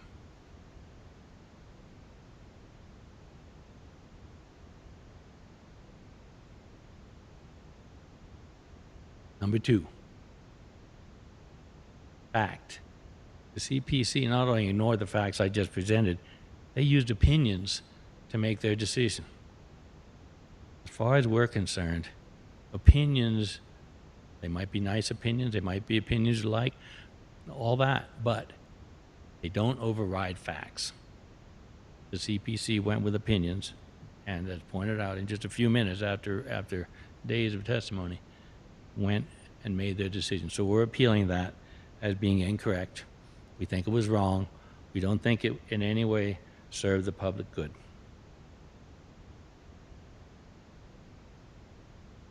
Okay, this is a slide of the cover page, so to speak, of the memo. I wasn't really going to discuss this except to point out, big picture-wise, just to make sure that you understand.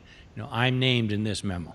I'm on the attorney-client enemies list.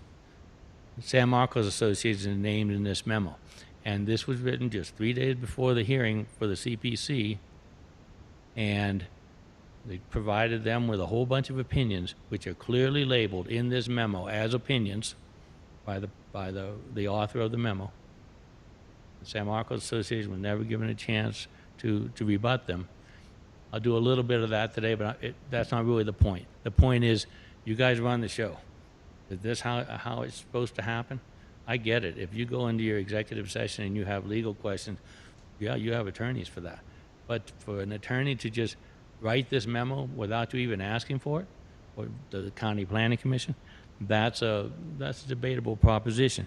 But the most important thing is they clearly state that all of the things in that memo are opinions. They're not facts, they're opinions. They were given to the CPC, and the CPC knew they were opinions and used them instead of the facts that I just presented. This little button doesn't always work. Am I supposed to point it? Now it's going to work backwards.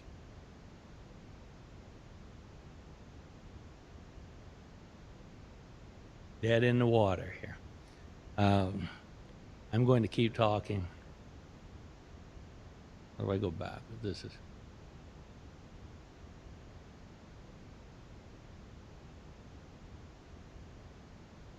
Okay. In that memo, their opinions, basically, our analysis is flawed. Okay? There's two big sets of opinions here. The opinion of staff in that memo, and the memo was written on behalf of the applicant, is that this solar project is a, quote, commercial solar energy production facility. It's another use that's in here. Commercial energy, solar energy production facility, it can be a power plant. That's that opinion. It's just an opinion. Our opinion is that this use, commercial solar energy, is for something completely different. Has no bearing on this project at all. It's as different as saying it's a bed and breakfast.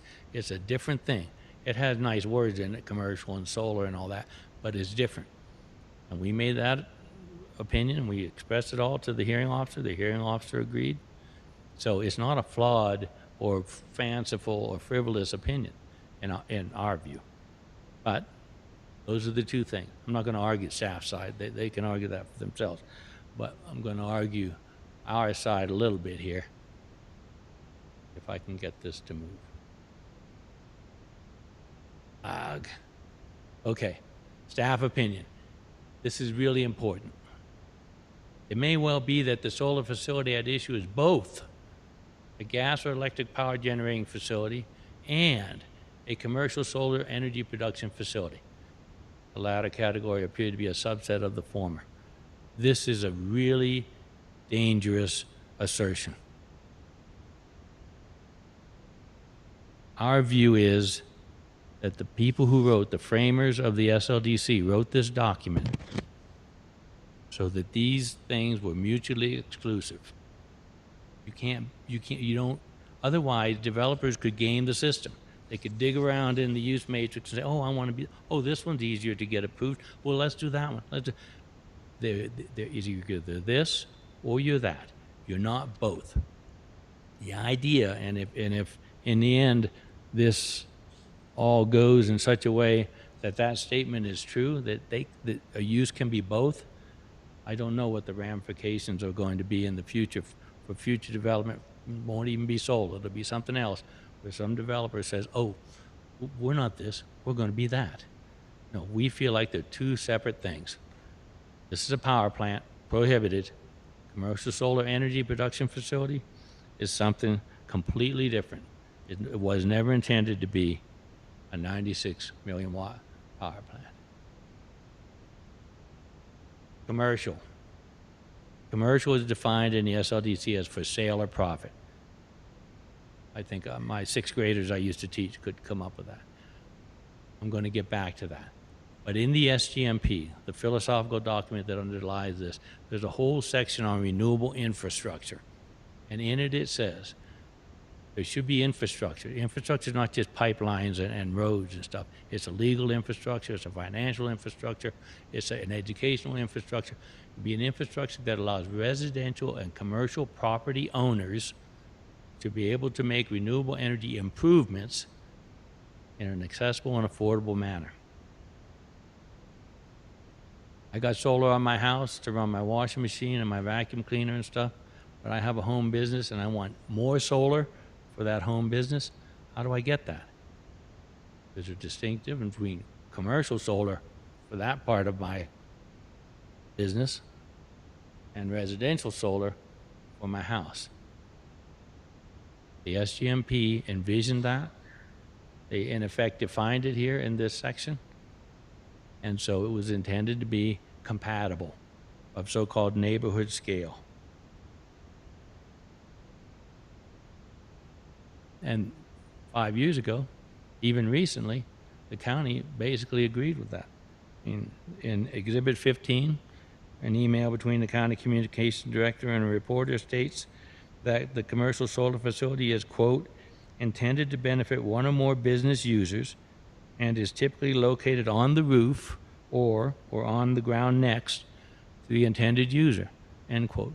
It's like, yeah, it's just like I have a business. I'm going to put it out in behind the barn or wherever it is, and it's intended to augment my commercial assets. It's not to build a power plant. And of course, it's going to be whatever the scale is of the neighborhood that we're in. It's going to be reasonable that you would expect your neighbors to have some input into that. That's what a conditional use permit does. This is not for building these giant power plants. 4 or 5 years ago, when I was on the planning commission for the San Marcos Planning District, and I'm assuming you all know that process, we were given this worksheet. And this worksheet clearly shows commercial solar energy production facilities were considered by the county in those days to be of neighborhood scale. Now, they've since expanded that definition to include power plants. I don't know about that. That's an opinion as far as we're concerned. And it's an opinion as stated in the memo that was brought up before. So, the other thing is that Under the general power plant category, there's a whole bunch of different subcategories. One of them is geothermal.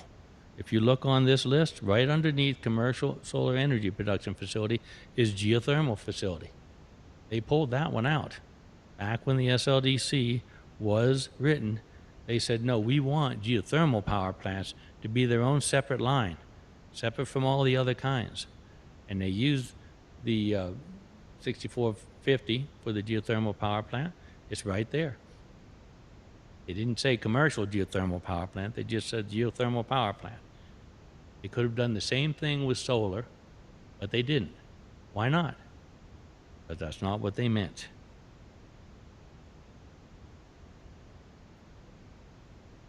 I want to look at the word commercial in this use matrix. Commercial, there's commercial zoning district, and there's a commercial section in there, like for stores and gas stations and so forth. But the word commercial as an adjective rarely comes up in the 250 or so uses. It comes up with commercial airports.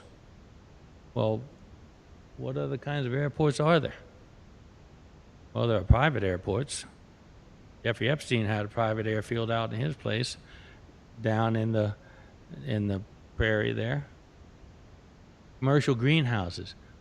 Well, aren't all commercial? No. You can have a private greenhouse for your personal growing needs of whatever crop it is you want.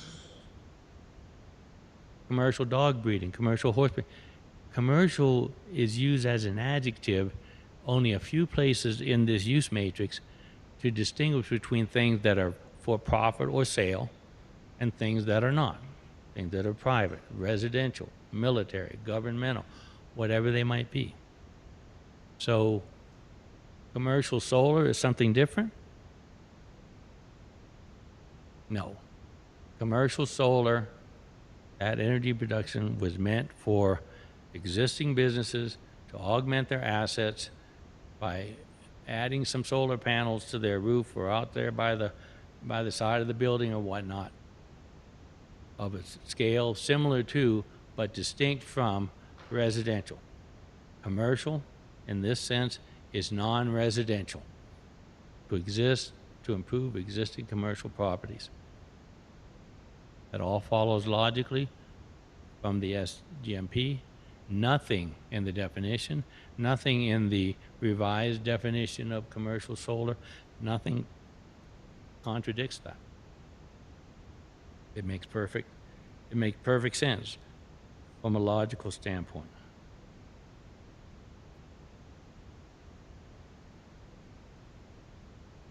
Did it go? So this is our opinion. It's just as good an opinion as staff's opinion that this is for a power plant, but it's an opinion.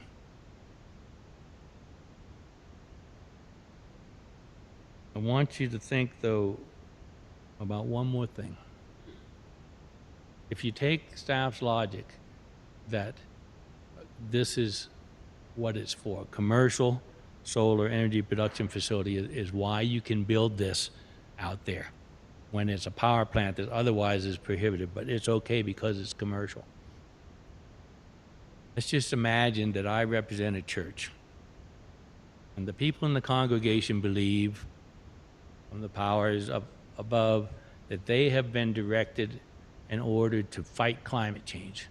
And they've been ordered to fight climate change by building a 96 million watt solar power plant in a rural fringe field off yonder and generate electricity for the city of Santa Fe and the county and people all around.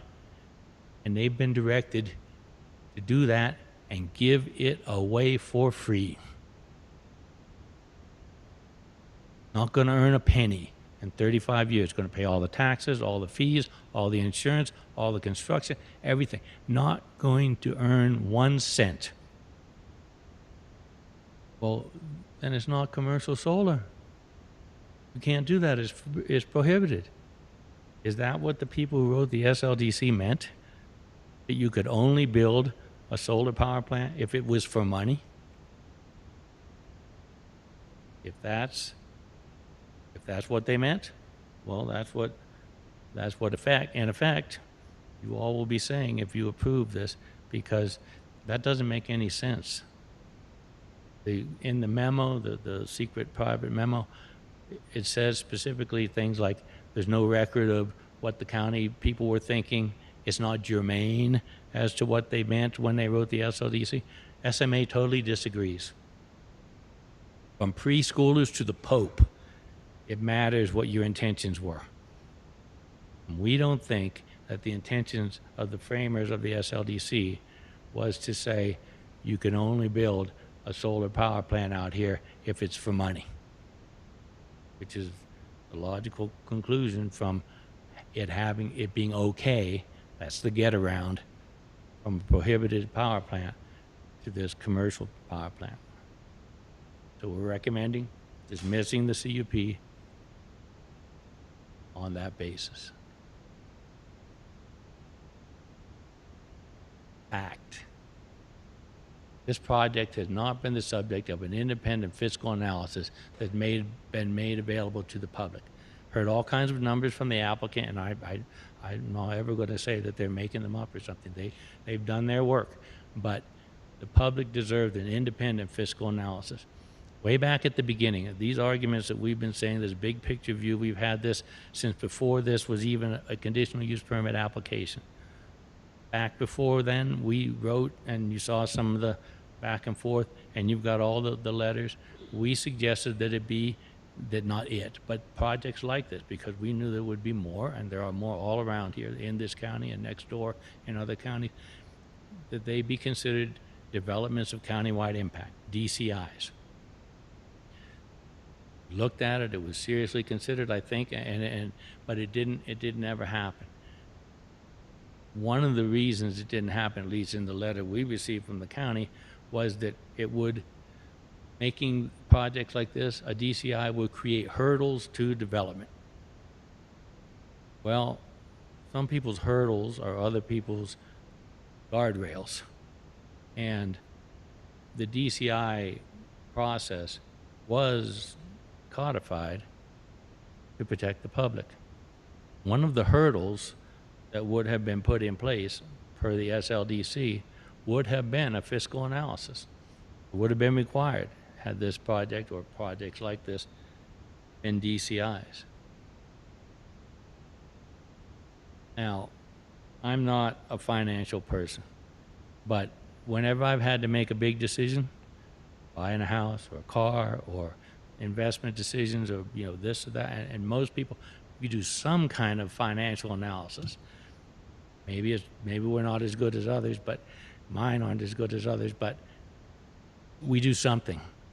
This is a $200 million project, at least, that has at least arguably is going to be adding risk to this area. What are the pros? What are the cons? What are the benefits?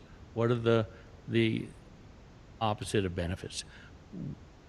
People ask me questions like, what's going to happen to my property taxes or my home values? What's going to happen to my insurance rate? I don't know. But I feel like people deserve an independent analysis.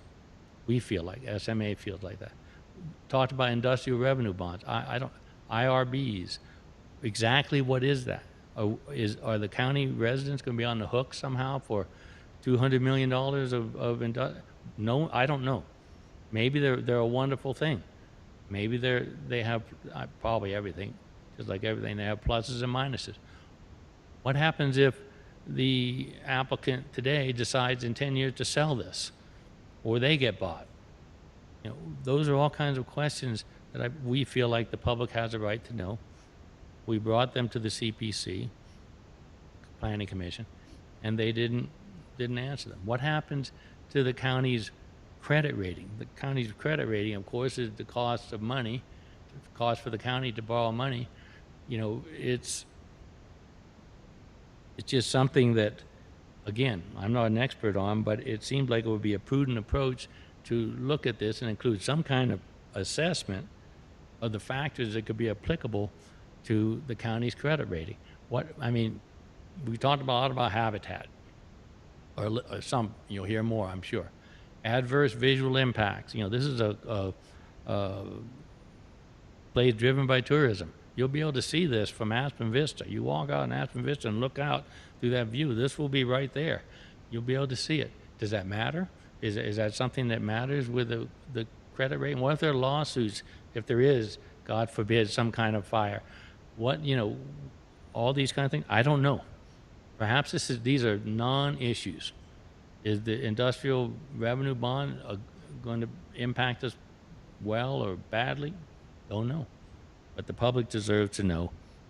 We made that request, gave permission, so to speak, that the County Planning Commission didn't have to decide right then and there that they could do this and come back in a few weeks or months and decide, and they ignored it. And so we feel like that was incorrect, wrong, and it wasn't in the public interest that we, in our minds, think the County Planning Commission is there for. So, CPC ignored the facts. We're appealing that. They not only ignored the facts, they went on opinions over facts, which we feel like is not the way that governance should be taking place. And the CPC did not require or ask for, not even a condition of approval, that there be some independent fiscal analysis of this. No, they gave them an extra year extension, but they didn't ask for any kind of fiscal analysis of this project. So, big picture, it's an indicator light. I've talked a lot about this project, but it's really how do you look at the whole thing in a big way to make your decisions. And that's what the public is really going to be watching long term. So, thank you again for your time and for listening to me as I stumbled through all this. I'm going to devote the rest of the time, whatever you can click it there, to the CEC. They can have it afterwards, but I'll stand for questions now. Anyone who wants to ask. Thank you, Mr. Kurtz. Do we have any parties withstanding cross evaluation? Any other parties withstanding who would like to cross-examine Mr. Kurtz? Hearing no other, does the commission have any questions of Mr. Kurtz? Commissioner Green.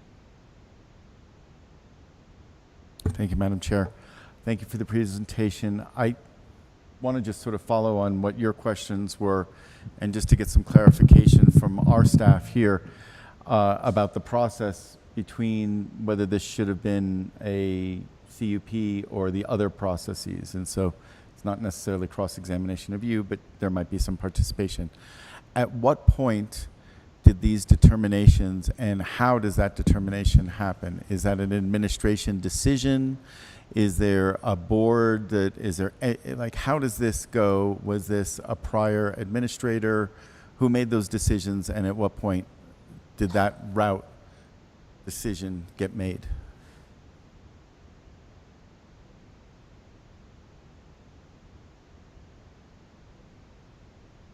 Not working.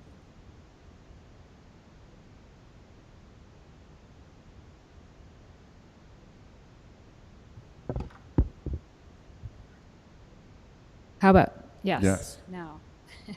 Sorry about that. Madam Chair, Commissioners, Commissioner Green, it's many decisions were made before my time. As you all know, I've only been here for a year. A commercial solar facility is an allowable use in the SLDC table, and it is permissible through the conditional use permit process. What administrative or prior to a public hearing decisions were made? Were they a legal decision from our legal department? Were they an administrative or a combination of the two? Was it your predecessor? Was it, how did that routing?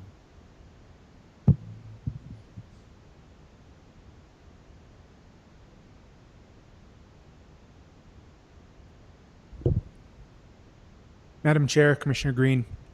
So in 2016, it had always been indicated as a conditional use permit.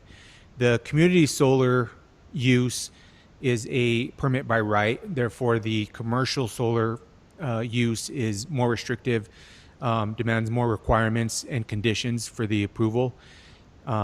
The process for the SLDC in 2016, I think, went through a rigorous process with the former land use administrator and our planning department, which all happened prior to many of us that are here today. If there are no further questions, Yeah. I do wonder if we have questions of legal, and if we would want to, just with regard to some things that have been pointed out, and I have a sense that I know that I would have some questions, and I don't know if this is something I would like to ask these questions in closed session. Chair Bustamante and commissioners, of course, you are entitled under the Open Meetings Act to enter into a closed session to deliberate on a quasi-judicial matter like this. That's your prerogative. Certainly, with respect to the question just asked by Commissioner Green, and with all due respect to Mr. Kurtz, it's not, I don't view this as a fact. This is a law question, right? This is, what does the Sustainable Land Use Development Code say? And so, neither I nor growth management can speak to the determination that was made by staff in the past about what analysis they employed to make the classification of this as a CUP proceeding. However, we can speak to the law side, and you've seen it on the board. The issue is the difference between the broader categorization of gas or electric generating facilities, and the more specific issue of a commercial solar generation facility. And so that distinction set forth in the use matrix is what gives rise to the staff determination to treat this in the way it's treated, and which has led here. Thank you, Attorney Boyd. That does help with my question. Commissioner Green? So let me continue down that for a second. So commercial solar might just be solar panels. Energy generation might be adding batteries. Just throwing it out there. That might be a certain difference in classification that might not have been foreseen back in 2016. Maybe solar panels were what people expected and battery storage was still in its, pre-infancy sort of thing. Is that a route and a different classification in this that could have been, might complicate things? I'm just trying to get, was this not so clearly laid out, and maybe that's where things get complicated? Well, Chair and Commissioner Green, the use matrix doesn't specifically call out batteries, right? I mean, the distinction that the parties have focused on is this distinction between gas and electric generating facilities on the one hand, and commercial solar generating facilities on the other hand. Certainly, you could open up the question of all of these classifications, right? And you could look at any other particular use and talk about, to use Mr. Kurtz's example, a church-based unlimited solar, not-for-profit solar energy production facility. That's not provided for in the use matrix. This is all, it's based on a set of classifications made, and ultimately, you all have to apply the CUP factors downstream of that categorization, but ultimately you're making the health, safety, and other CUP factors apply, and using your judgment for this proceeding. I'll think more about this and we'll get back to you. Thanks. Thank you. Any further cross-examination to Mr. Kurtz, or questions of staff and the applicant before? I'm sorry. The parties withstanding part has already passed. If you have questions for Mr. Kurtz, okay, we can. I'm sorry. We have to have you please. It's a question to the microphone, and please state your name. Thank you. Yes, hi. I'm Jill Clyburn. I'm testifying for the Green Chamber of Commerce, and I believe I've already been sworn in. My procedural question is this. I'm testifying for the Green Chamber of Commerce, and I intended to bring this issue up and present my testimony and my evidence, which could shed some important light on this question. If you all are going to address this question and close the matter now, then I would not have an opportunity to present on it later this evening. Mrs. Clyburn, we won't have any closure on a particular topic. If it's pertinent to the conversation, you may address it at the time of your presentation. All right. I just want to make sure that I have a chance to present. Certainly. Thank you. Anything else from the commission? Commissioner Kakari-Stone? Thank you, Chair Bustamante. Thank you for your presentation, and the previous woman as well. I appreciate all the efforts everyone's putting into this.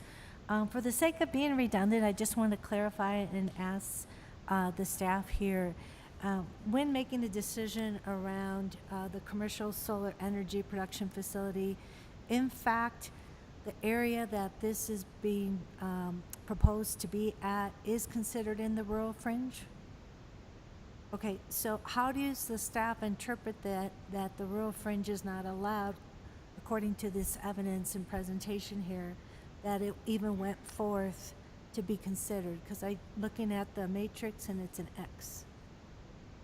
That commercial solar energy production facility is not allowed in, it's rural fringe as well as rural residential fringe. So it could go in either of these categories, correct? Madam Chair, Commissioner Kakari-Stone, this property is zoned rural fringe, so it is a conditional use permit for this property. That is the correct zoning. But is it also considered rural residential? Are there some, the land is so massive, are there some areas where it just overlaps across columns of the matrix? I'm just asking you how you make these determinations. Madam Chair, Commissioner Kakari-Stone, there is no split zoning for this property, so this zoning is mainly rural fringe. Okay, so all of it is official according to the zoning in rural fringe. That is correct. All right, thank you for that clarification. Thank you, Commissioner. Anything else? No? Commissioner, Commissioner Kakari-Stone still has the floor. Are you done? I'm done. Yes. Commissioner Johnson. Thank you, Mr. Kurtz. You brought up a lot of very interesting points, and I want to thank you for your approach in the presentation. I suppose I'm wondering what neighborhood scale means. I think that's a question for growth management staff.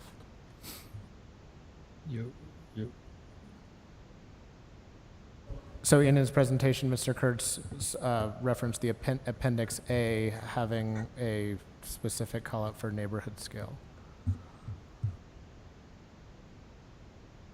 Are you asking me?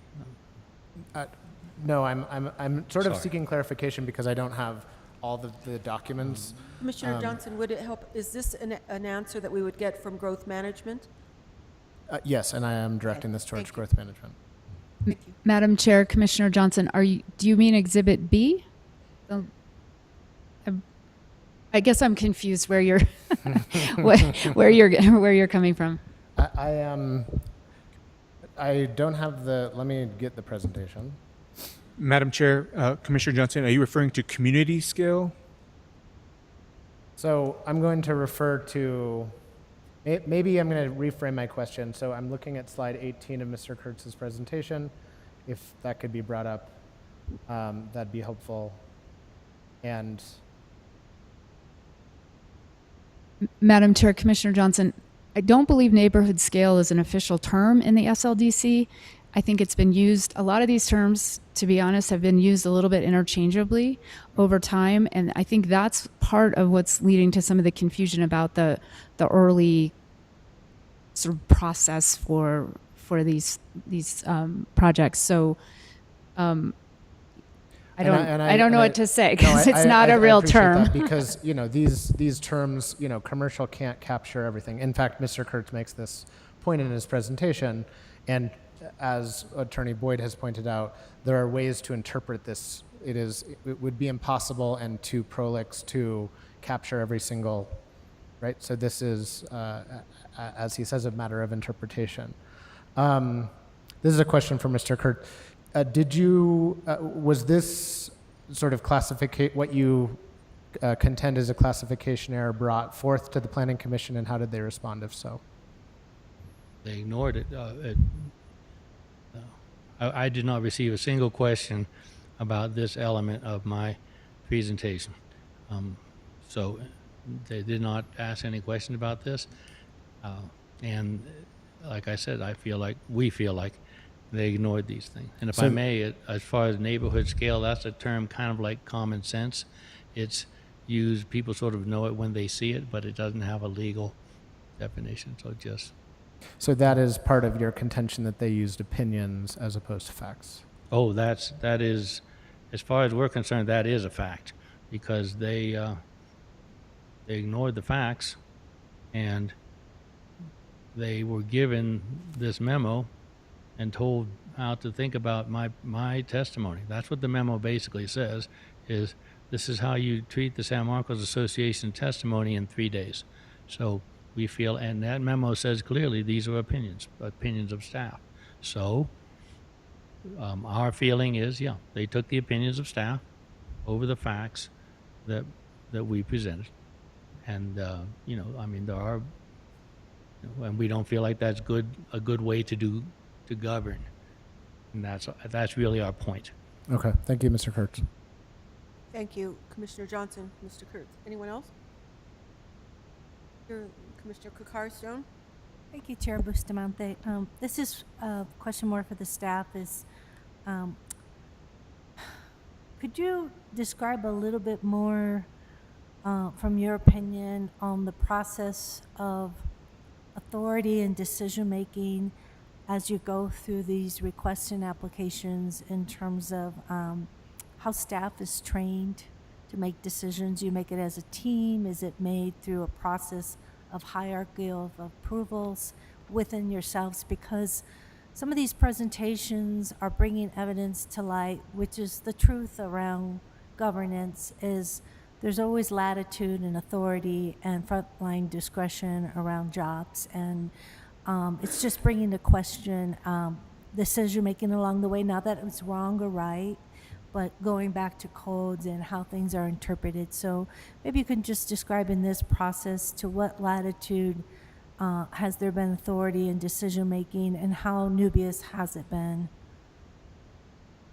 So, Madam Chair, Commissioner Kokari-Stone, any non-residential project that comes forward to Santa Fe County in the Growth Management Department goes through a pre-application technical advisory committee meeting, where it's a mutual effort with multiple departments within Santa Fe County, where we review these projects and determine if the use is compatible with what the applicant is requesting.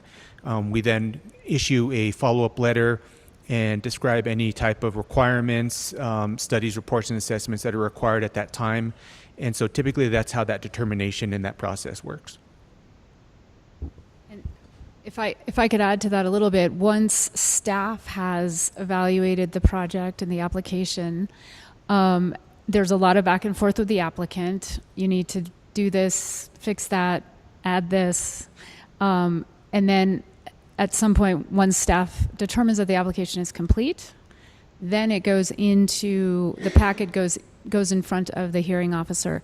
And I guess the point I'm trying to make is that these processes are pretty iterative. So it goes to the hearing officer asks questions, maybe there's public testimony during the hearing officer where another issue comes up. Sometimes the applicant will agree, oh, okay, we'll make that fence lower, or we'll, pull the driveway in, we didn't realize it, whatever, so it sort of evolves a little bit during the hearing process. And then at the Planning Commission, same thing happens again. So the decision making is not staff ever. We're making a determination, we're making a recommendation, we're putting forth what we think is a reasonable interpretation. It's never staff's decision. Thank you. And it's come up 3 times or 3 different presentations in the materials, is the development of countywide impact. And if you could say a little bit more, what determines a project that would go in that direction versus with the decisions made here? Thank you. So a department countywide impact project would typically be like a mining project. Those, that are really essential to be, even more stringent of requirements, go through a more rigorous of a process, that we know can be, more of an impact to the community and to the county. So that's kind of the difference between the two. Even though this is a conditional use permit, this still went through a pretty rigorous and complex process, and does require numerous of studies, reports, and assessments, and even more so the applicant had provided, even though they weren't required as well. But typically, a DCI is going to require every single SRA study report and assessment. Thank you. I have some other questions. I'm going to hold them. Thank you so much. Attorney Boyd? Chair, I have little to add beyond what Dominic has said, just pointing out that the definition of a development of countywide impact states that it has the potential to affect the environment and public health, safety, and welfare beyond the impacts on immediately neighboring properties, including adverse noise, light, odor, and vibration, et cetera, et cetera. So, but ultimately, you all are applying a lot of the facts. And so this argument about CUP versus development of countywide impact, it was in front of the Planning Commission. The Planning Commission did make a finding that this was a commercial solar project and therefore subject to the CUP process, but it's before you again, and you all are making that decision. So nothing about what staff decided earlier on in this project ties your hands in terms of what you decide in the end. Thank you for that clarification. And we do have an opportunity for rebuttal from our presenter, for San Marcos. Please, Mr. Kurtz. Did you have anything you wanted to say? I just wanted to point out that in the SGMP, under the DCI chapter or section, solar facilities are specifically listed as candidates for DCIs. So this wasn't just out of the blue. And so that's, what their reasoning was back in then, I don't know, but they're specifically listed. Thank you, sir. Okay. Thank you. If there are no other questions, we will take a break Okay. until... sir? Just so when I'm finished now, is it, and others, is it safe to assume that there will be no more questions for us if we have to leave early or something like that? There will be no more cross-examination to you. Okay, Yes. yeah. Thank I'm you. not leaving, but others, okay, thank you. Certainly, certainly. At this time, before we take the break, I need to ask, for the purpose of making sure that our timers are working well, is there anyone else who wants to defer time to anyone? Who plans on a ceding of time to another party? Is there any other party withstanding that knows that they will be ceding time to another party withstanding? Okay.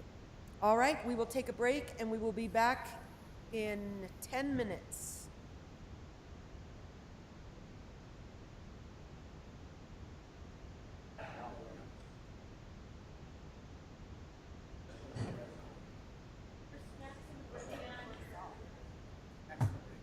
Snacks.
If we can please be seated.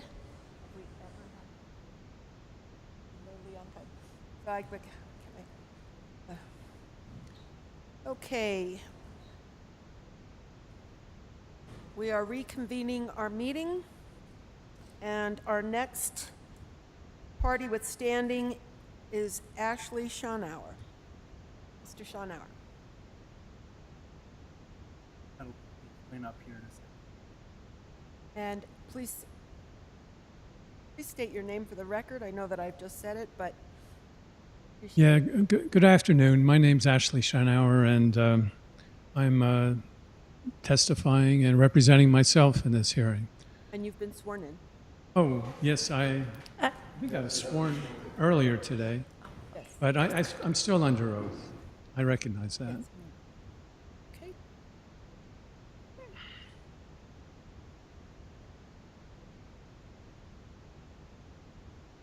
Okay, I'd like to start with an outline of my presentation.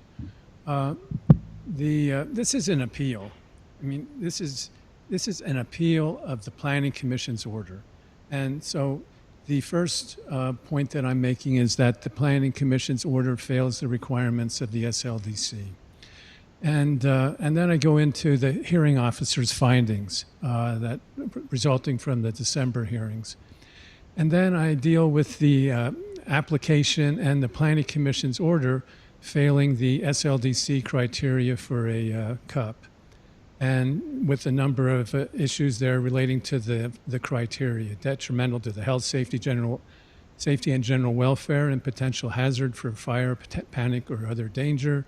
Deal with the AES fires and some warnings about that.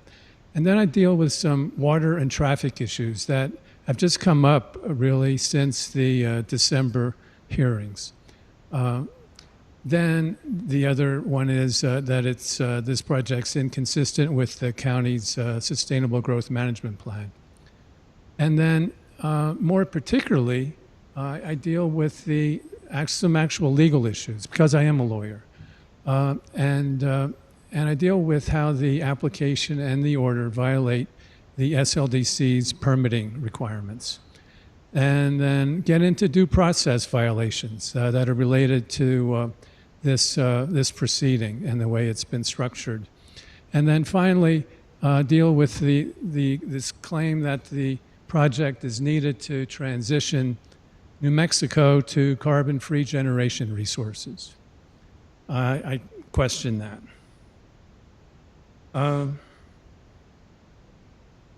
My background.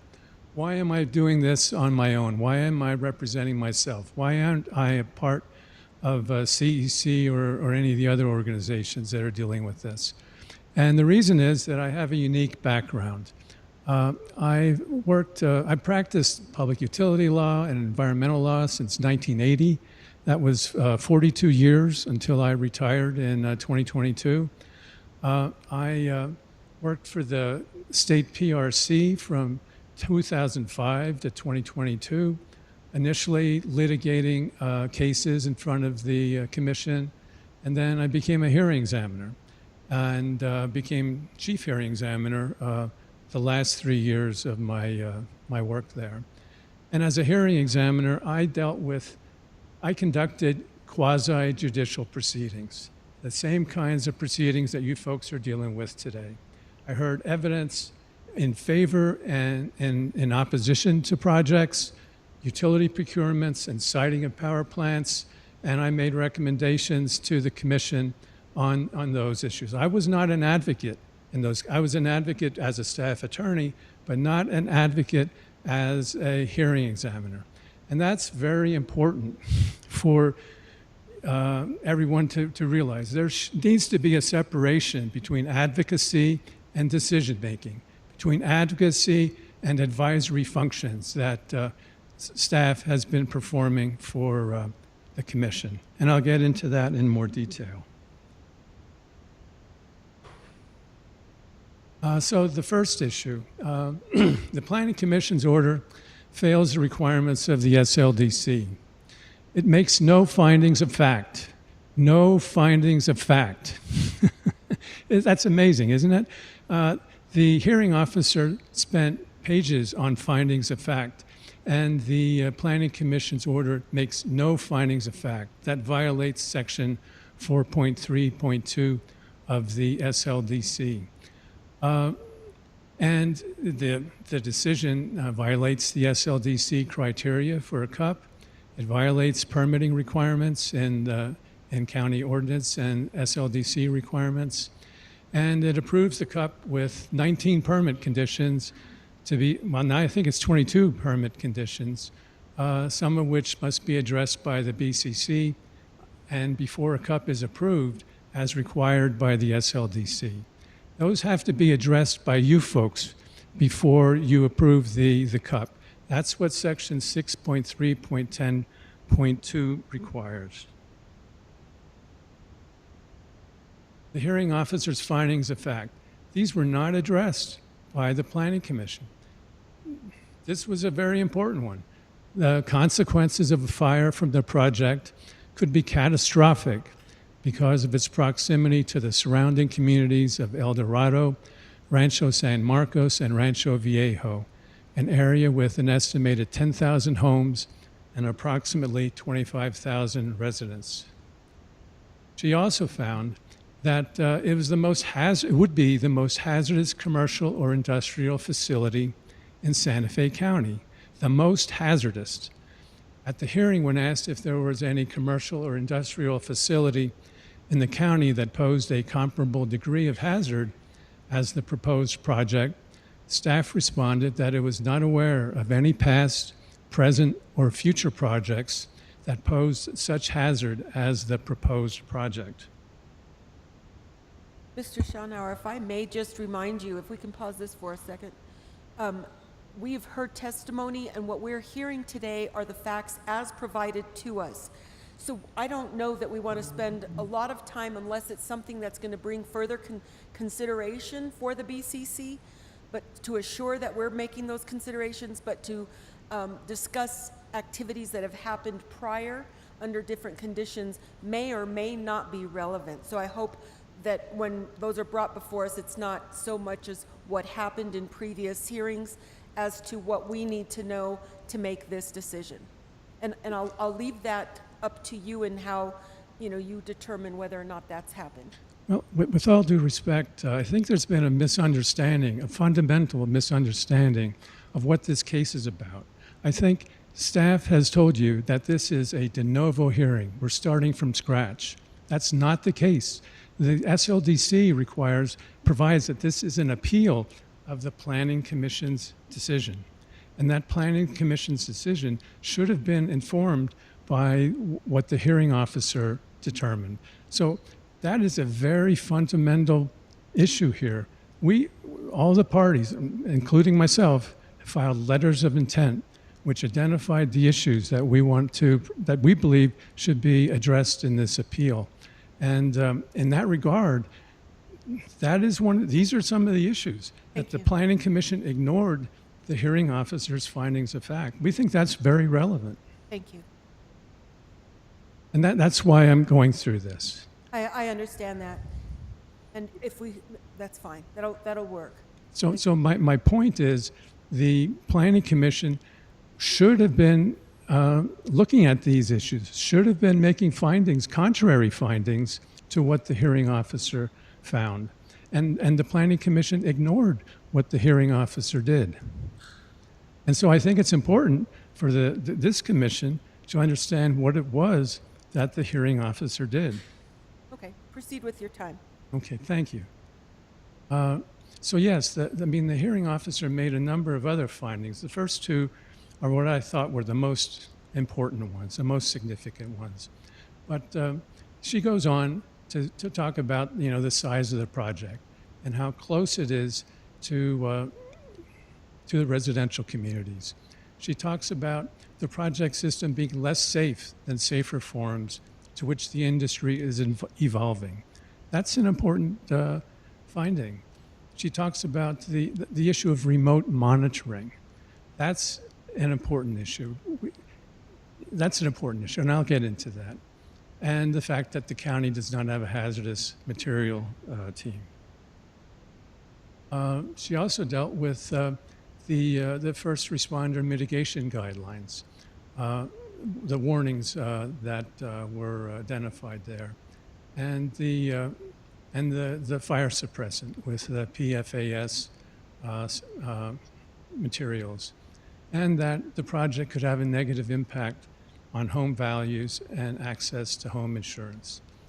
And then concluding that the evidence indicates that the project would be detrimental to the health, safety, and general welfare of the area, and that would create a potential hazard for fire, panic, or other danger, and it's inconsistent with the purposes of the property's zoning classification and inconsistent with the spirit and intent of the SLDC and SGMP. Those were all findings that were made by an experienced hearing officer after a long hearing, and they were not addressed by the Planning Commission.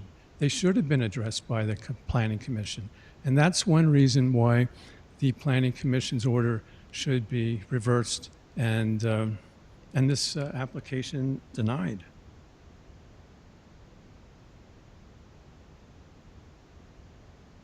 So yeah, I think we've been over the criteria in the SLDC for a conditional use permit, and people have been focusing on the fire hazards, which relate to criteria 1 and 3, and also number 7 about the zoning classification. But I'm also wanting to address 2 other criteria: the traffic issue and the water issue. Those are related, and I'll get into those. But first, I wanted to add some to the discussion about the fire hazards. AES has had a lot of fires, explosions, and toxic gas releases. The first accident, 2019, in Surprise, Arizona. You can see the list of injuries there.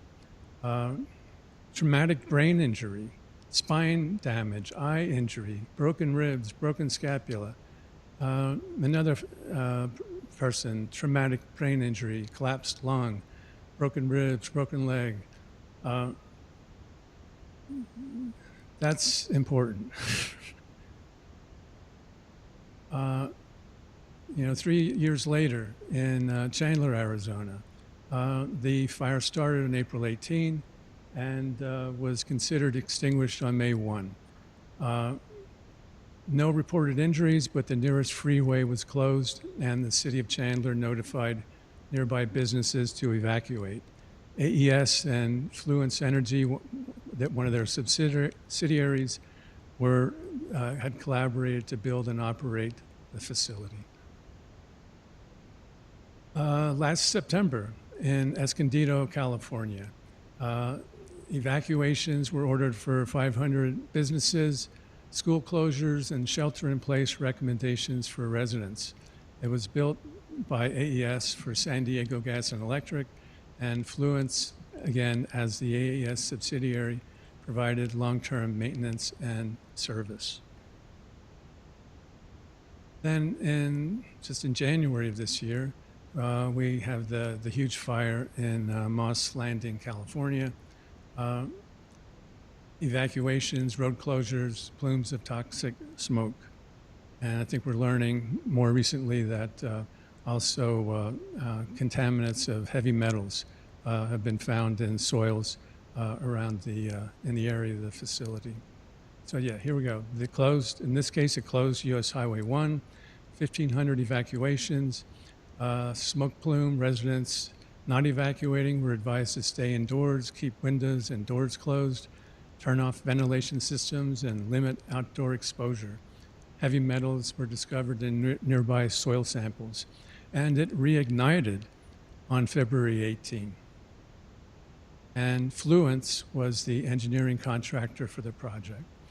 And those agencies that I've listed there, they are all still evaluating the impact of the project and remediation measures and human health risk assessment.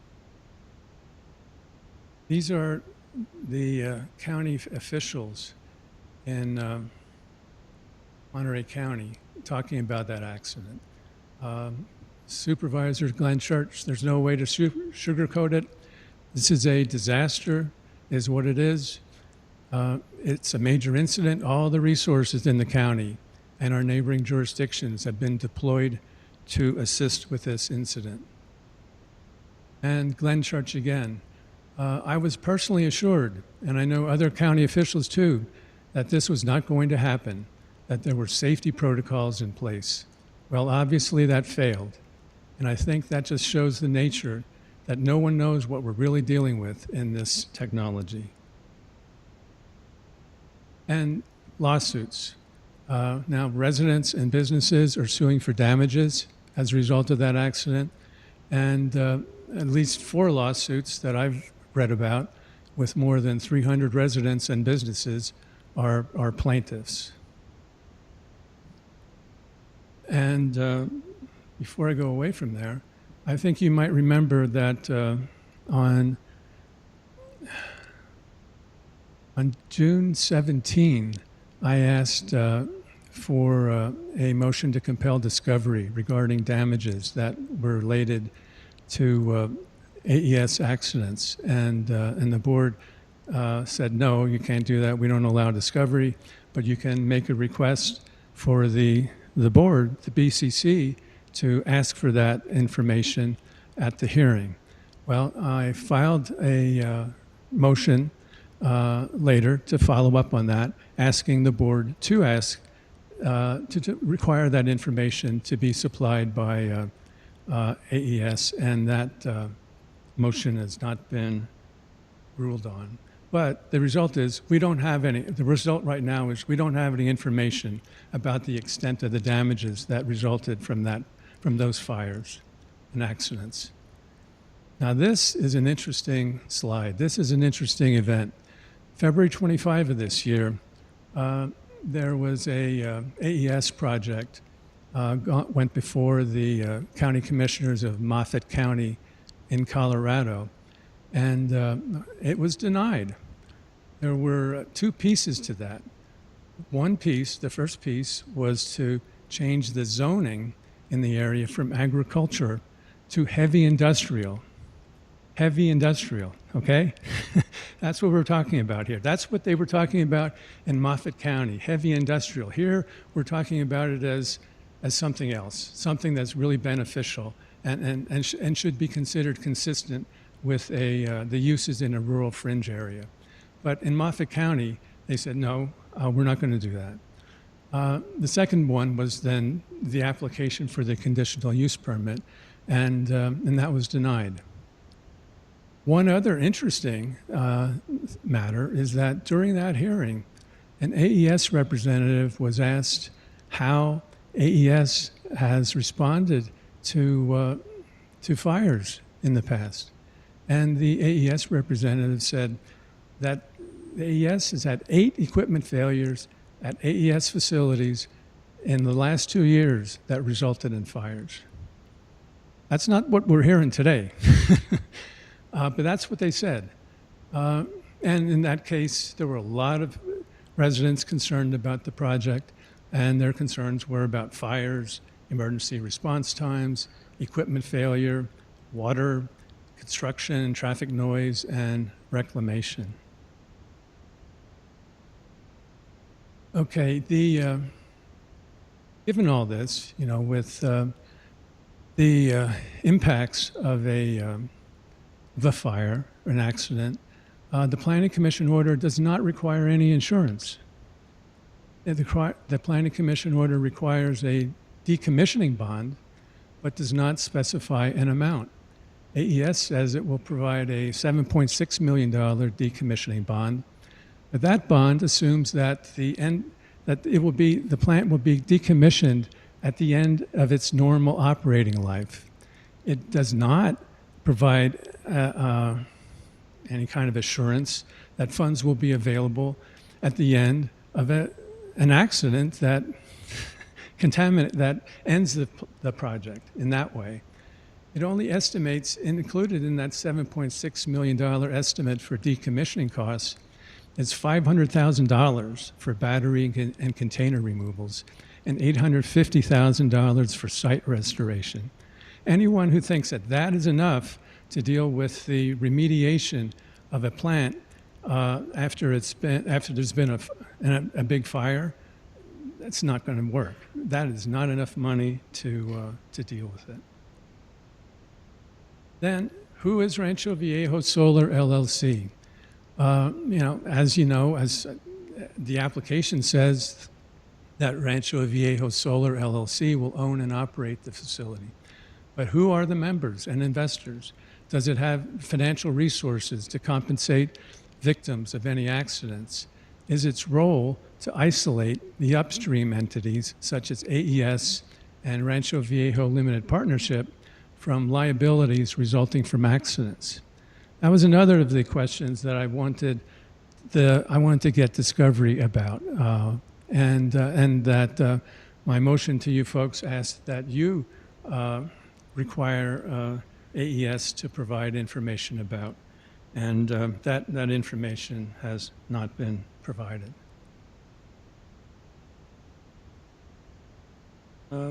Warnings. There have been warnings from AES, San Diego County, the US EPA, and the Electrical Power Research Institute that indicate that the technological improvements that AES is talking about and the new regulatory standards are not sufficient to address the risks of these facilities.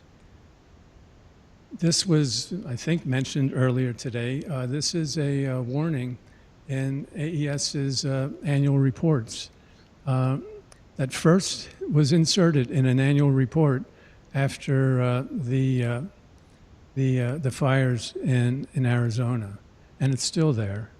While more recent design developments for our storage projects seek to minimize the impact of such events, these events are inherent risks of our battery storage operations. They're inherent risks.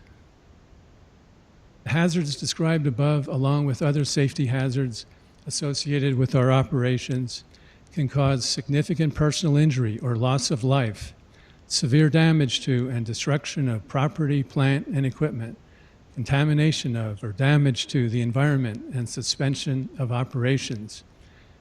The occurrence of any one of these events may result in our being named as a defendant in lawsuits, asserting claims for substantial damages, environmental cleanup costs, personal injury, and fines and/or penalties. That's one of the questions I was trying to get discovery on. That's one of the questions I've asked the BCC to require AES to produce, and we don't know what those damages were. This is from AES's first responder guidelines for the project. Section 5.1 deals with fire hazards. And even under normal conditions, it says fire hazards are present from potential electrical equipment failure and thermal runaway.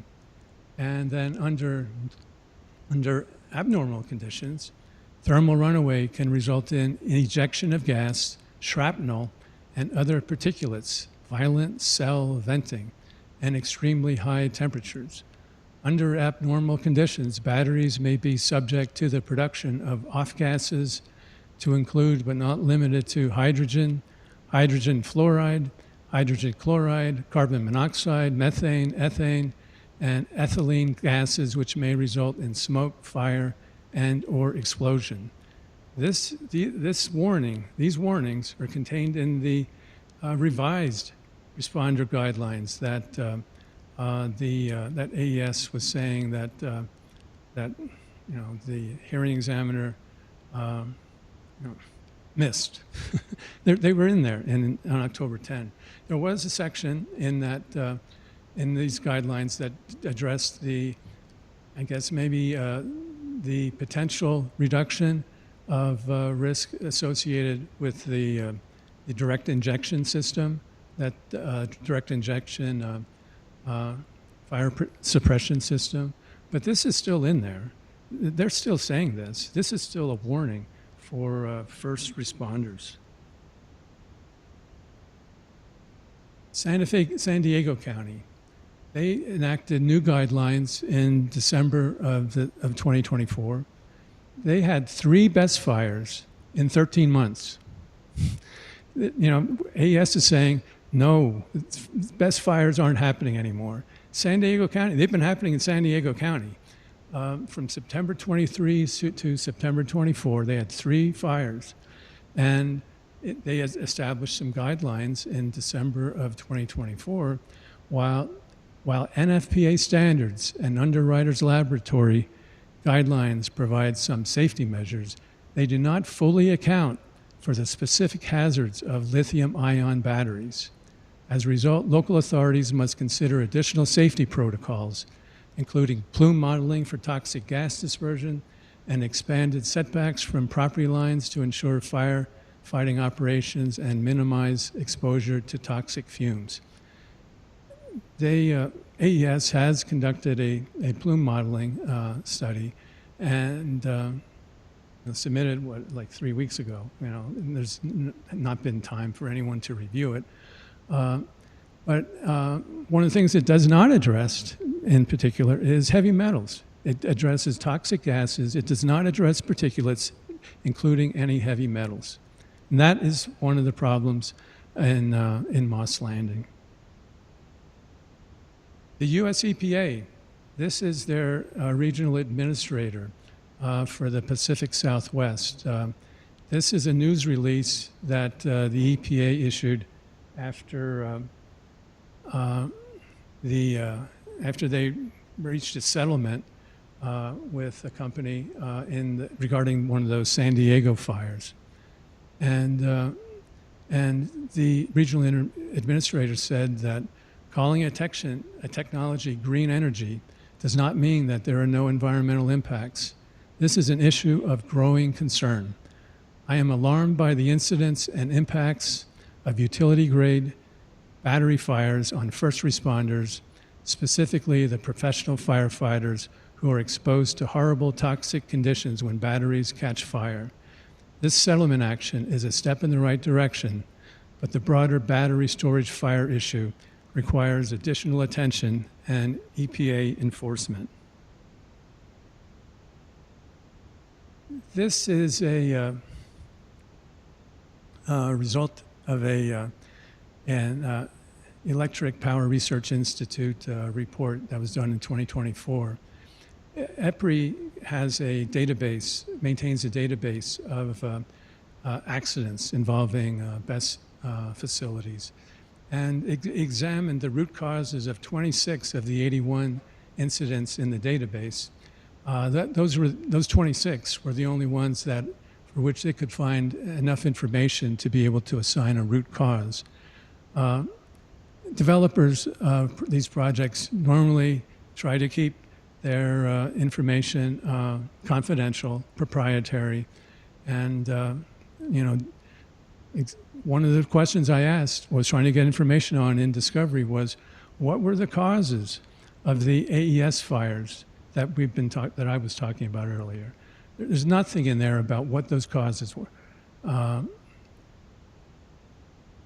There was one public report that identified a manufacturing defect for that first fire, but we don't know what the other causes were. If we don't know what the causes were, how do we know that the new technology that they're proposing is going to address the problems that led to those accidents? How do we know that? Design was really only, out of those 26, design was identified only as 6 of those issues, as 6 being responsible for 6 of those incidents. The rest had other causes. And AES design actually test results acknowledge some continuing risks. These next slides, before I get to this slide, this is a slide that deals with a test they did on June 14. What you saw earlier today in their video was a test they did on June 13. And you know, they showed you how it worked, how their direct injection system worked, and how successful it was. But we actually, I and others, had to go to district court, file a lawsuit to get access to the test report results, and we did. We succeeded in getting those, and that's really why they're being talked about now. But the June 13 test, I think Mr. Bartlett misspoke earlier today. He said that the test was conducted in conformance with the standards for UL 9540A. And if you actually look at the test results, I mean, he said that the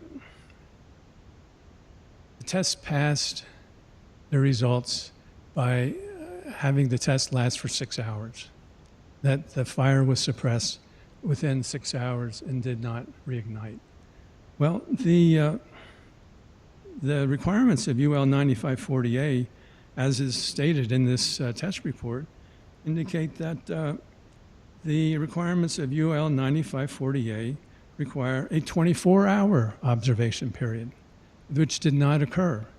Remember, we're talking about the possibility for reignition of these fires. And this test on June 13 was only tested for 6 hours. This is a test that was done the next day on June 14. And this is what you saw in in AES's presentation. This is what the result was of what they call deflagration, which is explosion. And you can see the result, but they didn't show you this one. Oh, I'm sorry. That's the fire that led to that result.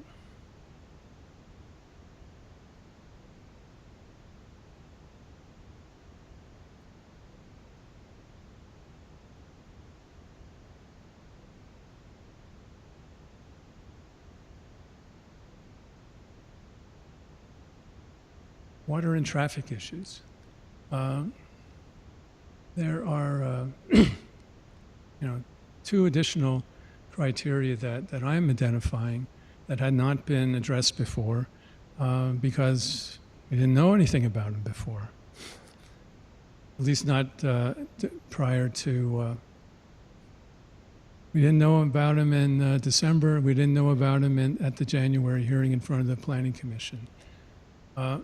The August application that AES filed said that water used during construction will be delivered to the project site by water trucks. That was on August 30. December 4, Glorietta Geoscience, who is not here today, said this magnitude of water hauling requires a much more in-depth analysis of traffic and air quality impacts resulting from the water truck traffic. As a result of that, in January, unbeknownst to anyone except AES and staff, AES proposed to staff a combination of water hauling and piped water from a county fire hydrant on Route 14 for the 12-month construction period. It said from April through September, the majority of the water would be piped from a county fire hydrant, and October through March, the majority would be trucked to the site. But there's no public notice of that, and no formal amendment proposed to the CUP application. That was amending the application. The application says that it's all going to be trucked.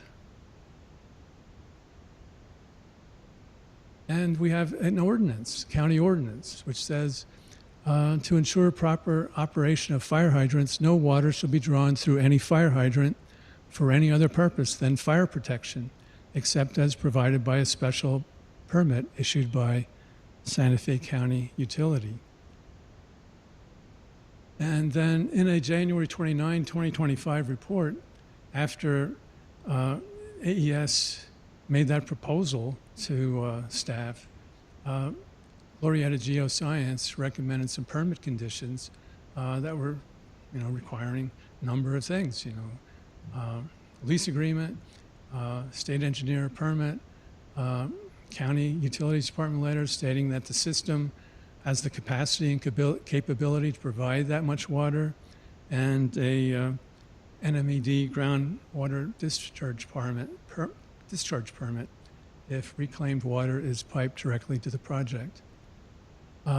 Staff's report to the Planning Commission did not address AES's change or the Glorietta Geoscience recommendations that were made. Instead, Santa Fe County, the staff's report continued to say that Santa Fe County utility water is not available as there is no nearby connection. No well use is being proposed, and there is no existing on-site well. Water will be delivered to the project site by water trucks.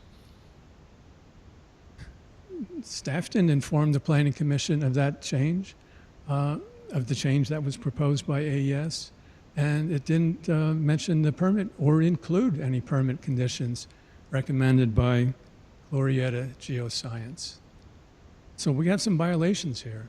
AES can't amend its CUP application without public notice or filing. And the CUP that was approved by the Planning Commission does not allow the use of the county fire hydrant. And deferring the approval of that water supply to some future date is going to violate section 6.3.10.2 of the SLDC. And then the question is, what happens? I mean, none of this has been evaluated in any environmental impact report. And is this going to be a permanent solution to the water use that AES is needing for the project? And how will we know? How will the public know? This is all being done behind the scenes. And it needs to be done, and it needs to be decided by you folks before you issue a CUP permit. All this information until finally, January 31, we got a report, was made public from Glorietta that started to deal with this. But all this other stuff was only obtained through IPRA requests. Next, the application's inconsistent with the Santa Fe County Growth Management Plan. People and staff and AES refer to Chapter 7 of the Growth Management Plan, which deals with the county's interest in promoting renewable energy in the county. But there's another chapter in the Growth Management Plan, Chapter 9, which deals with public safety. And public safety is important. And it says, the current emergency response system is not sufficient to service our population today. In the case of a large-scale emergency, where large numbers of county residents would have to be evacuated or hospitalized, the county and provider infrastructure and resources would be insufficient. County lacks an all-hazard emergency response plan that's required by state law, and the county lacks a hazardous material response team.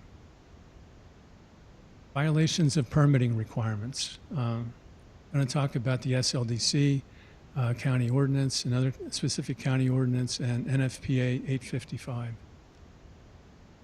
First one, there's no discussion in AES's application of AES's accidents, and that violates section 6.3.1.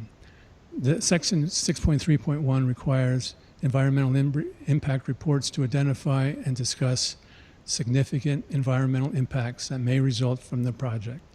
AES's environmental impact report omits any discussion of the fires, explosions, and toxic gas releases that have occurred at BEST systems of AES and other BEST contractors and suppliers. You know, they've brought up, they've made some comments in hearings about how their proposed system is different from prior systems, other systems, but that's not how you do it.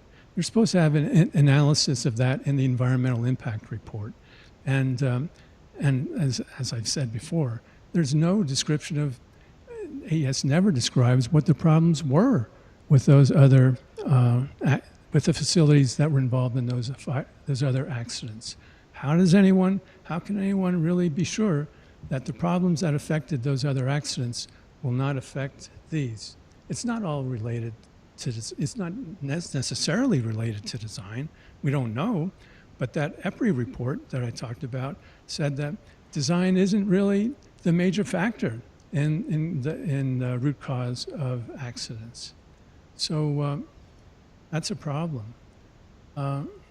Yeah, so there's no analysis in staff reports about it, and there's no analysis either in ATAR's reports about those other accidents. Also,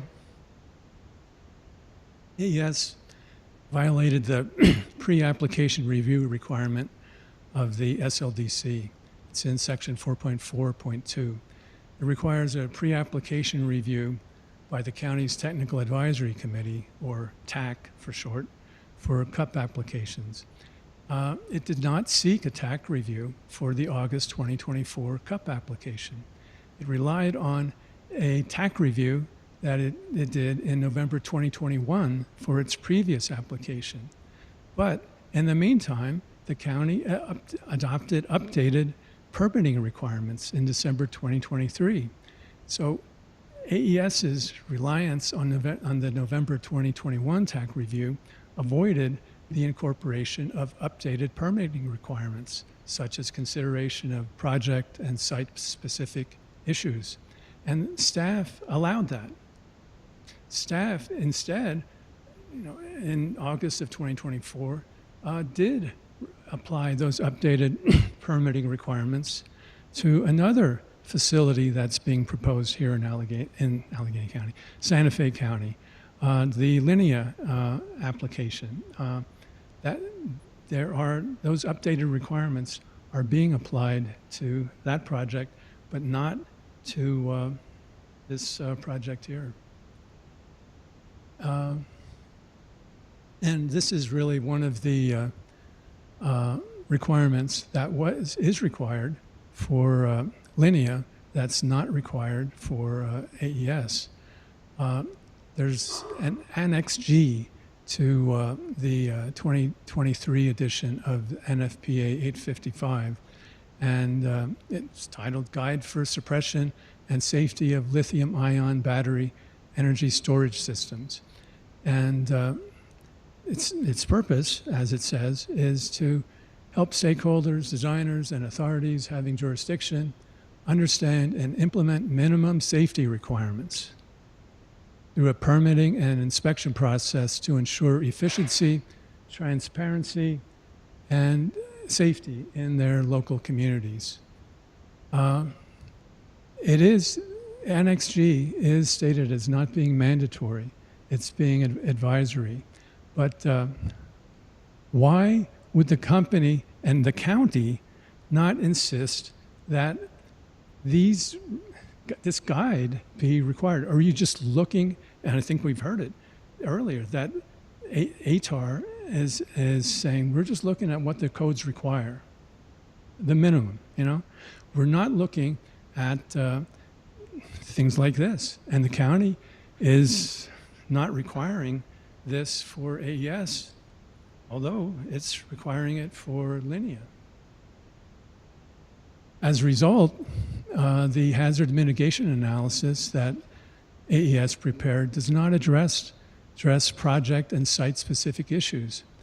The hazard mitigation analysis that was submitted with its application looks at risks to facility workers and equipment at the project. Facility workers and equipment. What about the public around that project? There was no discussion of project and site-specific impacts to adjacent residential lands. No discussion of the history of accidents. Well, there might have been a little bit of discussion of the qualifications and limited presence of on-site personnel. They're going to be operations and maintenance people. Now, they're not going to be people who can deal with a fire. They're going to be there during normal business hours, Monday through Friday. And then otherwise, the reliability of remote monitoring. There's going to be remote monitoring, we're told, but how reliable is it going to be? How reliable has it been? Dry, windy weather conditions in that area. Potential exposures to toxic gases. Now that is something that it was addressed in this plume model report that we were provided with, 3 weeks ago. But nothing prior to that. Potential groundwater contamination. There's no analysis of this. We have some testimony about it, but there wasn't the analysis of the issue that's required by this Annex G or by the SLDC for a environmental impact report. There's nothing about the natural gas transmission line on the western edge of El Dorado. What about the risk associated with a fire, hitting that? And there's no real discussion about the capabilities and response times of emergency responders. There's discussion about response times, but those response times were not very heartening. We're talking about, I don't have the numbers in front of me, but the number of people that would be available to respond to a fire out there quickly is very small. And if we're talking about a hazmat team from the city of Santa Fe, they say 24 minutes. Well, that's if the city of Santa Fe's hazmat team is available. They're busy too. They may not be available. And 24 minutes is, probably pretty optimistic, we might say. Here is a very important one, a very important violation. Section 6.3.10.2 says that formulation of mitigation measures shall be identified at the first discretionary approval, which is this, and under no circumstances, deferred until the ministerial development process, which is the fire code review that these guys are talking about happening after the conditional use permit is approved. And this is what the environmental impact report says, that this preliminary hazard mitigation analysis has been prepared. A final analysis will be performed as part of the detailed engineering process. That will not be available for you folks. That's not available now. So what we're talking about in terms of violations of that section are mitigation measures that are going to be addressed after the CUP is approved by you folks, and they won't be addressed by you. The final hazard mitigation analysis is going to be completed and likely be reviewed by the fire department and ATAR after the CUP is issued. It should be reviewed by you. The smoke and plume model is going to be reviewed by the Santa Fe County Fire Prevention Division. It should be by you after, but it's going to be done after the issuance of the CUP.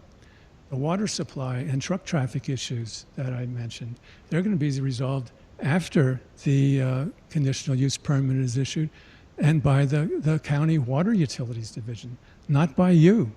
Those things should be addressed. They need to be addressed. Under no circumstances shall they be deferred until the ministerial development process. That's what the SLDC says. And here we get to alternatives. Section 6.3.11.1 requires that the environmental impact report describe a range of reasonable alternatives to the project, which would avoid or substantially lessen the significant and adverse impacts or effects of the project, and evaluate the comparative merits of the alternatives. AES's environmental impact report does not address any battery alternatives in the application. All it does is address different locations, potential locations for the solar array. It doesn't talk about batteries and alternatives, alternative types that might be safer. This is an example of the problem. P&M, who I'm familiar with in my background at the commission, seems to be transitioning to safer lithium iron phosphate batteries. And the first case in which P&M did that, they said that the chemistry that we're proposing is lithium iron phosphate that has less, it's a more stable chemistry and less prone to fires. That was their director of generation engineering. So that was in the case of those two 6 megawatt batteries for the distribution system. Since then, they have done they've entered into purchase power agreements with the Quail Ranch hybrid project, a standalone Sandia battery project, and Sunbelt hybrid project. All of those projects have lithium iron phosphate batteries. And this is also very interesting. This morning, AES had a slide that showed how P&M had approved a battery project in the west side of Albuquerque, and that showed that there were, residents, I don't know if you could tell that, but that there were residents or other buildings in the area. Well, that project, that's the Sun Lasso project. That project's being developed by a company named APA Power, and they use lithium iron phosphate batteries. They use the safer batteries. That's what's going in that particular neighborhood. It says, this is from their website and their description of what they do, that they use those in their designs and has advantages over other lithium ion chemistries.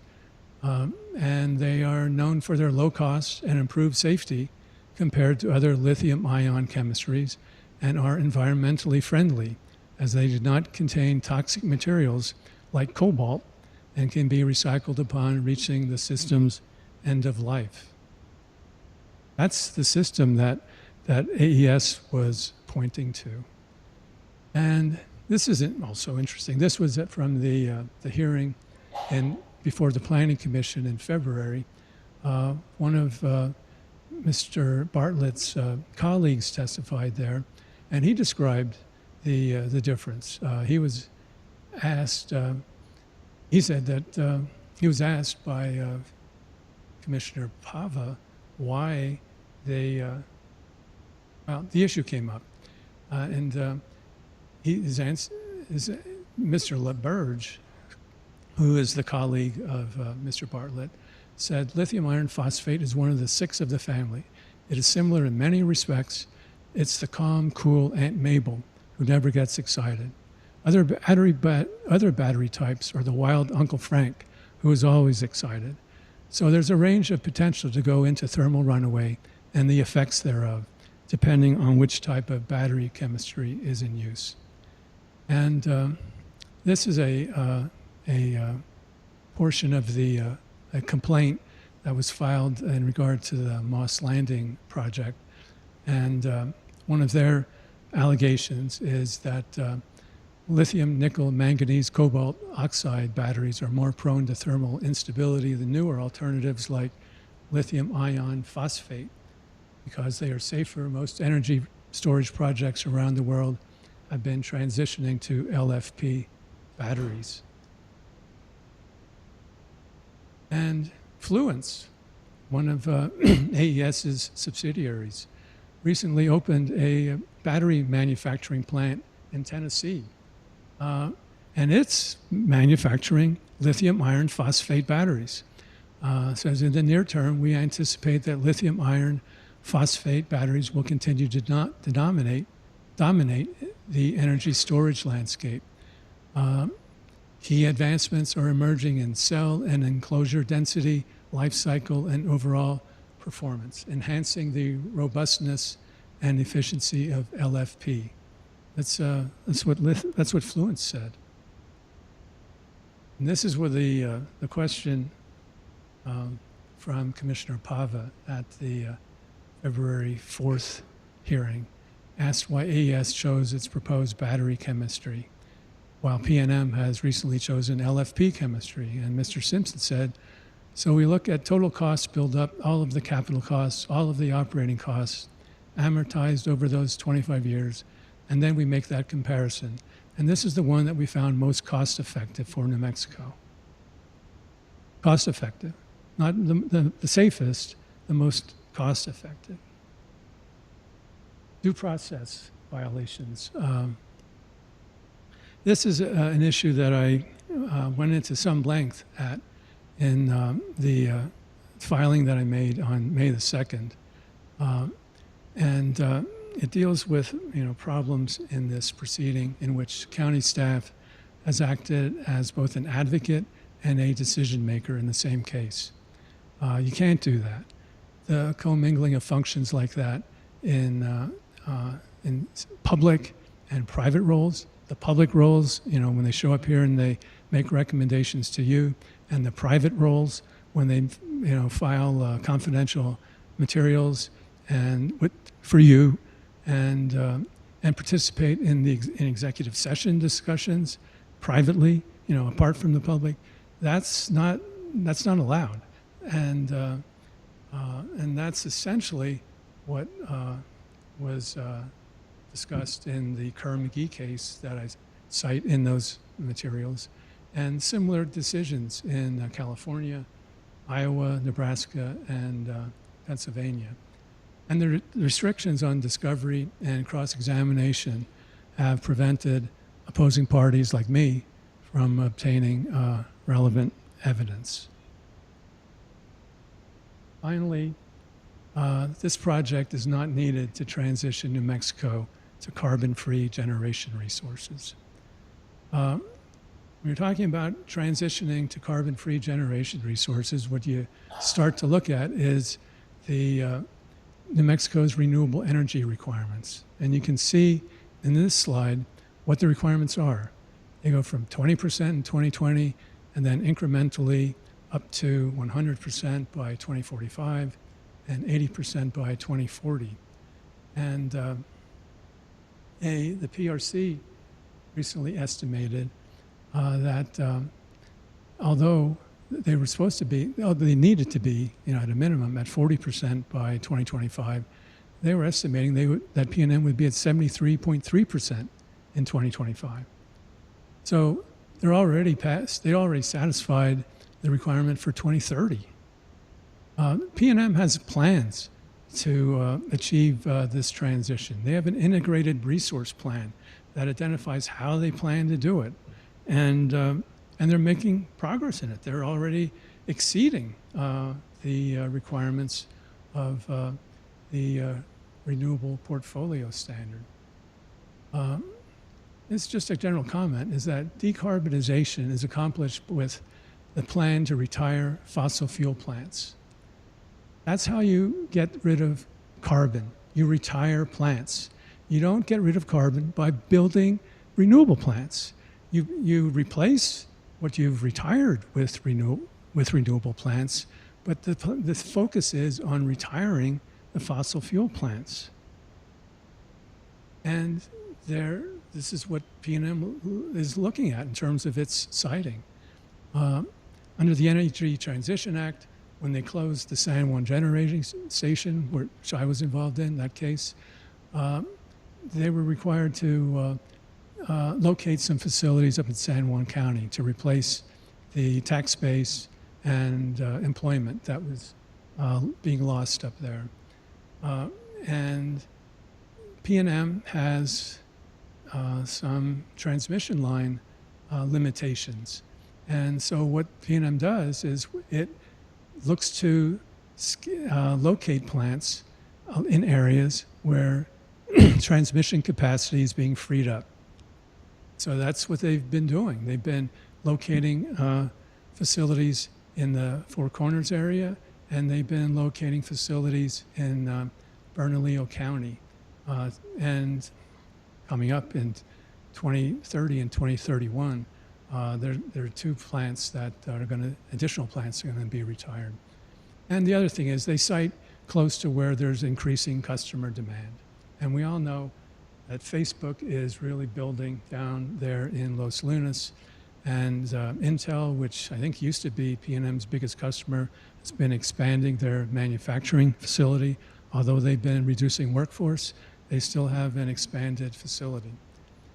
Here shows, this table shows what the impending retirements are in northern and central New Mexico.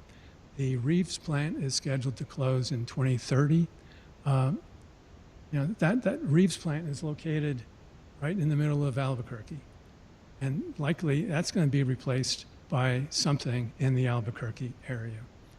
And by 2030, and that's one of the needs that is being evaluated in the current RFP, request for proposals, that P&M has issued, is what do we do about the Reeves plant? How do we keep it going? Do we retire it as we're planning? And if we do, what are we going to replace it with? Four Corners, that's a coal plant. That's going to be closing in 2031.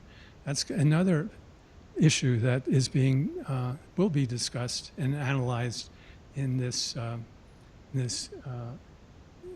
request for proposals. And of course, then the pressure is going to again be to locate a replacement resource up there to replace the employment and the taxes that are being lost when that plant is closed. The others, those are the other three in northern New Mexico. They're going to be going until 2039. The P&M has plans to do it in 2039. Building more renewables than P&M needs or wants right now is not going to transition New Mexico to carbon-free resource. It's got to be done in this context. And I guess related to all this is that P&M has rejected the Rancho Viejo project at least 3 times. Those are the 3 cases that I've found where there have been proposals submitted by AES and they have not been selected in any of those. So running out of time, just finishing on these key hearing officer findings that should have been addressed by the Planning Commission and were not, and are really fodder for you folks to examine. Thank you. Thank you, Mr. Schonauer. Do we have any parties withstanding who would like to cross-examine Mr. Schonauer? Okay, sir? If you will please state your name and be sworn in. Hi, I have not been sworn in yet. And so you will need to state your name and you'll be sworn in? My name is Daniel Baker, and I'm appearing on behalf of 350.org. My address is 32 Camino Mariquita, Santa Fe, 87508. Anything else? I understand I'm under oath. Have you been sworn in? I have not. Then you don't understand that you've been. Please, let's swear you in. Please raise your right hand. Do you swear to tell the truth, the whole truth, and nothing but the truth? I do. For the record, before you testify, please state your name, address, and that you're under oath for your testimony to be considered valid. Daniel Baker, 32 Camino Mariquita, Santa Fe, New Mexico, 87508. And now I understand I'm under oath. Thank you. And you will be cross-examining the party withstanding. Yes, thank you. So during Mr. Schonauer's presentation, testimony, he used the word toxic with reference to gas and heavy metals at various fires.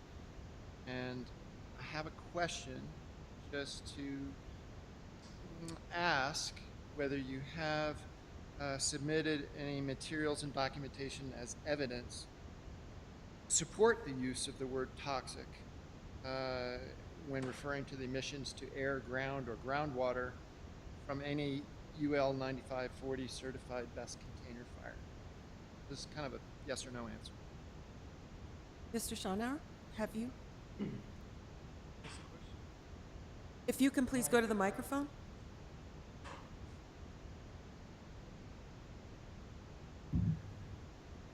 What I have is information from AES's own plume study that identifies a whole list of toxic gases that are expected to result and normally result from these types of fires. That plume study does not address whether the facilities that emit those toxic gases have been UL 9540 certified, but the evidence is right in the smoke plume study.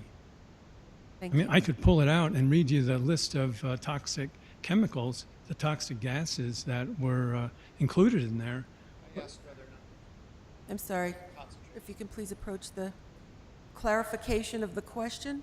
Yes, clarification. So, use of the word toxic means hazardous to human health, and I was asking if you have submitted any materials establishing toxic concentrations of any hazardous materials in any BESS fires. Yes. So, yes or no? Yes.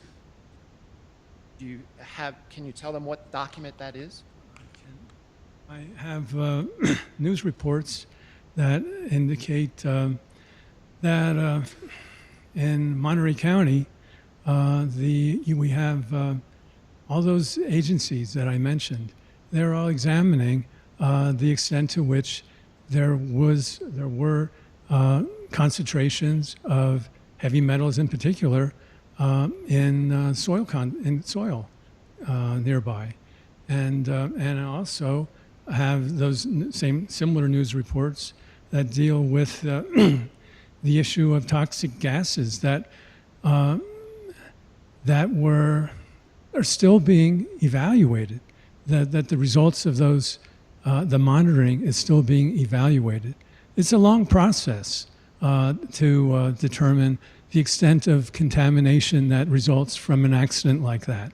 I wish that the data could be conclusive, that you snap your fingers and you get that data, but they got initial data, and the data was suggestive that that initial, what they call screening guidelines that relate to human health risk assessment were exceeded.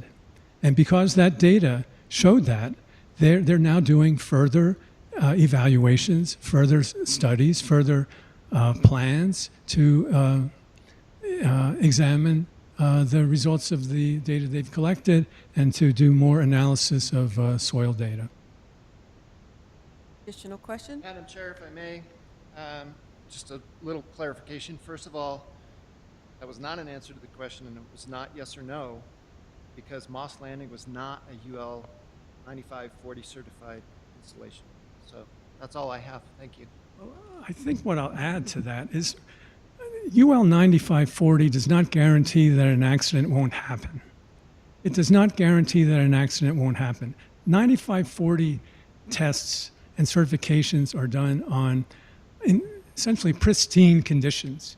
They are done under controlled circumstances, and they as the EPRI report identified, design is only a minor cause of accidents. So 9540 is not really the key here. The key is, what is the impact of when an accident happens? And the battery chemistry in Moss Landing contained cobalt and nickel. The battery chemistry for this project contains cobalt and nickel, the same materials. Do we have additional questions from parties withstanding for Mr. Schanauer? Hearing none, we will open it for questions from the commission. Commissioner Green? Commissioner Kakari-Stone? Chair, could I ask a clarifying question to something that Mr. Schanauer brought up to AES at this Absolutely. point? Thank you. AES is here to answer our questions as well. All right. So earlier, I believe, Josh, I wrote down that you had presented there were no battery fires in the last 6 years. However, Mr. Schanauer just presented that there were at least 8 in the last 2 years. Is that correct, Mr. Schanauer? Yes. So what is the fact? So there's different things being talked about. I believe your question is in reference to the excerpt that he took from a project hearing for a project in Moffat County, Colorado. The 8 fires that were referenced in that testimony, none of those were battery fires. They were largely restricted to inverters, or my understanding is perhaps combiner boxes. These were mild events, no property damage, no injuries. It's like just seeing a metallic box that a rat went into and was fried. So these were not, none of those 8 instances mentioned in that hearing were actually of significance. Okay, thank you. It sounded like conflicting information. I wanted to be sure I understood what the facts were on each side. Thank you. And then, Mr. Schanauer, you said there were injuries to accidents due to fires. Were these related to anything that Joshua is mentioning, or can you clarify what these injuries were due to? What kind of fires? Well, the injuries in the first explosion in Surprise, Arizona, had that list of injuries to like 4 or 5 firefighters, personal injuries, and so that's one injury. The other injuries, that's when we have injuries in Moss Landing that people are suing to get compensation for, and those injuries included their claims of health impacts and business losses, people were evacuated. They incurred expenses in evacuating. They lost money, and I believe you're going to hear more about that in the next presentation. But that is actually what I'm trying to understand. I mean, I've been trying to get information about what the damages really were that resulted from these accidents, and we don't get any response to that. Okay, thank you. Thank you both. Additional, Commissioner Green? Thank you, Madam Chair. Thank you, Ashley. Question for staff. The appellant here is asking or stating that the hearing officer's findings were not utilized in the planning commission process. Is that normal? Is that every case that goes to the planning commission from a hearing officer, those findings of facts are not presented as a base at the beginning or somewhere along the process? Madam Chair, Commissioner Green. So the hearing officer's recommended order is submitted as part of the packet for the Planning Commission. They utilize the recommended order to make a determination, but they don't base their determination solely off of that recommended order. So is there a findings of fact process on the hearing officer? And go ahead. Madam Chair, Commissioner Green, yes, there is. And so those are presented to the Planning Commission as a part of the process, read into the record, or just a part of the passive sort of read it and take it as you wish? It's a part of the recommended order as an exhibit. And do they incorporate that into their findings as well, or and refute these individual findings of facts? Because if they're findings of facts, there was some process behind them. Madam Chair, Commissioner Green, so the Planning Commission bases their decision, off, they'll make their own findings of fact. They base their own decision off the case facts, the exhibits, and, public interest as well. Okay, thanks. Thank you. Additional questions? Oh, I have a few questions.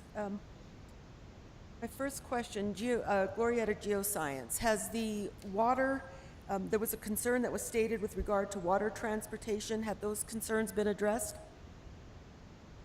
Madam Chair, Commissioner Green, before Abby with Glorietta Geoscience come up, I do want to make a couple clarifications.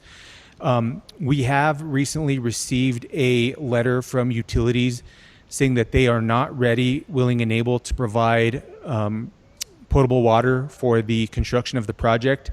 They are directing the applicant to use reclaimed effluent water from the city of Santa Fe. I know the applicant is looking into effluent water from the city of Santa Fe as well as the Ranchland utility company. So they are looking into that. Once they have made a decision or determination of how much effluent water they can provide, then they can reapply for a ready, willing, and able letter with Santa Fe County Utilities at a later time. That is one of the reasons why condition 22 and 23 are imposed. And I also just want to bring to attention with the conditional use permit, even with an approval of a conditional use permit, there's still a conditional use permit site development plan that needs to be recorded. If that document is not recorded with those conditions imposed, then no permits can be obtained. So there's no incentive for an applicant not to meet those conditions. Thank you. I appreciate that. Sorry there, Mr. Lazarus. None of that has been made available publicly until today. This is why I'm asking the question. Thank you. And thank you for bringing it up so that we can ask the question. The next question with Captain Blay. The hazmat team, do you feel confident that Santa Fe County has the capability to respond to the hazards that have been disclosed? And what hazmat team would be available for a response to the situation that has been described to us by the applicant? Madam Chair, Commission, Santa Fe County Fire Department is capable of responding to any emergency. In the case of a hazardous material spill or incident, then we have other resources at our disposal. City of Santa Fe, State Fire, State Police Department, and Los Alamos. We do not have a hazardous materials team, even though we are training on it, and it's part of our training. Are we capable of responding to this of a potential incident? Absolutely. That's what we do day in, day out. We respond, we adapt, we learn, we practice. We will create pre-incident plans, emergency response plans, emergency operations plans. If you're asking me if we are capable, yes, we are capable. Thank you, Captain. Question for the applicant. Question for the applicant regarding actually your hazardous response plan.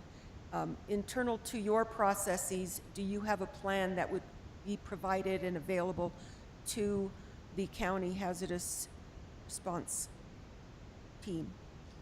Madam Chair, yes, for all of our sites, we create a site-specific emergency response plan. I believe we've provided drafts right now, and that's all done in coordination with the fire departments and first responders locally. Thank you. My next question this is for staff.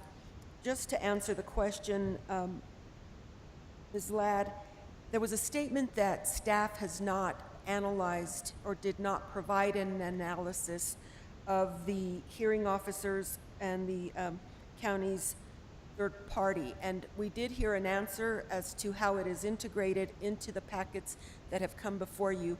But to what end do you analyze that to determine the applicability for a decision? So in understanding how the process starts and the information that is gathered when an application is put in, what is the process for integrating findings as you proceed through the process?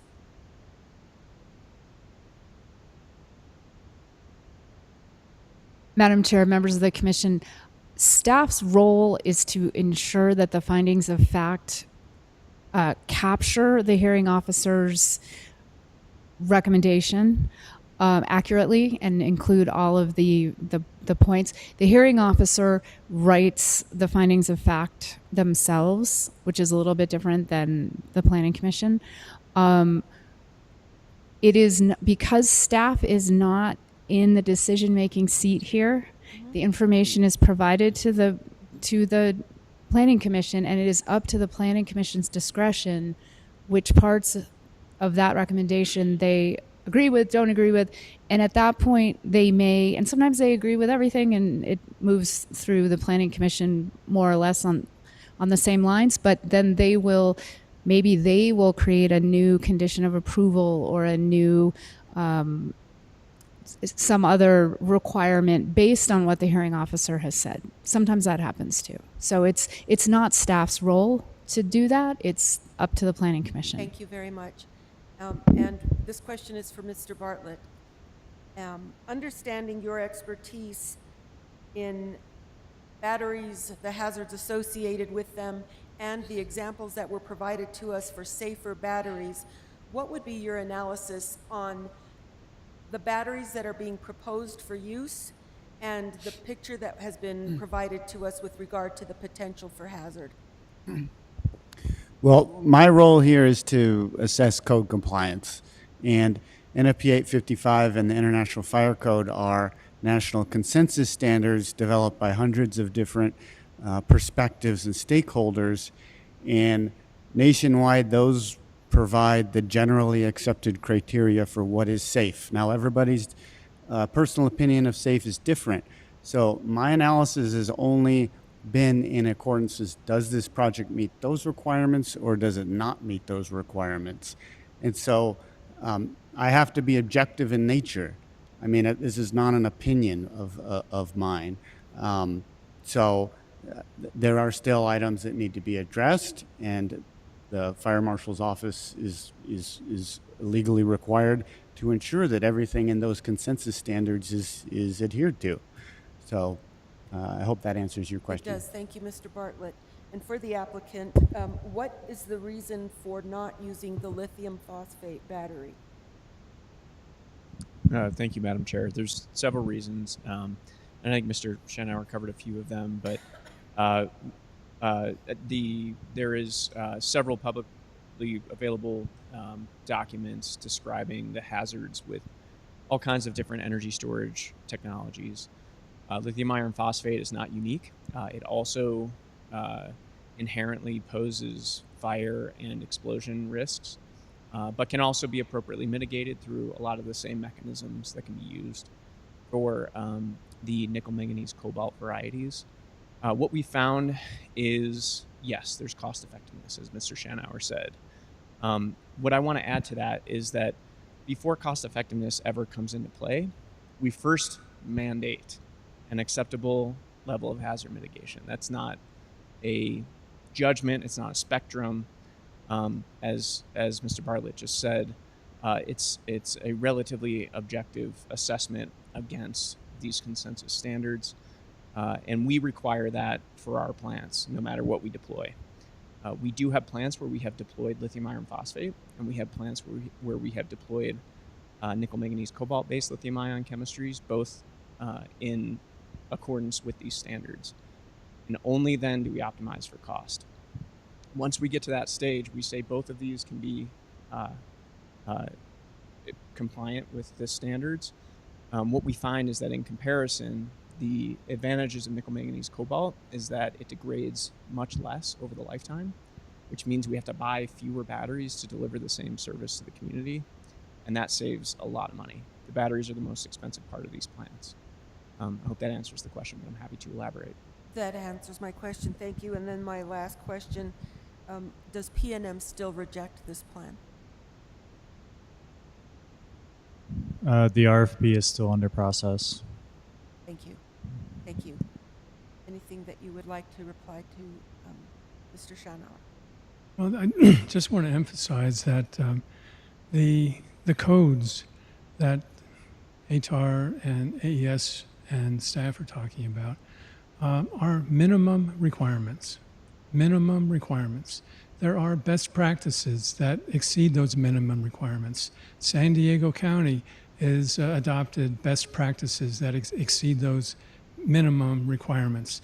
Annex G, which is not is not mandatory, exceeds those minimum requirements.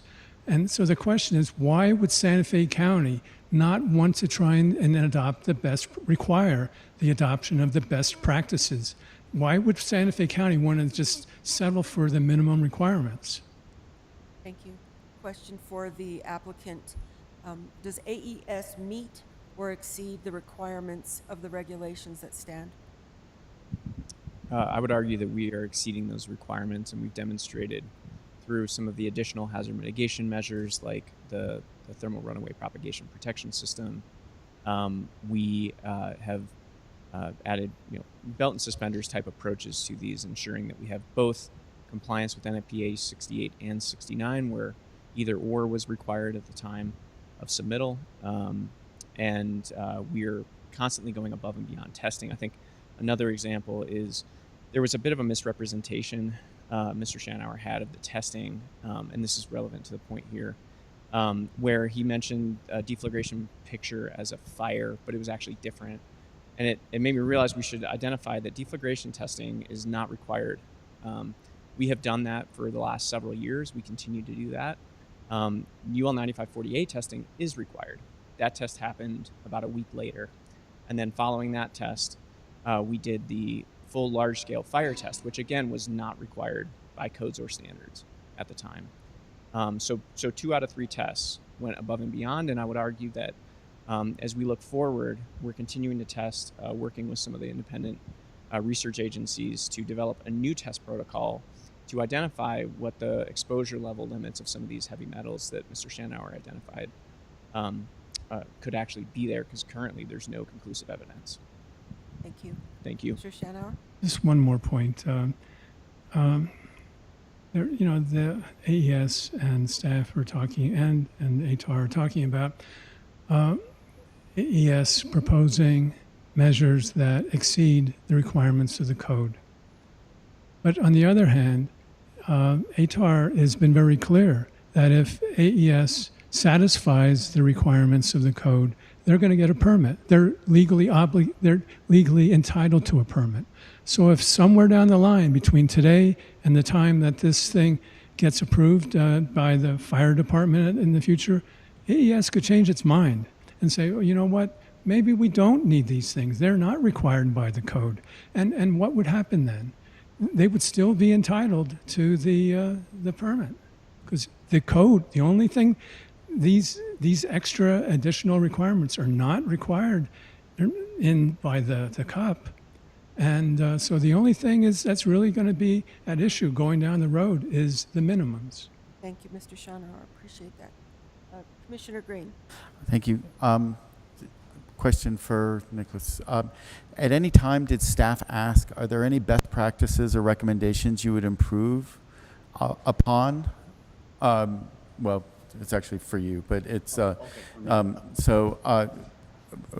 restate it. Were there any best practices or recommendations that you would make to improve this, this design that you're aware of within the industry, in the country, globally? You're an expert. The first question, I guess, is I'm asking, are there better practices? And then my first question is did staff ask that, or did they purely just measure it to what our code was? Yeah, absolutely. Fire Marshal Blay and I did have very clear discussions at some point early on this project. What can we do to exceed the minimum requirements. And one of those very specific items was the NFPA 69 combustible concentration reduction system, the redundant explosion control system, which Fire Marshal Blay explicitly required, came out of those discussions. So yes, those discussions did happen. And are there other best practices that you could see being implemented that have come online that are emergent or? I mean, I don't think so. I think that, you know, I've done projects in other states, in other jurisdictions, and to be honest, not many projects are using these TRPP, thermal runaway propagation protection systems. It's not common at all. So in my professional opinion, that's kind of the future of where this needs to go for lithium-ion technologies. There are other types of systems that accomplish the exact same thing, right? They've designed one particular type of system that minimizes the propagation from cell to cell. I personally think that should be on every single system that's installed in the US. That's my personal opinion. Whether or not the codes and standards want to move that way, that's a completely different story. But I personally was pleased to see that they were going to be providing such a system on this, because I haven't seen it on that many projects. So.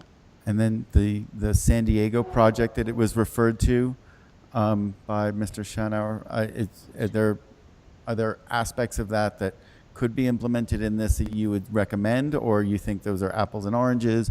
There's something that it's just not pertinent to this situation?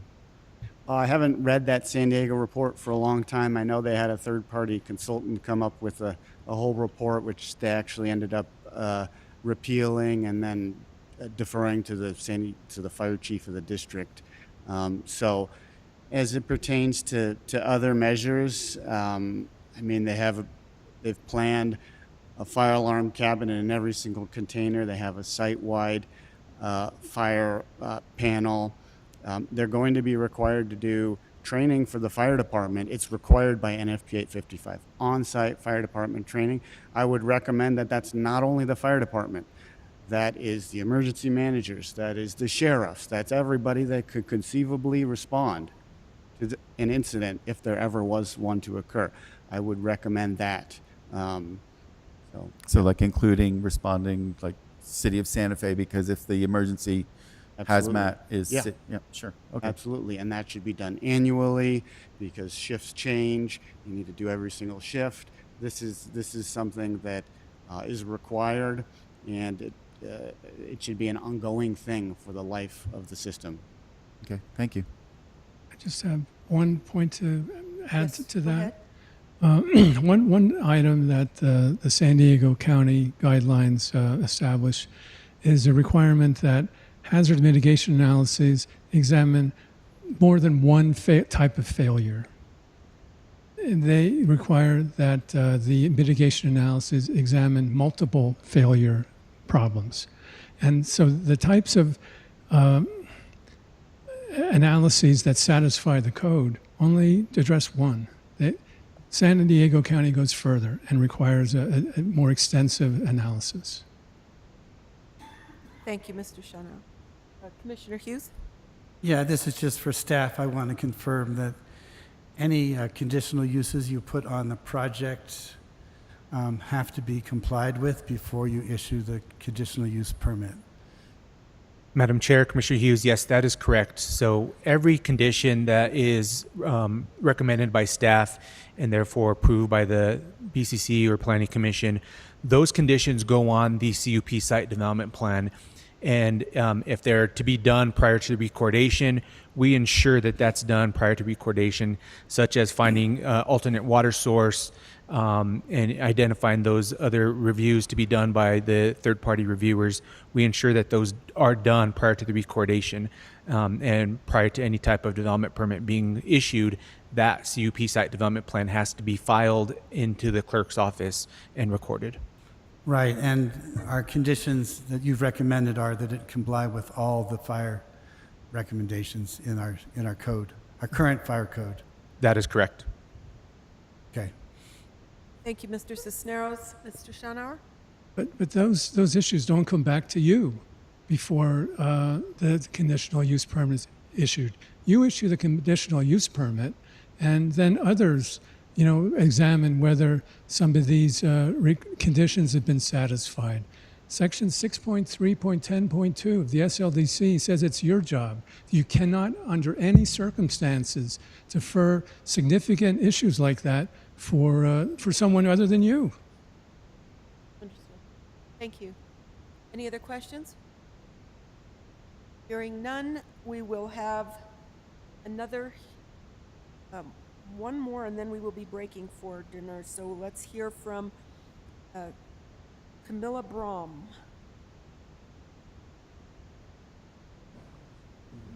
Chair, I believe. Sorry? I'm sorry, the Clean Energy Coalition, and how, pray tell, did I miss that? Okay, that is an hour. We will do it. Clean Energy Coalition. Thank you. Please approach the podium and state your name and that you have been, that you understand that you are under oath. Madam Chair, Commissioners, before Mr. Strahan begins, we just want to renew our objection to the testimony of Brian Roeder and Don Smith, all regarding Moss Landing. We're out of time, but I want to note that we are not waiving that objection. Thank you. Understood. Thank you very much. Are you going to be ruling on that before we do our presentation, or? Attorney Boyd? Chair and Commissioners, yes, you will need to rule on this. If you allow the witness testimony, you will be denying the motion. I mean, you don't need to take a formal vote on this, but if a commissioner wants to make a motion to grant that request for relief, you can do that. But if the sense of the commission is to allow this testimony to proceed, then the effect of that would be the denial of the applicant's motion. Okay, hearing that we have an objection for the entry of that information, do we hear the proposal, a motion to go with the objection?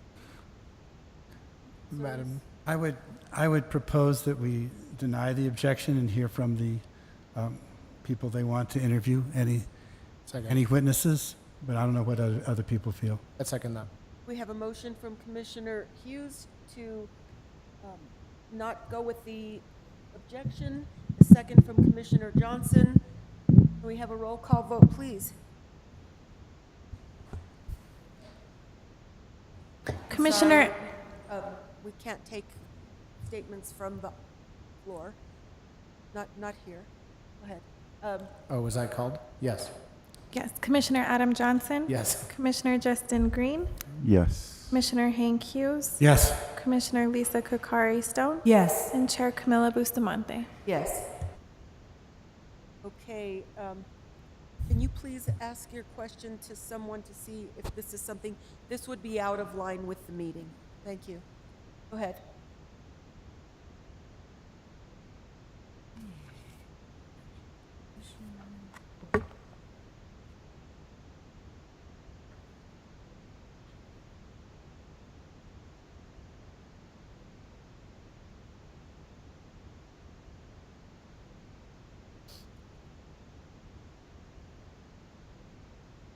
Yes. I just gave you guys extra, like, some protein or something. If you can go ahead and proceed. Should I go ahead and start? Yes, Okay. please. Thank you.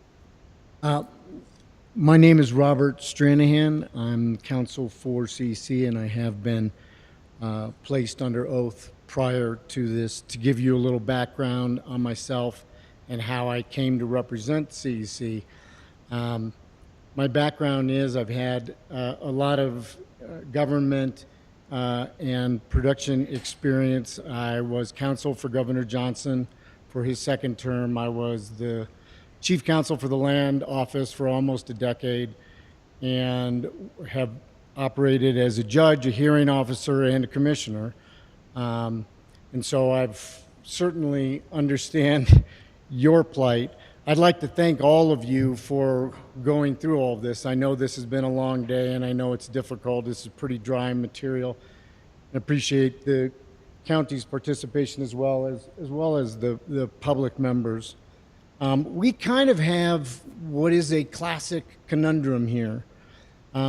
We have a political policy in favor of renewable energy and trying to do a transition as expeditiously as possible. I support that. The residents of El Dorado support that. The residents of San Marcos support that. So it's strange that you have such overwhelming opposition to a renewable energy project when these communities are largely pro renewable energy. I think the biggest problem here is that there aren't regulations specific to this kind of project.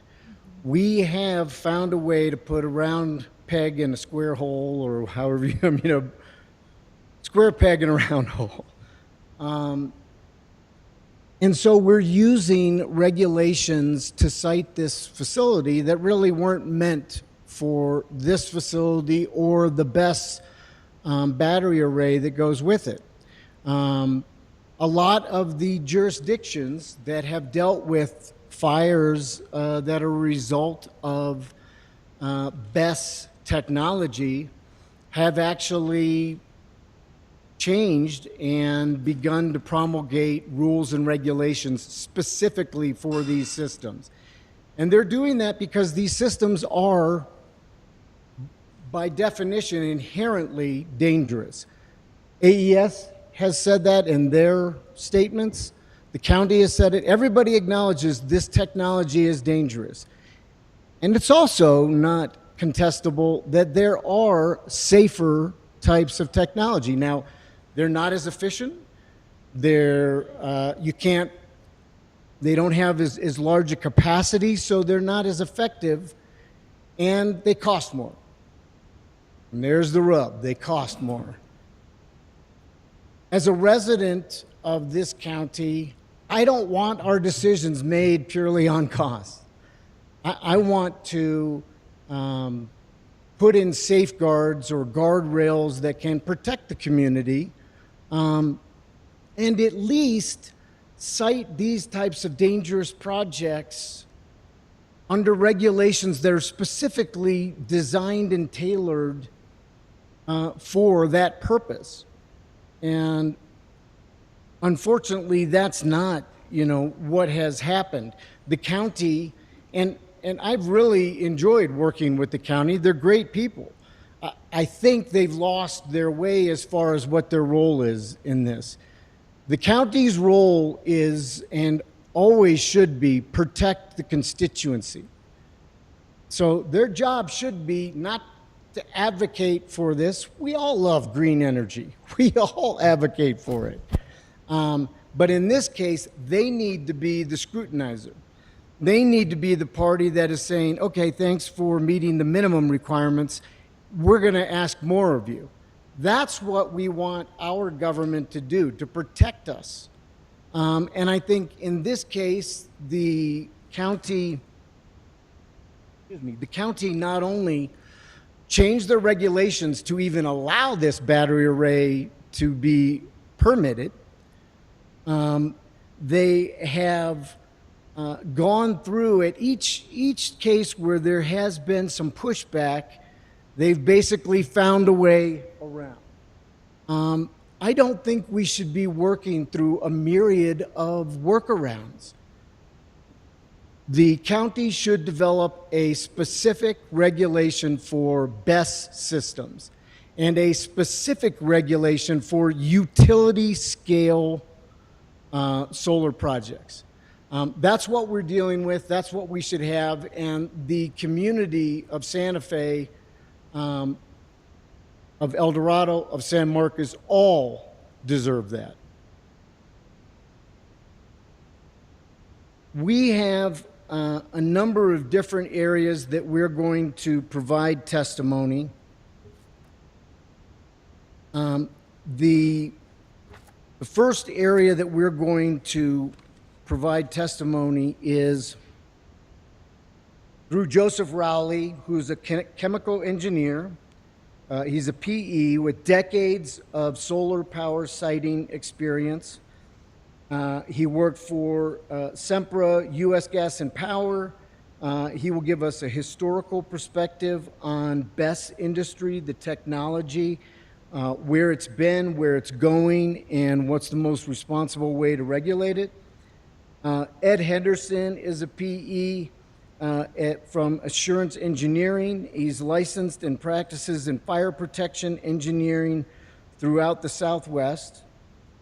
He's done work with DOD, DOE, specifically addressing life safety issues as part of the fire hazard analysis.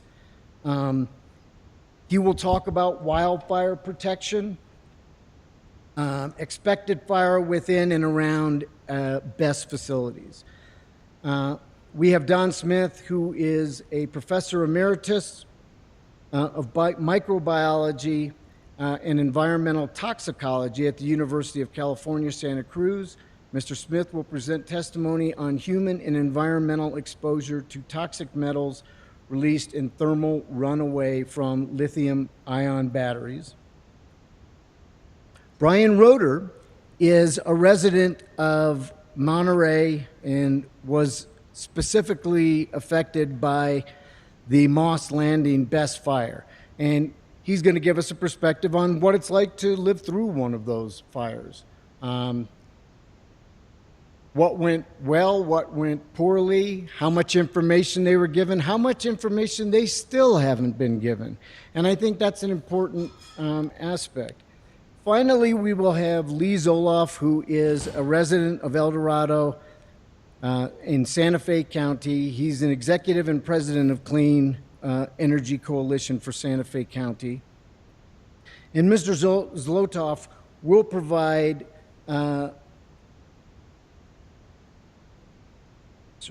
the perspective of adjoining communities faced with consequences of siting a utility-scale electric energy production facility in proximity to over 20,000 residents.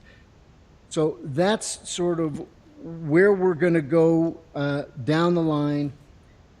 And once we've presented, we will stand as a group, I guess a panel, for questions. I appreciate it. Thank you so much. Thank you.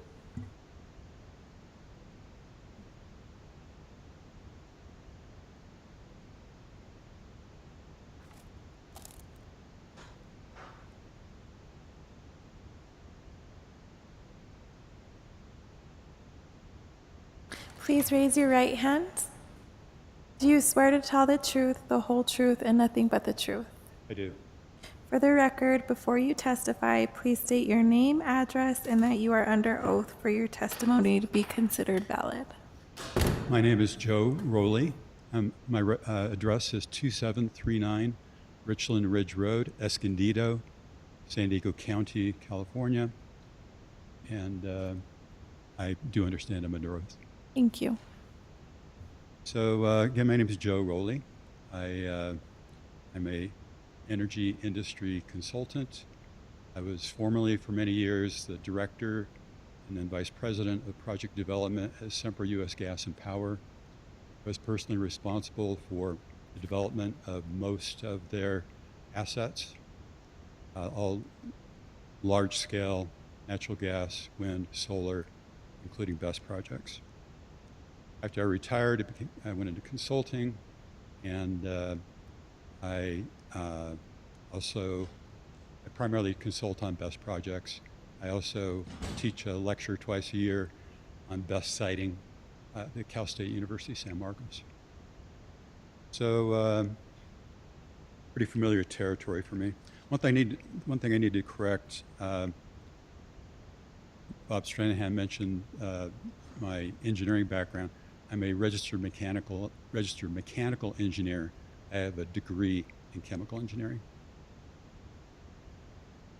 I also advise elected officials and staff in San Diego County. Okay, so let's get into this.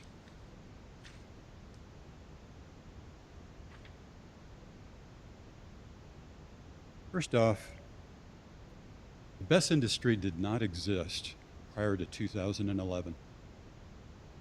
I helped develop one of the very first BESS facilities in 2012. It was a 5 megawatt hour facility. At that time, it was one of the largest in the world. 5 megawatt hours. Tiny by today's standards. So when you look at the history of the BESS industry, prior to 2018, still, there was very little in terms of megawatt hours of facilities out there worldwide. Starting in 2018, things started to change, exploded rapidly. So why is that important? It's important because we've talked a lot about codes and standards. Utility or industry codes and standards are developed in response to actual operating experience and mishaps. There's been very little in the way of actual operating experience, which means that the codes and standards that govern BESS are still in a very early stage. NFPA 855, for example, its first issue was just in the year 2000. As compared to other NFPAs, that's an infant state. It's only gone through one revision. That's because we just don't have experience. Now, there's a big committee. Mr. Bartlett is on that committee. In fact, AES has a representative on NFPA 855.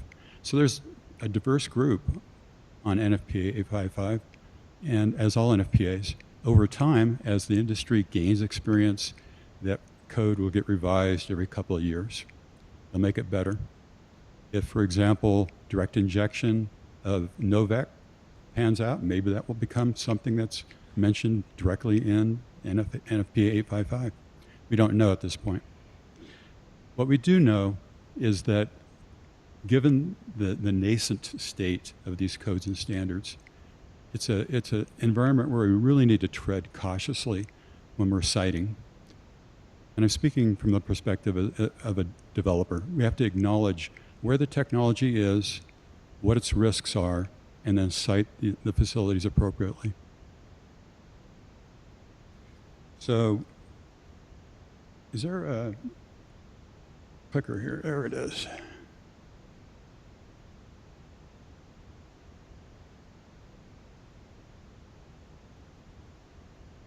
I don't think I need to spend time on this slide. I think it's an established fact that lithium-ion batteries present an inherent risk for thermal runaway.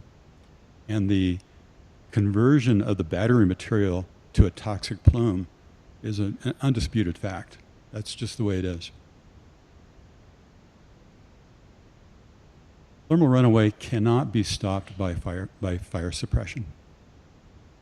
It's possible that propagation could be inhibited, but it can't be stopped by fire suppression. The only proven way of stopping the propagation of thermal runaway is physical separation.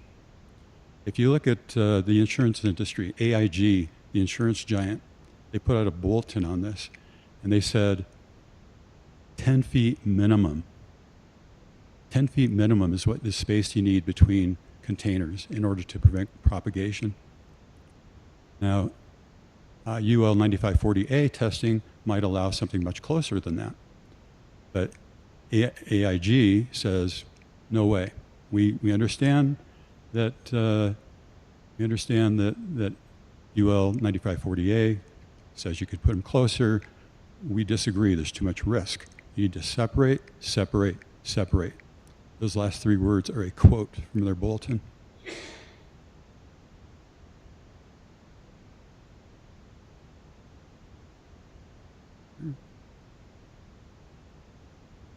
Okay, let's go back one. We'll cover this last part on this slide a little bit later. Okay, let's talk about Rancho Viejo in particular. First of all, BESS projects they're industrial facilities. They present industrial risk. The best surroundings for an industrial facility is other industrial facilities. That's one of the reasons why we have zoning. One of the issues with with industrial facilities is sometimes they produce toxic plumes. And at the point where I had filed my testimony, the plume analysis had not yet been filed. I've since read it and reviewed it. So item B there, you can amend that. They have submitted that. And I like the analysis in some respects, but it has some significant problems. For example, scenario 2 talks about that it's based on 1/2 of a container burning. Well, if half of a container burns, there's nothing to stop the other half of the container from burning. That's really a baseless assumption. There's no separation there in the middle of the container to cause it to stop burning halfway through. The analysis needs to be based on consumption of the entire container, including that scenario number 2. The analysis talks about elevated terrain in terms of friction factor, which is something we talk about with dispersion modeling, but it doesn't actually model the elevated terrain. At least it doesn't say that it does. The problem is that if you have a plume, which tends to rise, and by the way, I've personally I've watched a bus fire in progress, and I've watched how the plume on that particular plume project traveled. And surprisingly, despite the heat that's generated, the plume doesn't have a whole lot of loft to it. It doesn't rise a lot. Tend to travel pretty horizontally, pretty much like the diagrams, the side view diagrams that we see in that report. And I like those diagrams. But the problem is that if you have a plume that's traveling sideways and a little bit up, and that plume encounters elevated terrain, suddenly the elevation doesn't matter so much anymore because the terrain has risen to catch the plume. The plume will tend to rise away from the terrain, but that effect is not complete. It has to be modeled. Another problem is that the toxic chemicals that we're talking about, which are invisible, by the way, the smoke that you see is particulate from these fires. So the toxic chemicals are invisible. Those toxic chemicals are not the full story. The smoke that you do see is a significant part of the toxicity. And so for 2 reasons, that needs to be modeled. One is the particulate falls out. In other words, we call them rocks in the industry. They're very, very small particles, and they will actually have a trajectory and fall. And so they don't follow the same trajectory as the gaseous toxic chemicals.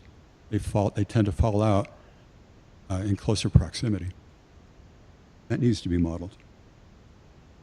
The biggest problem, though, with the report is that it's based on what's called ERPG2. That is the sort of sensitivity threshold. What concentration is bad enough to be bad? And they've selected ERPG2. ERPG2 is a concentration that causes permanent injury and inhibits the ability to evacuate. That's pretty much a quote from either EPA or NOAA. You can go on their website. That's the definition of ERPG2. In San Diego County, their best guidelines mandate AEGL1, which is similar to ERPG1, which is an order of magnitude lower concentration. I mean, for example, hydrogen fluoride, which is a very nasty chemical, is one of the main toxic gases that come off. Hydrogen fluoride, its ERPG2 is 20 parts per million. Its ERPG1 is 1 part per million. You will detect 1 part per million far, far further downwind than you will 20 parts per million. That needs to be modeled. So while there are some aspects of the report that are good, it needs to be redone. It needs to be done in a manner where we're not assuming people are going to be permanently injured and don't have the ability to evacuate. San Diego County, you don't have to do the same thing as San Diego County, but they've had 3 major fires, and I've watched one of them. And based on their experience, they decided to go with the 1, not 2. They don't want their residents to suffer permanent injury and not be able to evacuate.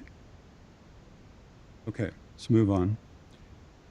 Novec 1230, FK 5112, that's a fine fire suppressant. It's good stuff. There's nothing wrong with it other than it has some toxicity issues itself, but it's not really a bad actor. The problem with the FK 5112 or Novec 1230 is that per the manufacturer, it cannot, this is a quote, it cannot stop thermal runaway once initiated. Now, granted, that's in a flooded application, and the manufacturer 3M, who invented the material, they don't say that it might not be effective. It might be effective in some other application. For example, the direct injected application that's now being proposed. The problem is they can't say because they don't know, because there is no operating experience with that technology, with that method of attempting, and I would emphasize attempt to create a system that successfully interrupts propagation. So Novec 1230 in this direct injection, I mean, they've done some testing. They're going to use it on another project in California. And at this stage, it's an experiment. The question for you is, should it be an experiment on this site? I think it's something worth pursuing. I think it has potential promise. But I'm not sure that this is the right application, the right time and place to do it. Move on here. A couple other issues. In fact, let me back up one. So I've worked with fire agencies in San Diego County. They, as yours here, they will work with what they've got. They will make it happen. That's what they do. But you need to give them the tools.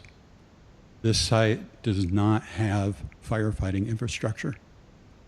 When you have a fire on one of these facilities, you need to be able to put cooling water on 2 adjacent structures, assuming that they're far enough apart. Here we have 3.5 feet apart, so I'm not sure what to do with that. But you want to put water on 2 adjacent structures until the thermal runaway burns itself out. On one container, that can take around 24 hours, maybe 36 hours. That means 2 water streams. Each one of those water streams is 12,000 gallons per hour. So that's 24,000 gallons per hour. So a 30,000 gallon tank, guess what? It's going to last a little over 1 hour. What are you going to do about the other 23 hours?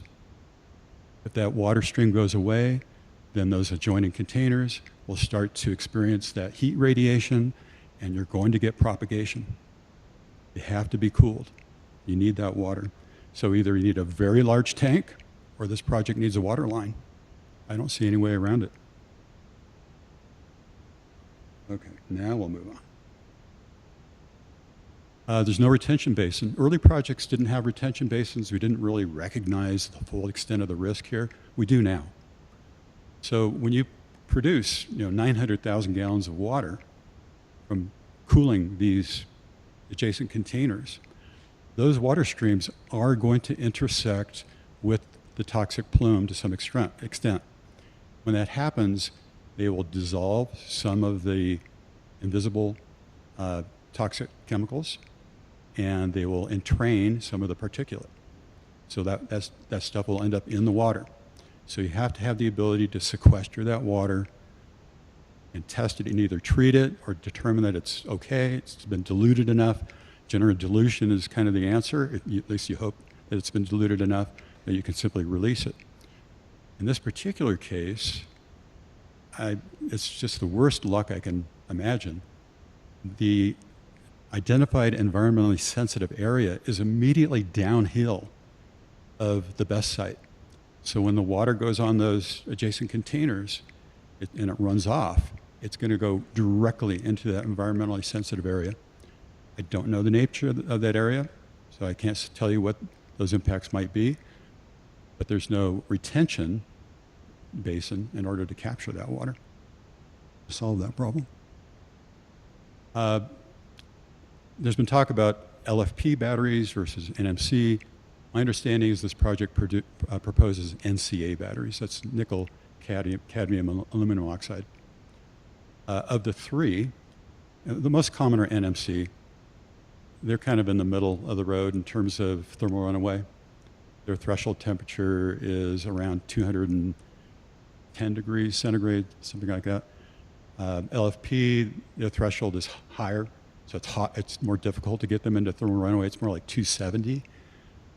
NCA, their thermal runaway threshold is 150. It's a much more volatile battery chemistry than the other two. And it's relatively new. There's relatively little use of NCA batteries in grid BESS facilities. So it's somewhat of an unknown quantity in this application, but just the battery chemistry alone would suggest that it's not a great choice. Lastly, there's a really interesting discrepancy in this project description. On one hand, it describes the BESS facility as a 192 megawatt hour facility. But then it also says that there are 38 containers, each with 8.1 megawatt hours. That makes it a 307 megawatt hour facility, which is a 60% increase. Now, because BESS facilities are modular, if you double the size of the facility, for example, you double the number of cells, you double the number of racks, you double the number of containers, you double the number of cooling systems and so forth. And that results in the expected failure rate to also double. So the failure rate for any given facility, this is not the severity of the event, but just the likelihood of the event, is roughly proportional to the megawatt hour size of the facility. So the size of the facility is important. I mean, if you were permitting say a gasoline tank farm, and they told you it was a 192,000 gallon tank farm, and then you looked at all the tanks, and there were 38 tanks, and each one was 8,100 gallons, and you say, well, wait a second now, that makes it a 307,000 gallon facility. Which is it? I don't know. I don't know as far as this project goes. But it does have an impact on the failure rate. Based on EPRI data, the failure rate is expected based on the last 4 years of data, and I'm excluding the first. Normally you take a 5-year average. That's kind of the industry thing. You take a rolling 5-year average on failure rates. The problem is that 2018 and 2019 were so astronomically high in failure rates that we've kind of thrown that data out. It's like, whoa, we don't even want to think about that. So we've been looking at 2020 and afterwards. Those failure rates average about 0.15 failures per 1,000 megawatt hours per year.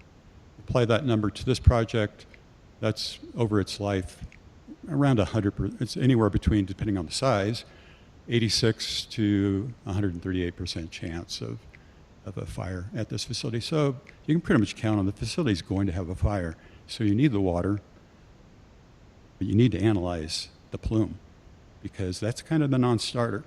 If it turns out that the plume, when you use the right criteria for sensitivity, is something you can't live with, then that's really a fatal flaw in this project.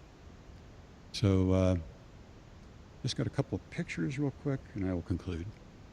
So as I said, I had a chance to view the Escondido BESS fire, watched it for a couple hours. So the fire, again, we tend to focus on fire. And as firefighters generally want to put out the fire. In this case, you let the fire burn. That's kind of the worldwide consensus. Let the fire burn. let the thermal runaway work its way all the way through the container until all the battery material is gone. So the underlying thermal runaway that's driving the fire is done, and then the fire goes out. And during that period, you cool. So you can see how dense the smoke is on the particulate there. The particulate, which was not modeled in the report, is a big deal on these fires. Here you can see in the upper left the two water streams going on the two adjacent containers, roughly 200 gallons per minute each. Upper right, you see a helicopter view from media. And the thermal image there shows you the full involvement of that one container. And if you look closely, in fact, I got a pointer here, right there, you can see the water stream has cooled that container, and this water stream has cooled that container. So the water streams are coming in from the bottom, and that caused that fire to be limited to just the one container and roughly a 24-hour event. Still, evacuations and so forth, closed businesses, created a big disruption. And that concludes my testimony. Thank you. Thank you very much. The next? I'm sorry? We were going to ask questions of everyone when you're done. Mm-hmm.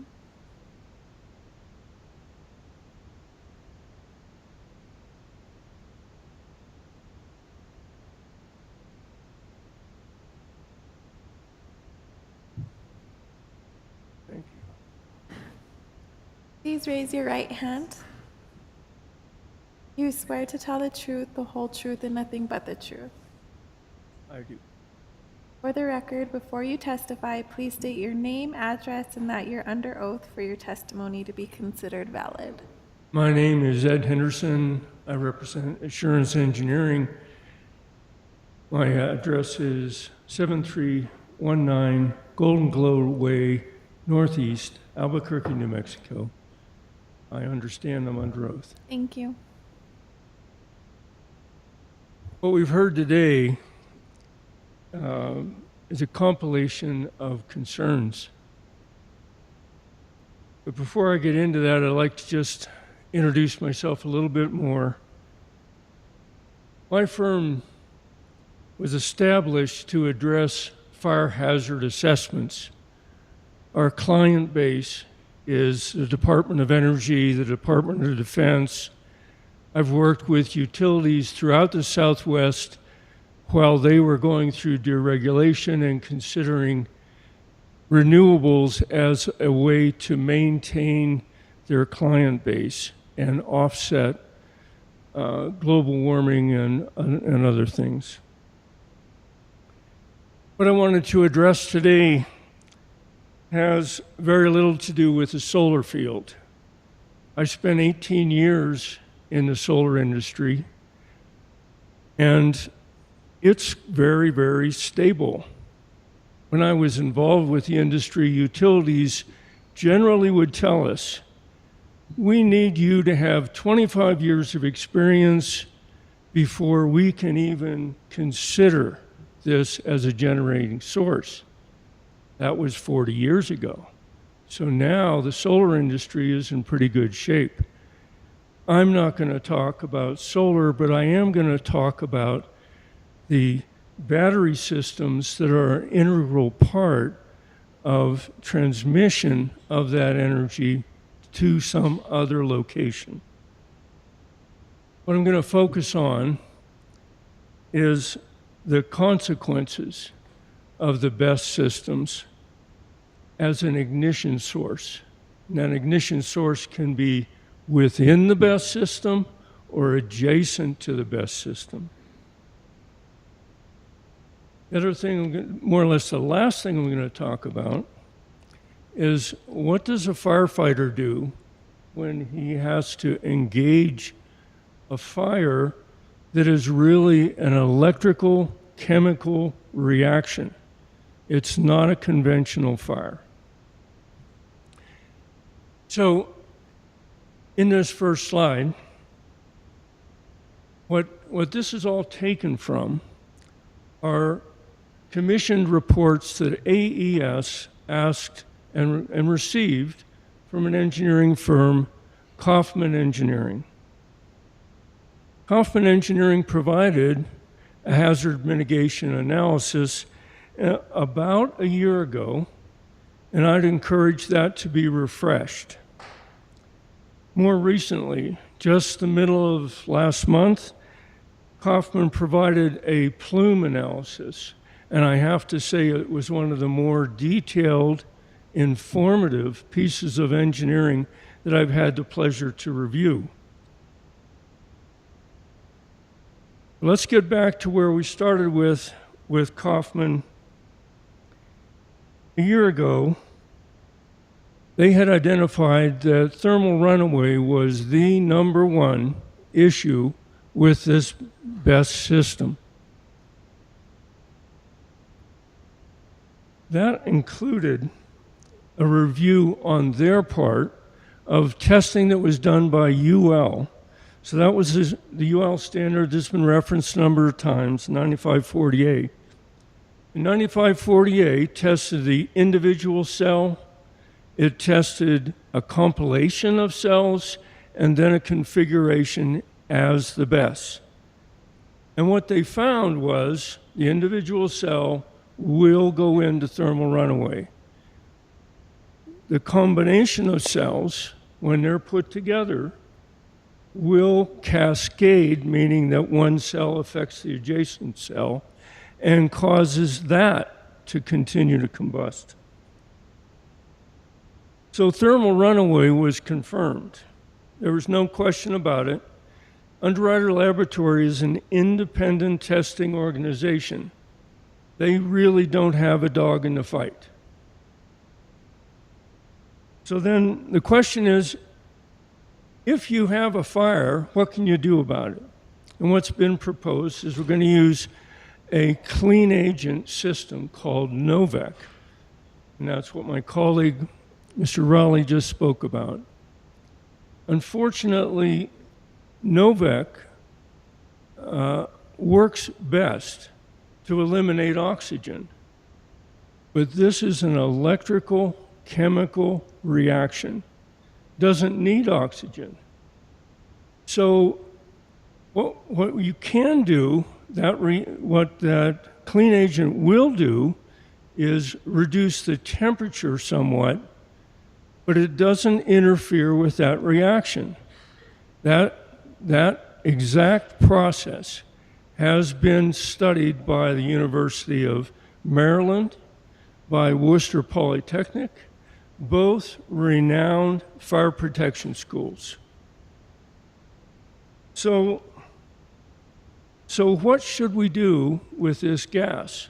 We know the gas is going to occur. It's contained inside of this sea cargo container. How much gas is there? Well, the UL standard, when they did the test, each cell, one cell, evolved about 15 cubic feet of gas. So when you put all those cells and configure them inside of this container, how much gas is in the container? The gas developed is 74 times the volume of the container. So what that means is the container is going to leak. The gas can't be contained. So if the gas ignites and you make use of the explosion lids that are on there, deflagration containment, if that occurs, now the flame is exiting the container. And that's one of those photographs up there. Let's see. So what else happens? The plume study that Kaufman did, I was really excited to read. The plume study, if an entire container is engaged, that was their scenario number 3. That is the worst case. They said that would occur in a period of 1 hour. I think that's a little rapid, but that's what they said. the plume that results is expelled from the area to 0.4 of a mile by distance. The study they did used a standard that said, well, how serious is that? Well, are we going to affect anyone? And the standard they used was a standard that would reflect incapacitation, level 2, PAC level 2. AES showed a slide up here and they said, well, geez, there's 3 different levels, PAC 1, 2, and 3. 3 is really bad. Let's not consider that at all. We're going to use PAC 2. Had they used PAC 1, how far would that plume have gone? They didn't use it. My question to them would be, please give that a shot. It's just a study. It's just a model. Tell us how far it could go. PAC 1 is just an irritation level. It's sort of like a dust storm. Think of it that way. I should go on to another slide. Here we go. So AES has had multiple consultants help them. One of them early on was a company called Hiller. And they devised, let's see, right there. They devised in this upper right corner, this is a curve of heat flux. Heat flux is an amount of energy imposed on a surface. And as you get further and further away from a source, the energy, the heat flux drops really quickly. I extended that to these last 3 data points. And why did I do that? Because people are going to be trying to address this fire. There is a physiological issue when you're exposed to a lot of radiation, solar radiation or radiation from a fire. At 12 kilowatts, so I'm going to point this out. Down here at the very bottom, that's 12 kilowatts per square meter. Doesn't sound like a lot. If you're at the beach, 800 watts will give you a real serious sunburn. So 12,000 watts, what will that do? You'll experience pain in 4 seconds. You'll have a 2nd-degree burn in 12 seconds. Well, how far do you have to be, let's see, gotta hit the right button here, to get to the very end of that curve? What is that? That's somewhere between 130 and 150 feet from the fire. So the fire is one of these containers. How far away? How do I address that fire? Well, Mr. Rowley said, we're going to use hoses, high pressure monitor lines. That's what those are called, high pressure. We're going to use a 30,000 gallon water tank. Well, there's no mention in any of this that that water tank has a pump on it. How do you get the high pressure? Oh, let's use one of the fire trucks. The fire truck comes up, they've got to get to the tank. Well, the tank is within 130 feet of the fire. These guys are exposed to very high heat flux. That's what we're asking the fire department to do. Oh, by the way, they're also exposed to this plume. So there are a few issues here. This graphic what we've done is we said, okay, that sort of tan color in the middle, the BAS systems are inside of that, and the perimeter of that is 130 feet out. So it exceeds the property, it exceeds the fence line. That's no problem. But in the lower left corner of that is where the water tank is. Well, that's a problem. You're not going to get to the water tank. If you could get to the water tank, it's going to last about an hour. After that, if we haven't completely used up the energy in the cell that's burning, the adjacent cells are going to start to heat up. What we haven't talked about is some of the energy management systems that AES is planning, so we don't know whether there's a parasitic load built into that that will continue to control the air handlers on the adjacent units during an event. We just don't know. It's not written down. At least I haven't had a chance to read it. So, I'm going to collect my thoughts here.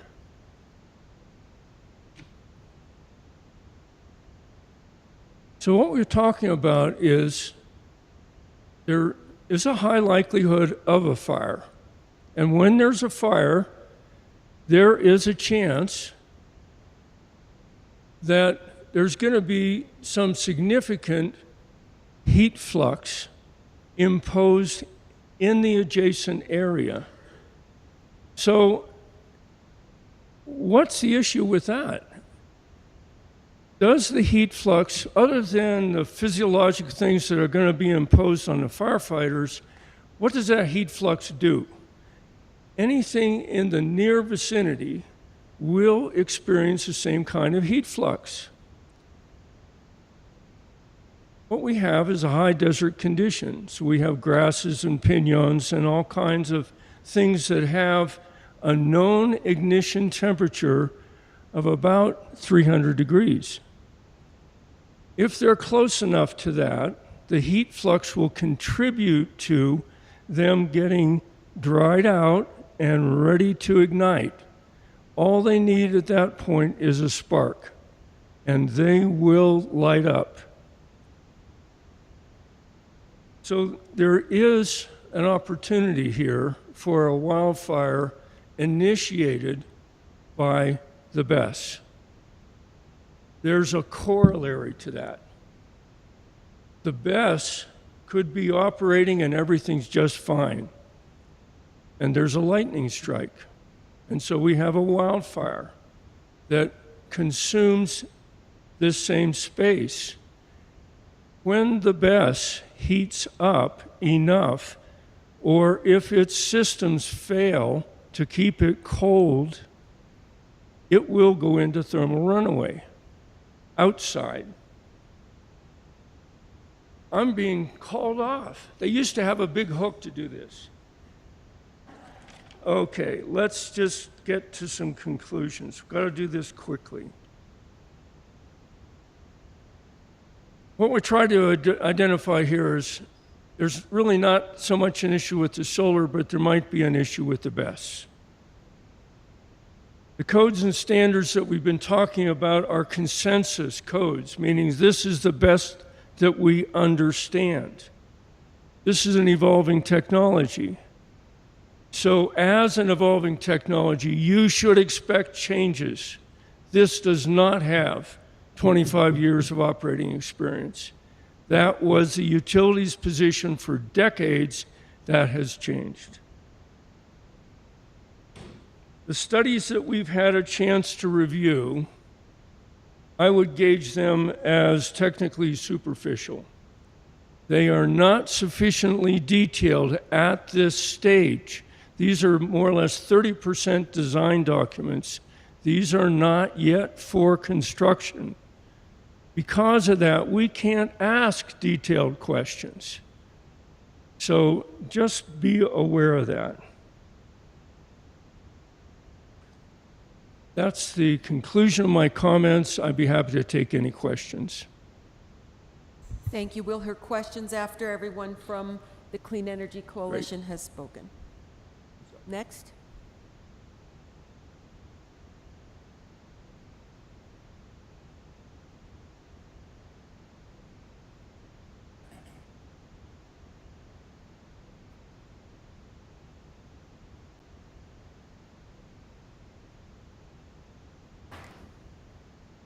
Please state your name and...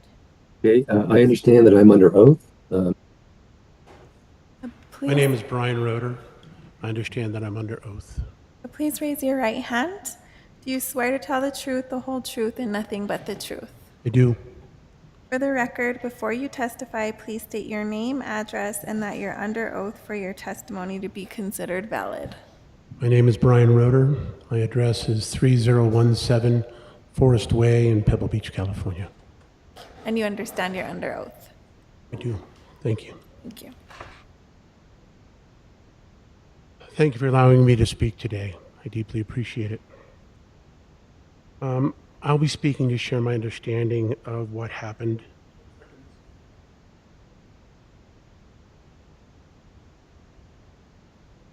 We need to... Can you pause for just a We moment? need to pause the clock, please. Please. Thank you. Thank you.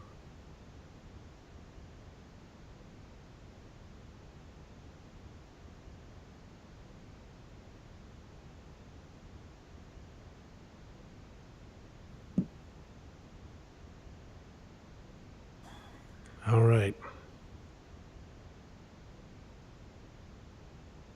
That's us. So I want to share my understanding of what happened based upon personal experience and what we've learned from others. And it'll be your challenge to figure out the meaning and the import of what I'm going to share with you.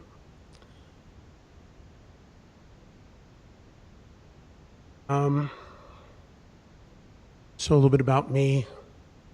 I'm a businessman. I've served on several boards. I've chaired some boards. I've started a couple of nonprofits. I'm a graduate with a master's degree from Georgetown.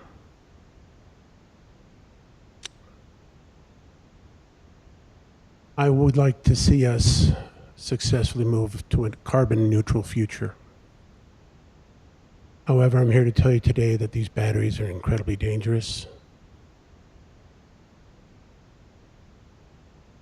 On January 16th, a fire broke out at the Moss Landing district power facility, and it burned for 5 days and reignited a month later, as you've heard.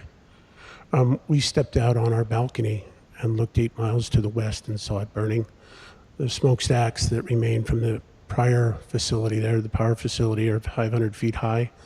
The flames were higher than halfway.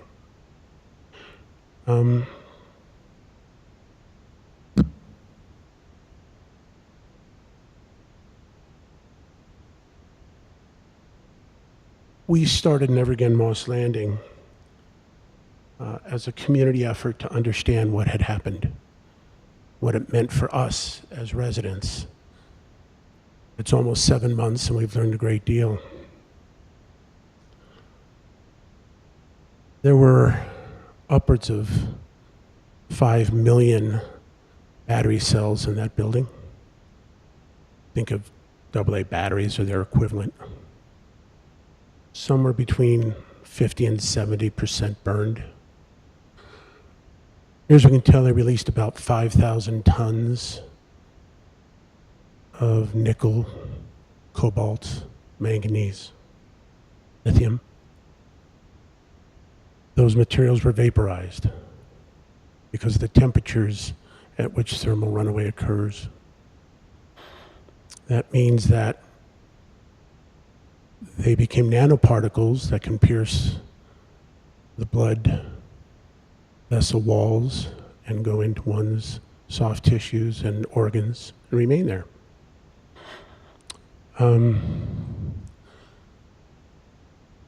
That cloud went out approximately 30 miles. We know that the elevated numbers occurred everywhere, but especially from about 3 to 8 miles out.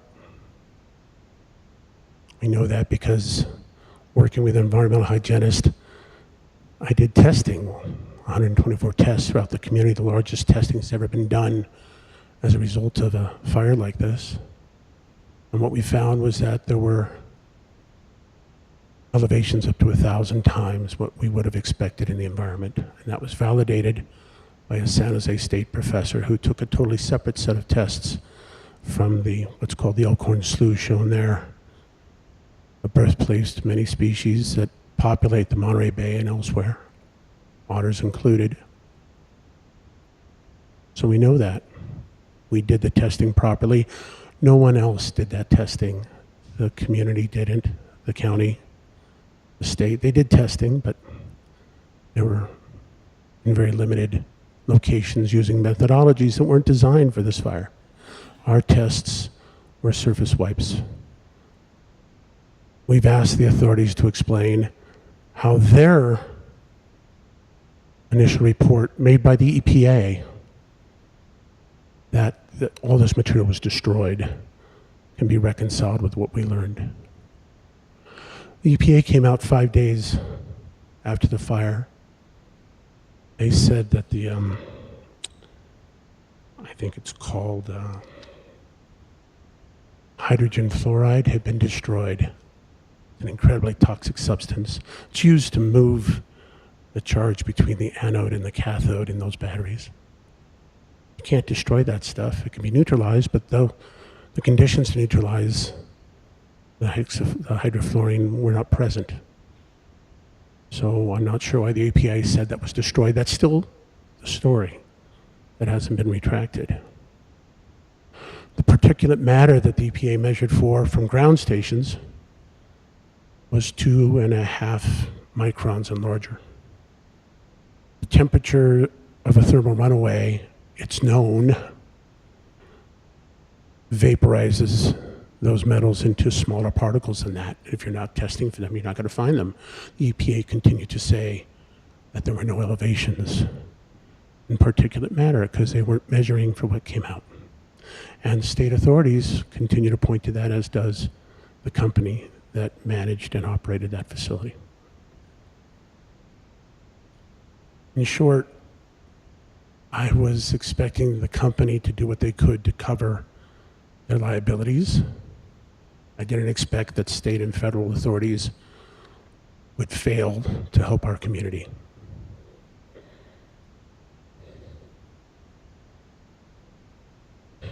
And everything I heard tonight and today, I've learned a great deal.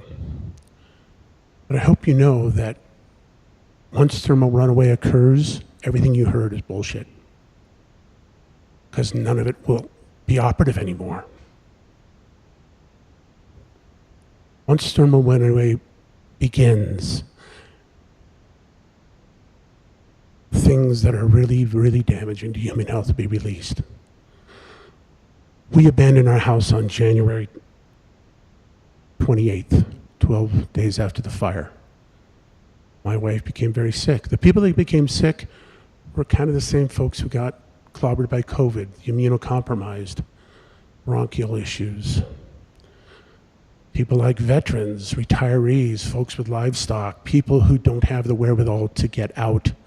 We had the wherewithal, and so we moved. I moved my family out. It took everything I could muster to make that happen, but I had to. We have a 7-year-old son. My wife is finally feeling better.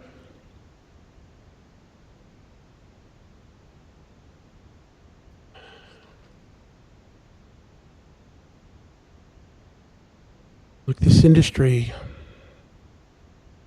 is making a lot of money. I've spoken to hundreds of people since this fire. Really big brain folks from around the world have been reaching out to us. Something like this has never happened. Your facility's different, it's smaller. You've heard how these containers will be very close together. There is no way to put this out once it starts, and it's not done until it's done. That was 10 weeks almost after the fire broke out that it was done with us. We saw it, we felt it, we smelled it. Hundreds of people got sick. They got sick every time it rained because it was precipitating the stuff out of the air where it stayed. Thousands more who were healthy breathed in the same stuff. They don't know that they did. I tell people that our community now has, that each of us has a loaded gun against our temple, and we're playing Russian roulette because the stuff in us is there. We know that now. Is that a risk that your community wants to take? Is that a risk that you want to take on behalf of your community? You're hearing them here. They've done the research. Is that a risk you want your parents to be exposed to, or your children, or your grandchildren, or your great-grandchildren? This is a multi-generational threat if it burns. The ratio we heard is going down of burns. There's a reason for that. California had 1 gigawatt of power 5 years ago when this thing was approved. It now has 16. When you're seeing this exponential increase in capacity, the ratio of burns is going down, of course. But it's a trailing cipher, folks.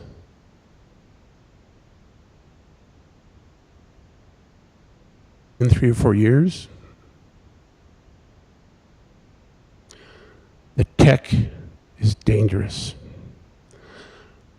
There is alternatives coming online. If you approve this now, you're bringing in a tech that is not ready. Thank you. Thank you. Next.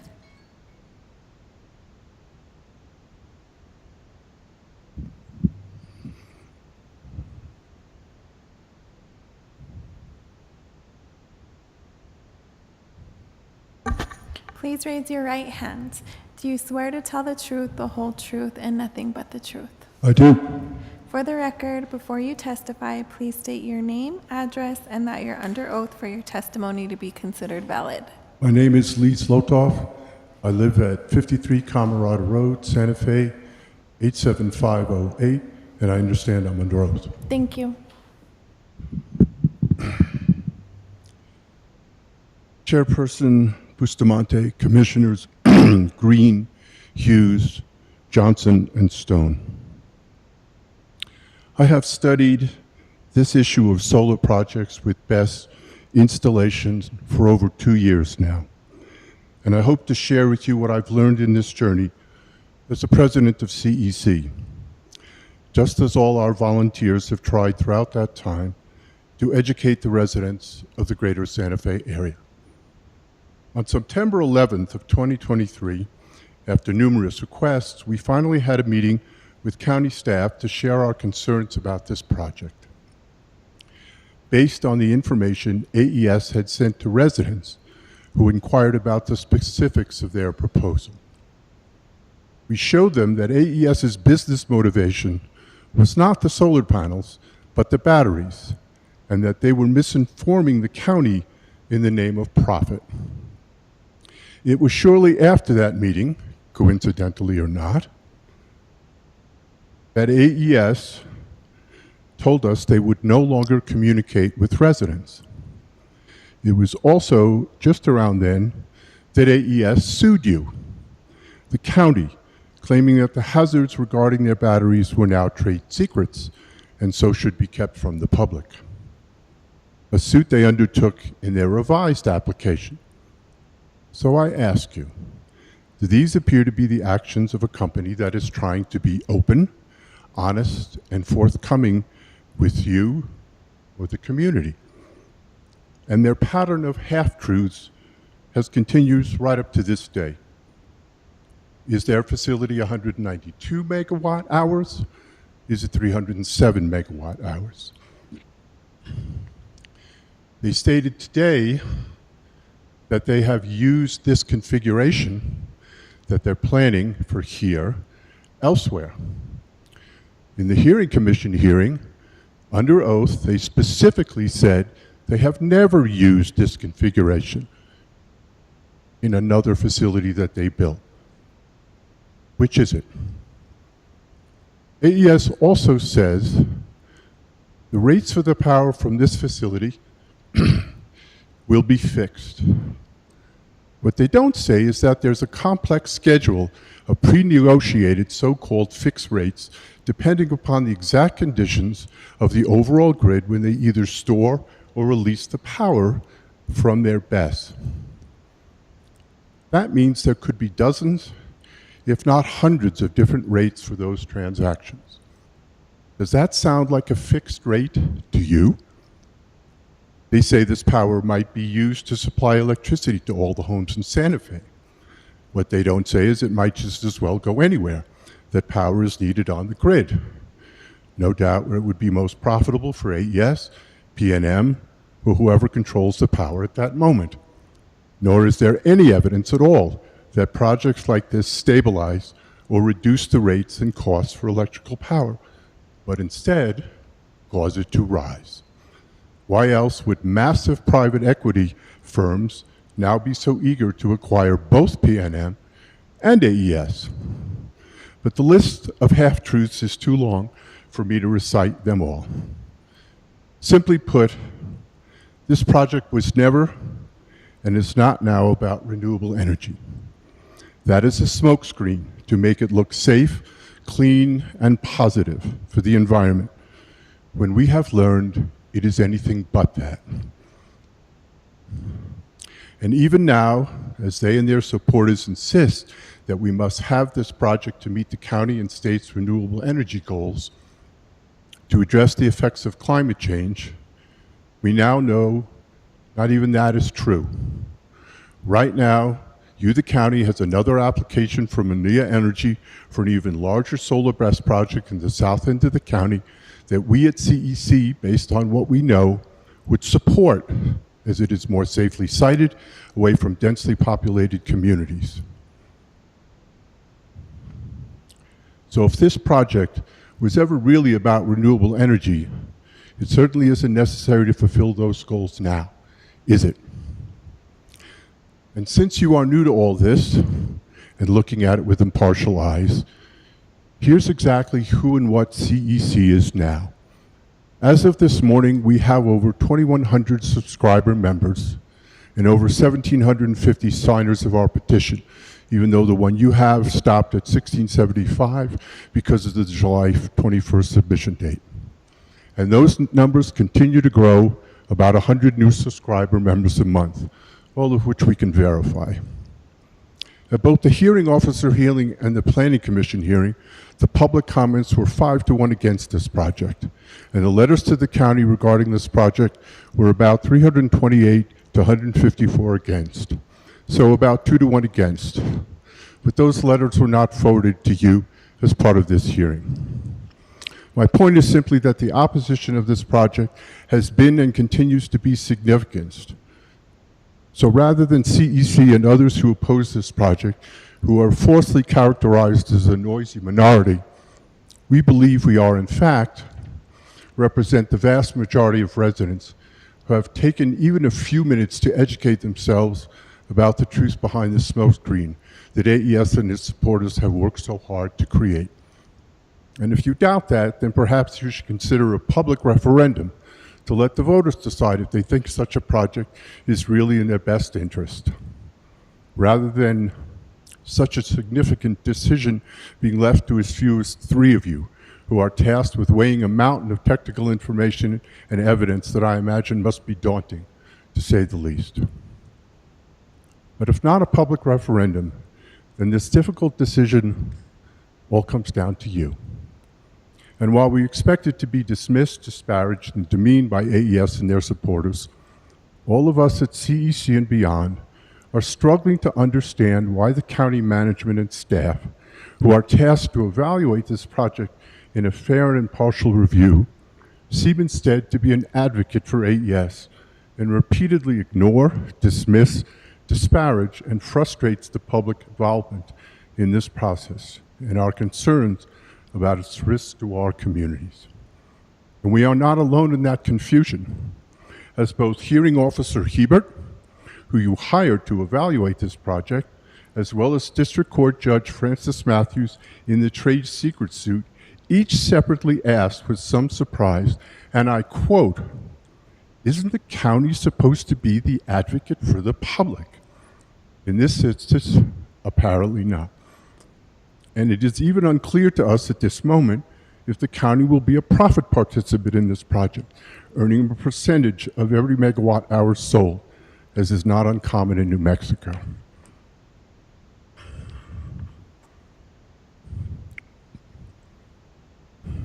Again, in theory, the county staff and management work for you.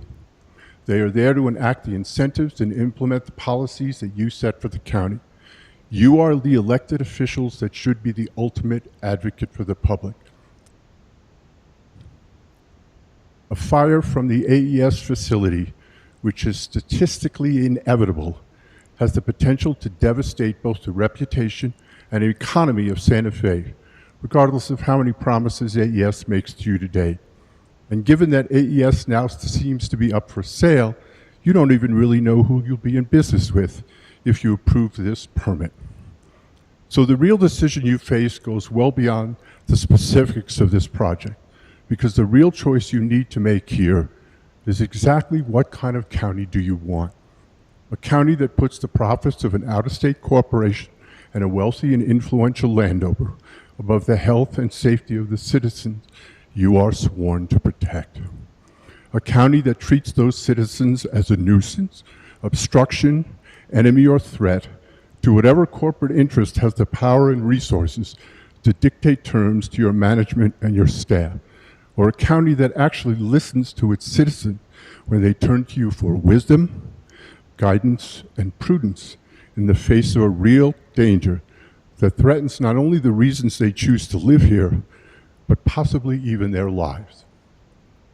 So I urge you not to succumb to the politics and pressure of moneyed interests, but even if you err in this complex decision, to err on the side of safety, to vote for those of us who has volunteered years of our lives to bring the truth to your attention, and to be a county of the people by voting to deny this permit. Thank you.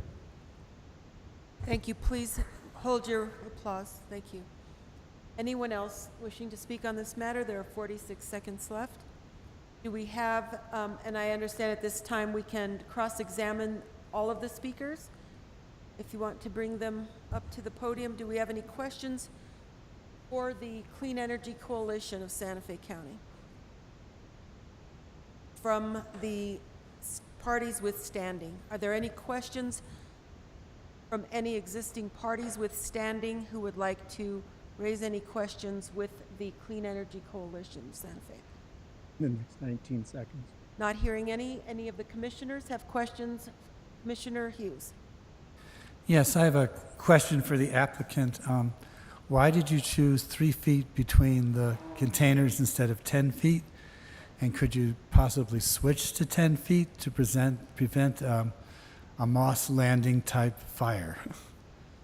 The 3 feet was determined based on an acceptable loss by insurance and the rate at which we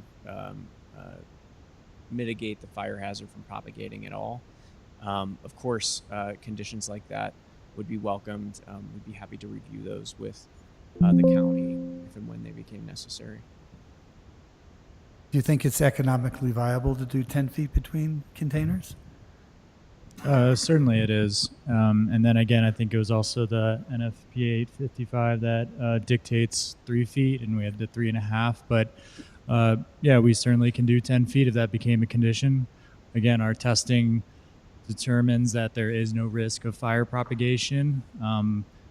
But yes, if we are asked, we can do 10 feet. Okay, that was my question. Thank you. Commissioner Green. Thank you very much. How was the 30,000 gallon tank decided on for the capacity? Madam Chair, Commissioner Green, the 30,000 gallons was determined as a minimum requirement for any commercial facility in Santa Fe County that is not tied to a municipal water supply. Those 30,000 gallons are not for putting out fires at a best incident. It's to protect exposures, to protect a car fire in that in that facility, a potential grass fire in the surrounding areas, but it's not for putting out a thermal runaway fire. So it's to buy time. It's not necessarily to suppress the fire completely. Correct. It's not only to buy time, it's mostly to protect exposures and other types of fire that may happen in the vicinity besides a thermal runaway fire. So if we had to sort of go with a 30-minute response time, I know that's less than that in theory, but let's say 30-minute, would that 30,000 gallons be enough to engage, cool down the adjacent containers? Madam Chair, Commissioner Green, we'll be there definitely before 30 minutes. I'd say anywhere between 10 to 15 at the most. By the time we get there and we hook our engine, by the way, that water tank was strategically placed on the upwind because we know that the winds always come from the west. So we would be not only dispatching an engine and having access to the 500 or 700 gallons that an engine has, additionally the 30,000 gallons that the water tank would have. We have a fleet of tenders that will respond also from not only La Cienega, but various districts. So we have upwards of 10 to 15,000 gallons constantly coming in within the hour. Was there any consideration of connecting the water line that's being proposed down Highway 14 to this facility? Not to my knowledge. That would be ideal, but not to my knowledge. So if this looks like it's a 2 to 3 year process to get this thing ready to turn the lights on, as they say, do we have Public Works available to tell us maybe tomorrow as to when they think that water line, because there is a proposed county water line to run down Highway 14 and past this site, and maybe this adds the capacity to make things a little safer? Does it run this far down? Madam Chair, Commissioner Green, yes. So back when the applicant first submitted a Reading Willing and Able letter, utilities did send that they did have availability in that area, although they weren't required to connect because of the distance, but there is water availability on Highway 14 near the parcel. And so this could tie into that with a more, to quote Chief Blay, ideal solution. Yes, that is correct. Okay. And then, okay, so the same sort of situation on the other side of this, over by El Dorado, on that far west side of El Dorado, are there hydrants over there that are connected to, or is everybody on a well, or how does the folks in that western edge of El Dorado have water? Madam Chair, Commissioner Green, El Dorado is very fortunate that it has a water department of its own, and they have an extensive system of fire hydrants. There may be some areas that don't have a lot of fire hydrants, but overall El Dorado is well served by fire hydrants. Is there a hydrant within the last, 1,000 feet of Camarada or the western edge over there? This may be, you probably know better, but... Okay, the El Dorado water system stops at Camino de los Compadres. Okay, so anything west of that are either shared or independent wells. Okay, and obviously we haven't talked about the gas line that runs north-south along the western edge of El Dorado. There are no hydrants out there. Okay, that would be great for us to know, like where the closest firefighting hydrants are on that western edge of El Dorado. For, if it only covers half of El Dorado, then the other half is left exposed. Is there any automation built into the water system, and is there in case of a grass fire or something like that, and it takes 15 minutes? Is there any automation built into this system that triggers a sprinkler system to sort of suppress a little bit of the distance? Is that, I guess this is for the applicant? The system we built in would be more reliable than an active sprinkler system. It's the setbacks that have been determined based on the wildfire. And I'd just like to point out that the fire or the water in the 30,000 gallon tank is not intended for energy storage fires. Those are mitigated by the protection of those enclosures and the separation of those enclosures, so no water would ever be needed to apply onto those enclosures at this plant. Even with that, the description of what they did with that other BESS system where they were running hoses onto the adjacent containers, was that just a distance factor that they were trying to get over, that the 10 feet might get us there? But There are a number of differences in that plant. That plant had inverters inside the enclosures. That plant was operated by the people. We're not sure how that plant enclosures were closer together. I had visited that plant. Those enclosures were not designed to the current codes and standards. That was deployed.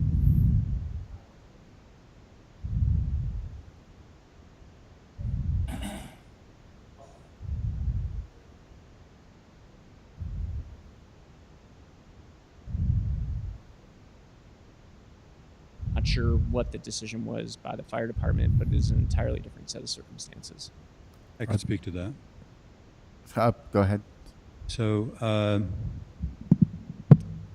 the containers are a little more than 8 feet apart, so better, but not ideal. In this case, it was enough. With that combined with water streams to prevent propagation from one container to the next. The decision to put water on those two containers was a consensus decision by SDG&E and Escondido Fire and County Hazmat. And it's really, it's standard practice now. These fires happen enough to where any agency that's anticipating a fire or has had a fire, they will quickly tell you this is what they do. Okay. Thank you. I think I'm good for now. Thank you. Anyone else? Commissioner Johnson? Yeah, thank you, Madam Chair. This is a question for, in response to Mr. Rowley's testimony, in that he said that the FK 5112 suppression cannot stop thermal runaway once started. Can you respond to that, and how are we to understand the sort of timeline of the event as if a fire were to unfold? I believe the way it was phrased was correct, that FK 5112 would not suppress the thermal runaway, and that's not really how it's being deployed here. I believe Mr. Bartlett said this as well, but I'll reinforce what I had mentioned, which is that the intent of the clean agent is to prevent the propagation of thermal runaway, and that's why it's being labeled not as a fire suppression system, but as a thermal runaway propagation protection system, TRPP, which is defined in the upcoming draft of an FPA 855. So the intent would be to, and I believe Mr. Rowley also inaccurately represented it, the clean agent as suppressing the oxygen, but then he also mentioned that it removes heat.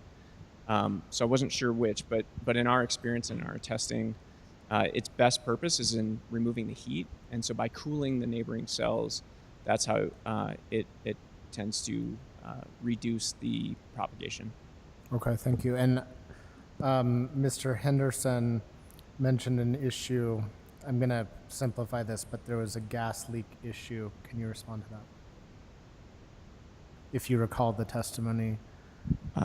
Yes, this would be 74 times the volume of the enclosure. Yeah, that one. What we find is that when these cells vent gas, it does so under extreme temperature. It's the result of that thermal runaway.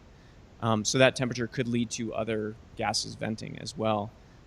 For the entire enclosure to vent would take a very long time. And in that case, if you have just enough heat to continue venting without ignition, then that would take a very, very long time. So those gases would leak out, and the scenarios of gas release are documented in the plume study. What I can say is that in our experience with these cells, they do tend to self-ignite if there is any issue, and that's where we mitigate that with the thermal runaway propagation protection.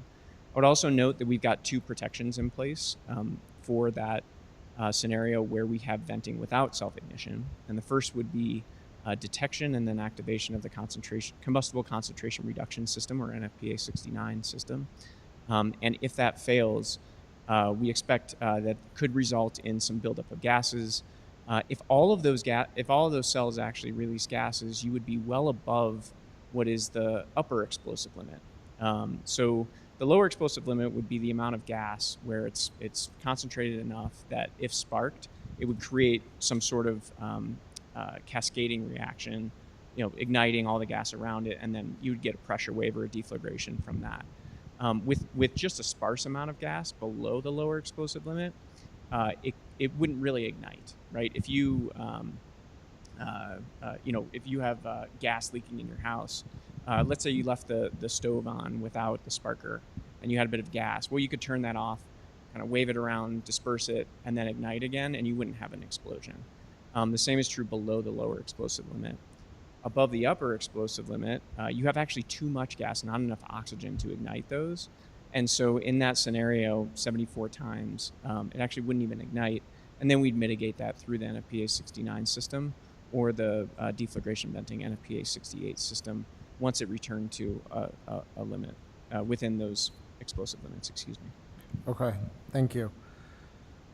I wonder if the applicant has considered something like heat cameras around the outside perimeter in the sort of inverse scenario where there is fire coming to the facility. How is that planned for? It's a good question. We have deployed thermal cameras at other facilities. In this case, we have redundant sensing that does not use thermal cameras. In this case, we have different temperature sensors as well as smoke. We've got temperature sensors, ambient temperature sensors inside the modules, and then smoke detectors, the flammable gas detectors. And so we haven't seen a need at this site with this technology to deploy the thermal imaging. But with other systems, with other energy storage systems that we've deployed that have a different level of sensing, we have successfully deployed the thermal imaging cameras as well. Thank you. No more questions. Thank you. Sure. Just very briefly, what I actually said was I was quoting 3M, the manufacturer of Novec 1230, which is the same thing as FK 5112. And the quote is that Novec 1230, quote, cannot stop thermal runaway once initiated, close quote. That's all I was saying. Now, I acknowledge that statement is, and I said at the time, that's in a flooded application. This is different because they're injecting into the cells. And this is where I said it's more of an experiment because this has really not been done with Novec to any great extent in the industry, and time will tell. May we respond to that? Yes, please. We have deployed this system. It's not an experiment. It's been deployed in our plants for the last 3 years, the TRPP that is. We've tested it multiple times. And yeah, we've got videos of it. Thank you. Commissioner Kakari-Stone? Thank you, Chair Bustamante. First of all, I appreciate all of your presentations. And since we did hear testimony about the impact to Moss Landing, I do have a question for AES, since it's been brought to the chambers here. What was AES's contribution financially and investment of energy, of resources to help clean up the impact to Moss Landing? Moss Landing is not an AES project. Okay. Okay. Well, thank you. That's very important to make clear. AES is no owner, no operator, no ongoing liability or connection to Moss Landing. Thank you. 'Cause Period. Thank you for making that clear. Okay, that's important. This question is for the Clean Energy Coalition. It's been brought up in the evidence that's provided to us, as well as some of the testimonies today, that we need safer technologies, but we need guardrails or safeguards. And it's also been brought, it's obvious that we are trying to catch up with an industry that's been around a while, but there's new technologies. So you mentioned we need the best regulations. What type of safeguards and regulations should the county be considering in our code modifications to make sure that we align and we modernize and assure the safety of our public, both in considering applications, but in the long-term relationship that we have with these solar companies? Thank you. So this is what I've been working with San Diego County and City of Escondido on best regulations. The initial quote that I've heard many times in San Diego County is, we have a chinchilla regulation, why don't we have a best regulation? So it's like we have this massive gap in our regulations and in land use. So San Diego's been working on that for some time.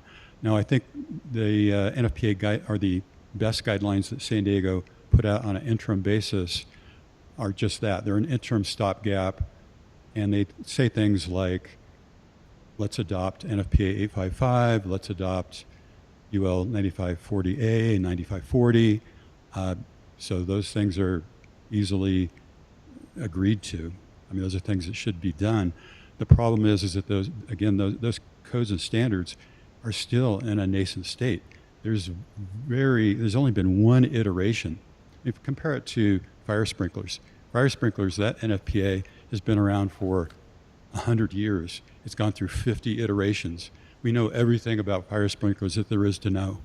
And yet it still gets revised every year as we get more knowledge. So, or not every year, but every couple of years. So this NFPA 855 has only been out since the year 2000. That's like yesterday in the power industry. And it's only been revised once. So it's just a baby. And as experience is gained, that NFPA will be revised.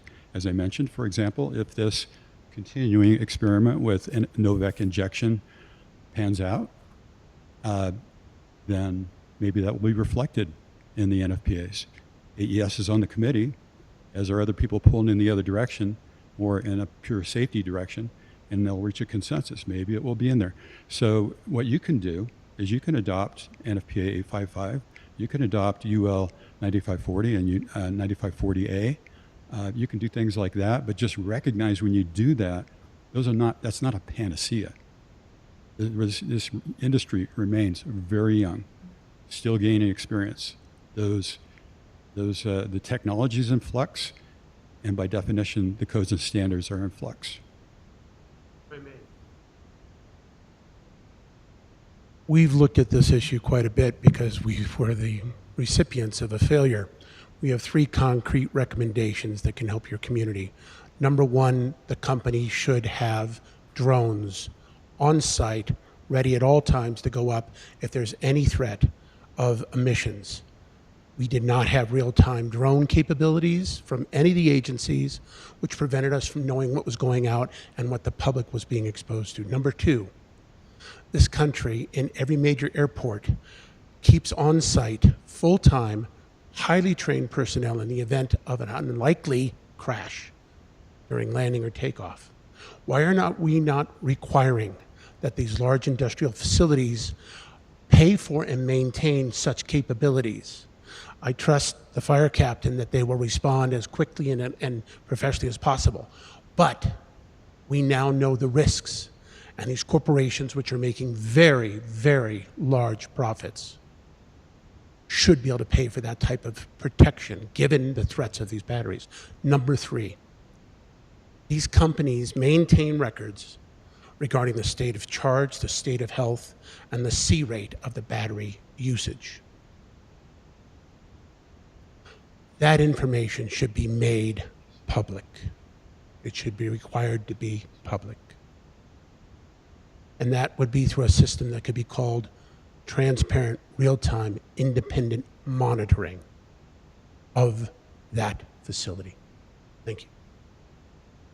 And I would just note that the fact that we're having this discussion about trying to create regulations that are specific to BESS is really the crux of all of this. We should have had this before we even entertained this project. And Mr. Rowley had. Thank you for your testimony. I don't think we need to, if you are answering a question specifically, Just brief, we'll hear it. I misspoke on something. I said that NFPA 855 was, someone said, I said it was issued in 2000. I meant 2020. Thank you. 2020. Thank you. Okay. Are there any other questions of the group? No further questions of the group? Madam Chair, if we're to take a break, I would recommend we do so in an executive session. Is that Yes, appropriate? that's what we'll be doing. Thank you. We appreciate it.